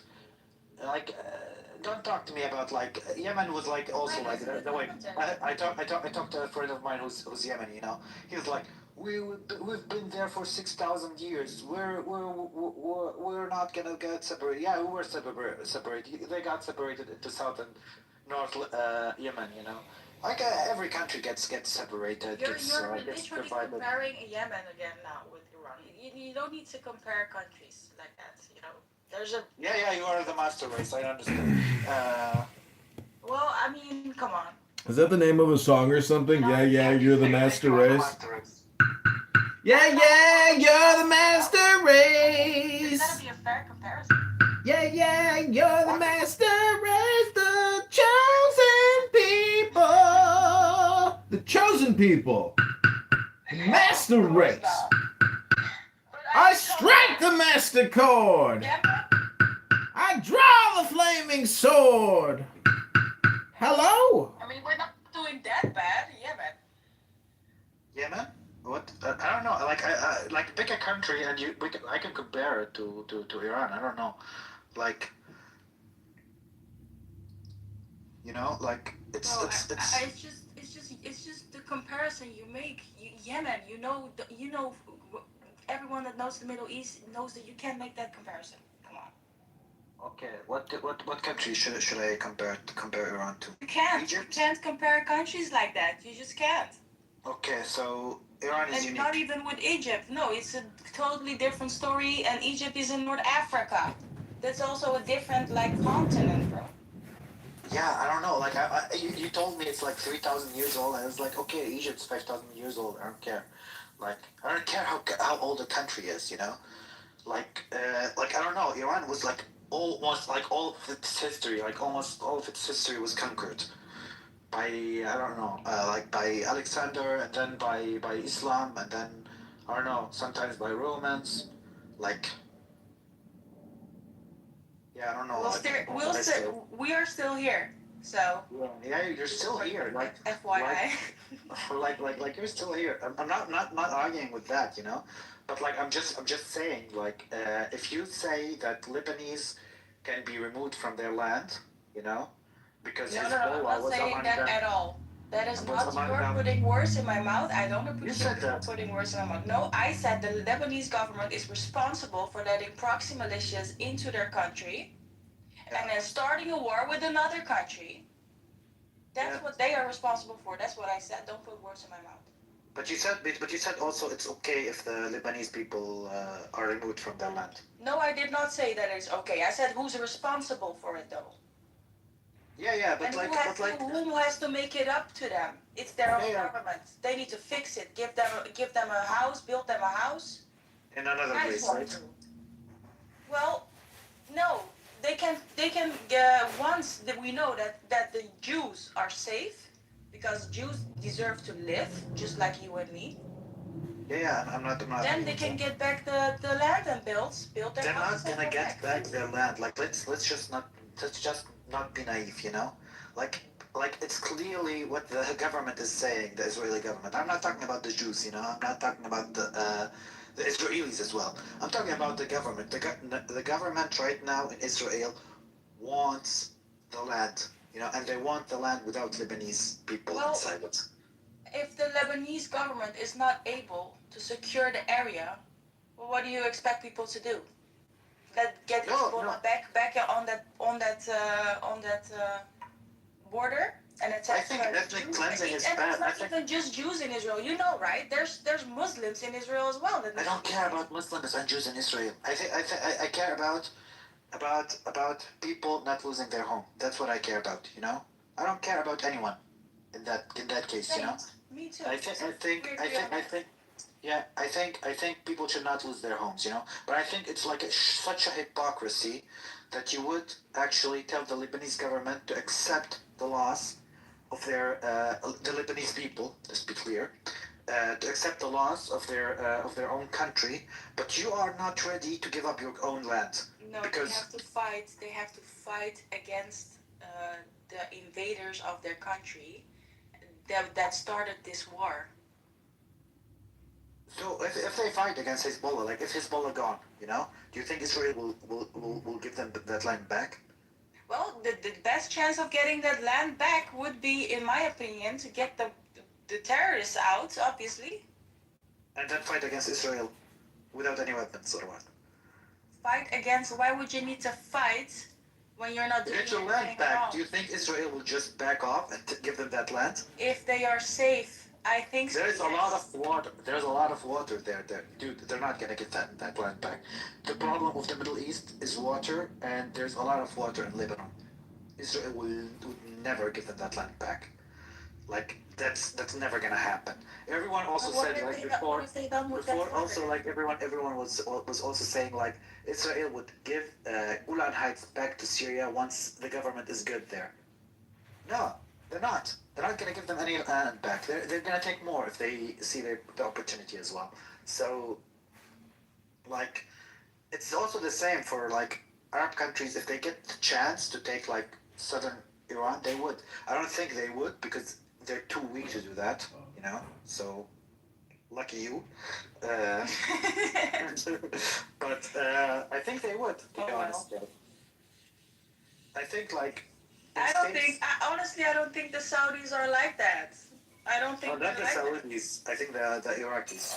I don't think the Saudis would do that. The Iraqis, they could be. Maybe, they would think of something like that. Yes, the Iraqis. Like, you know, also, since you talked about Persia, I just looked it up online. Baghdad used to be the capital of Persia. What the fuck? Can you explain that? No, that's actually incorrect. Baghdad was Babylon, if you look into history. Yeah, it's the same. Who cares? Like. No, it's not the same.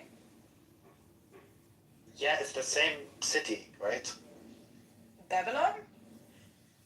Like the same place.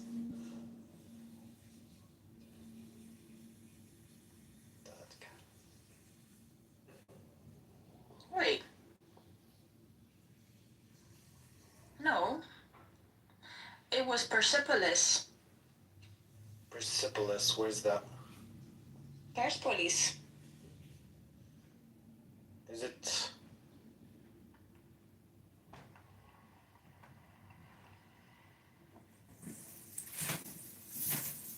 It was Persepolis, built by King Darius. Darius the First.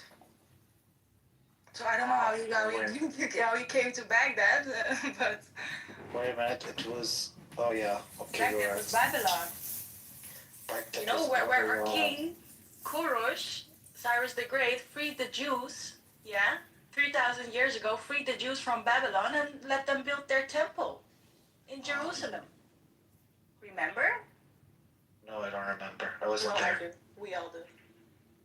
I wasn't there. It's just a history book you need to open, honey.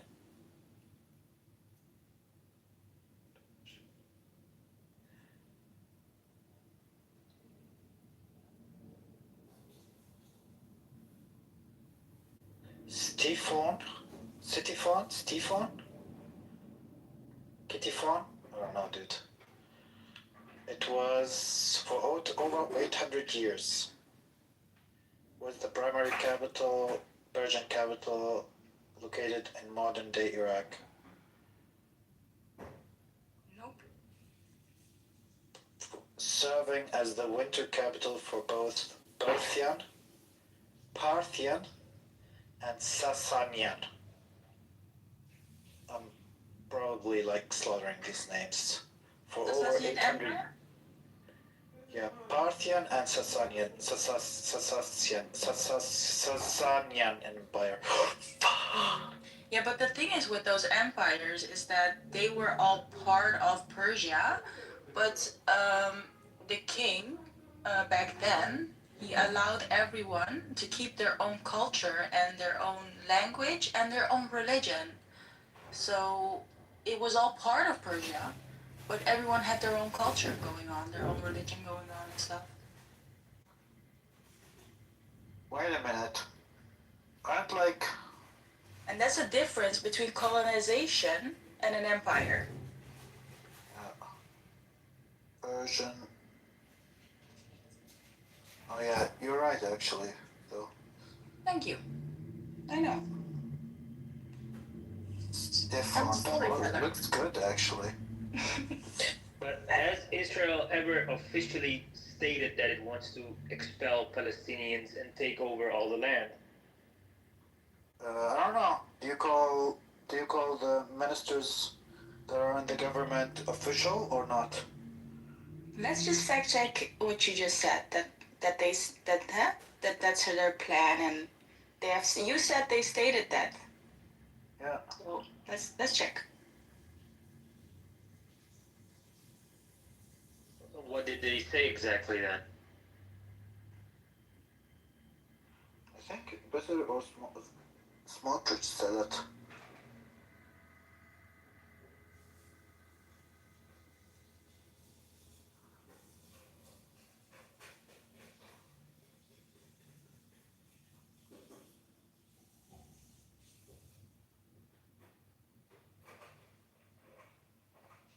All right, I did some fact checking, and I found out that your statement is false because there have been some wars in between 1982 and 2000 where Israel was in southern Lebanon and had a security zone.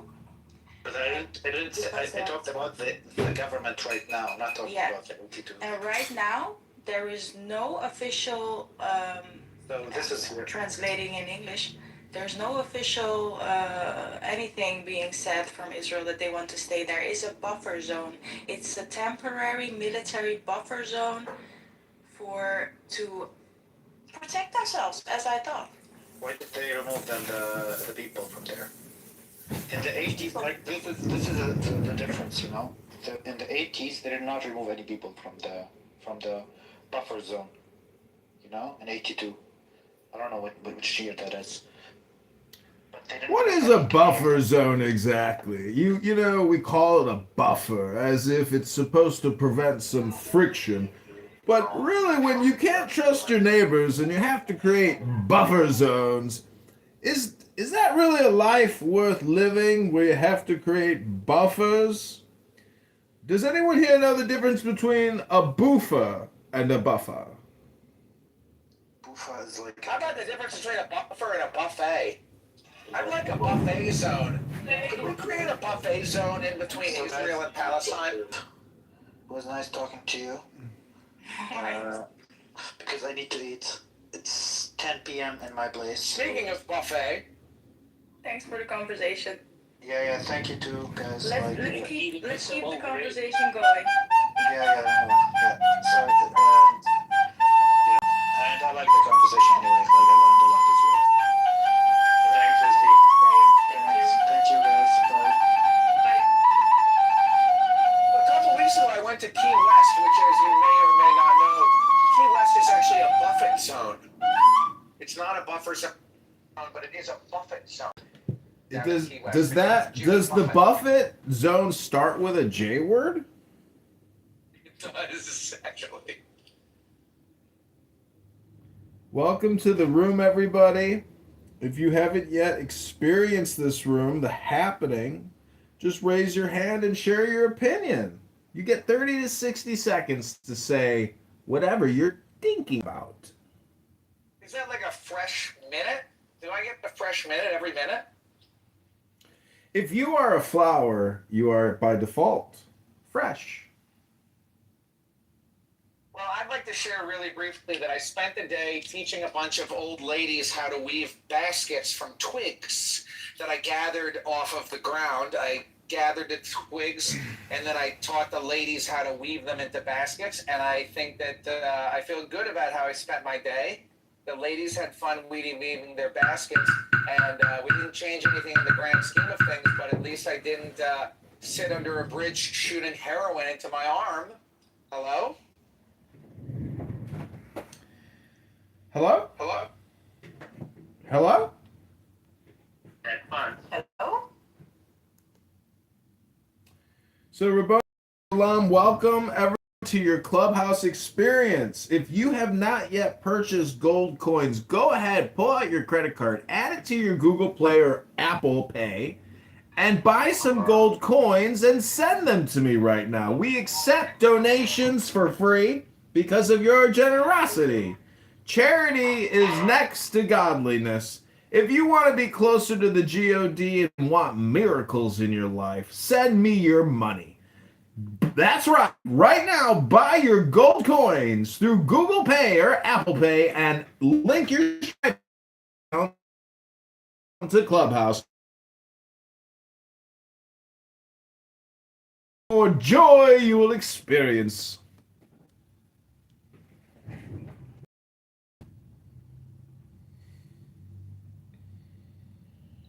And what if we don't got money?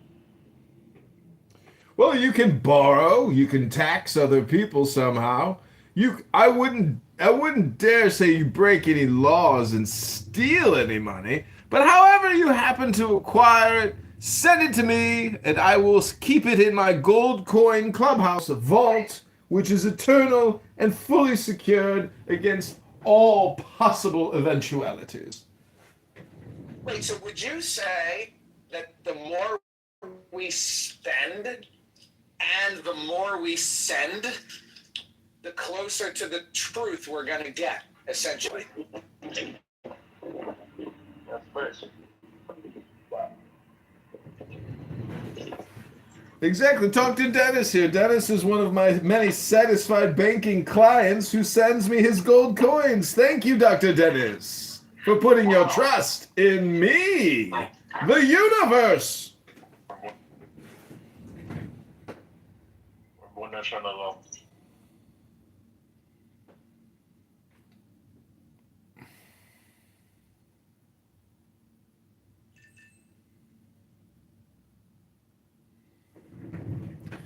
There's nothing more than I like than to hear that gold coin clinking here on Clubhouse. Makes me into Scrooge McDuck. Send me your gold coins! I want more gold coins! The more you send, the more joy you shall experience. All communications to ghosts. All communication is gold coins sent to the universe. If you're feeling it, if you feel good inside, if you feel strong inside, send me your gold coins right now. And we will preserve those gold coins and all those feelings of joy and strength and happiness and, dare I say, even ecstasy?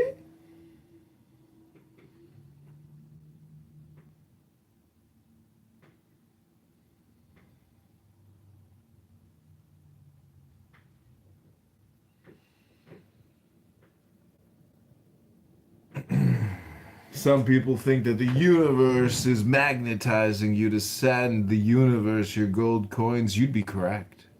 The universe is a gold coin magnetizer. If you want to feel good inside, if you want to feel like you've never felt inside before, something joyful, something playful, something creative, just go ahead and buy $5 worth of gold coins right now and send the universe your gold coins, aka money.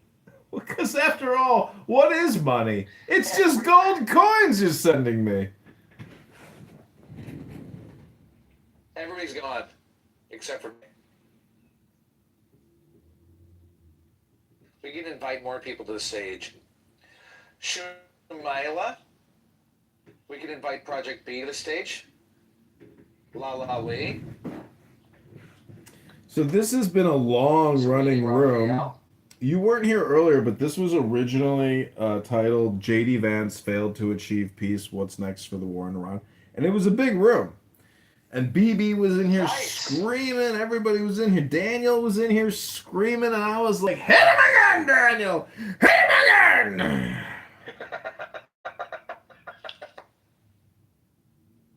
Project B. That's good. I'm sorry I missed it. Project B, what is the difference between Plan B and Project B?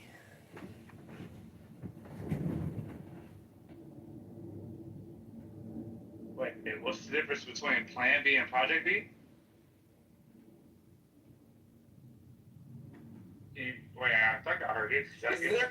Is there any similarity between Project B and Project PAC?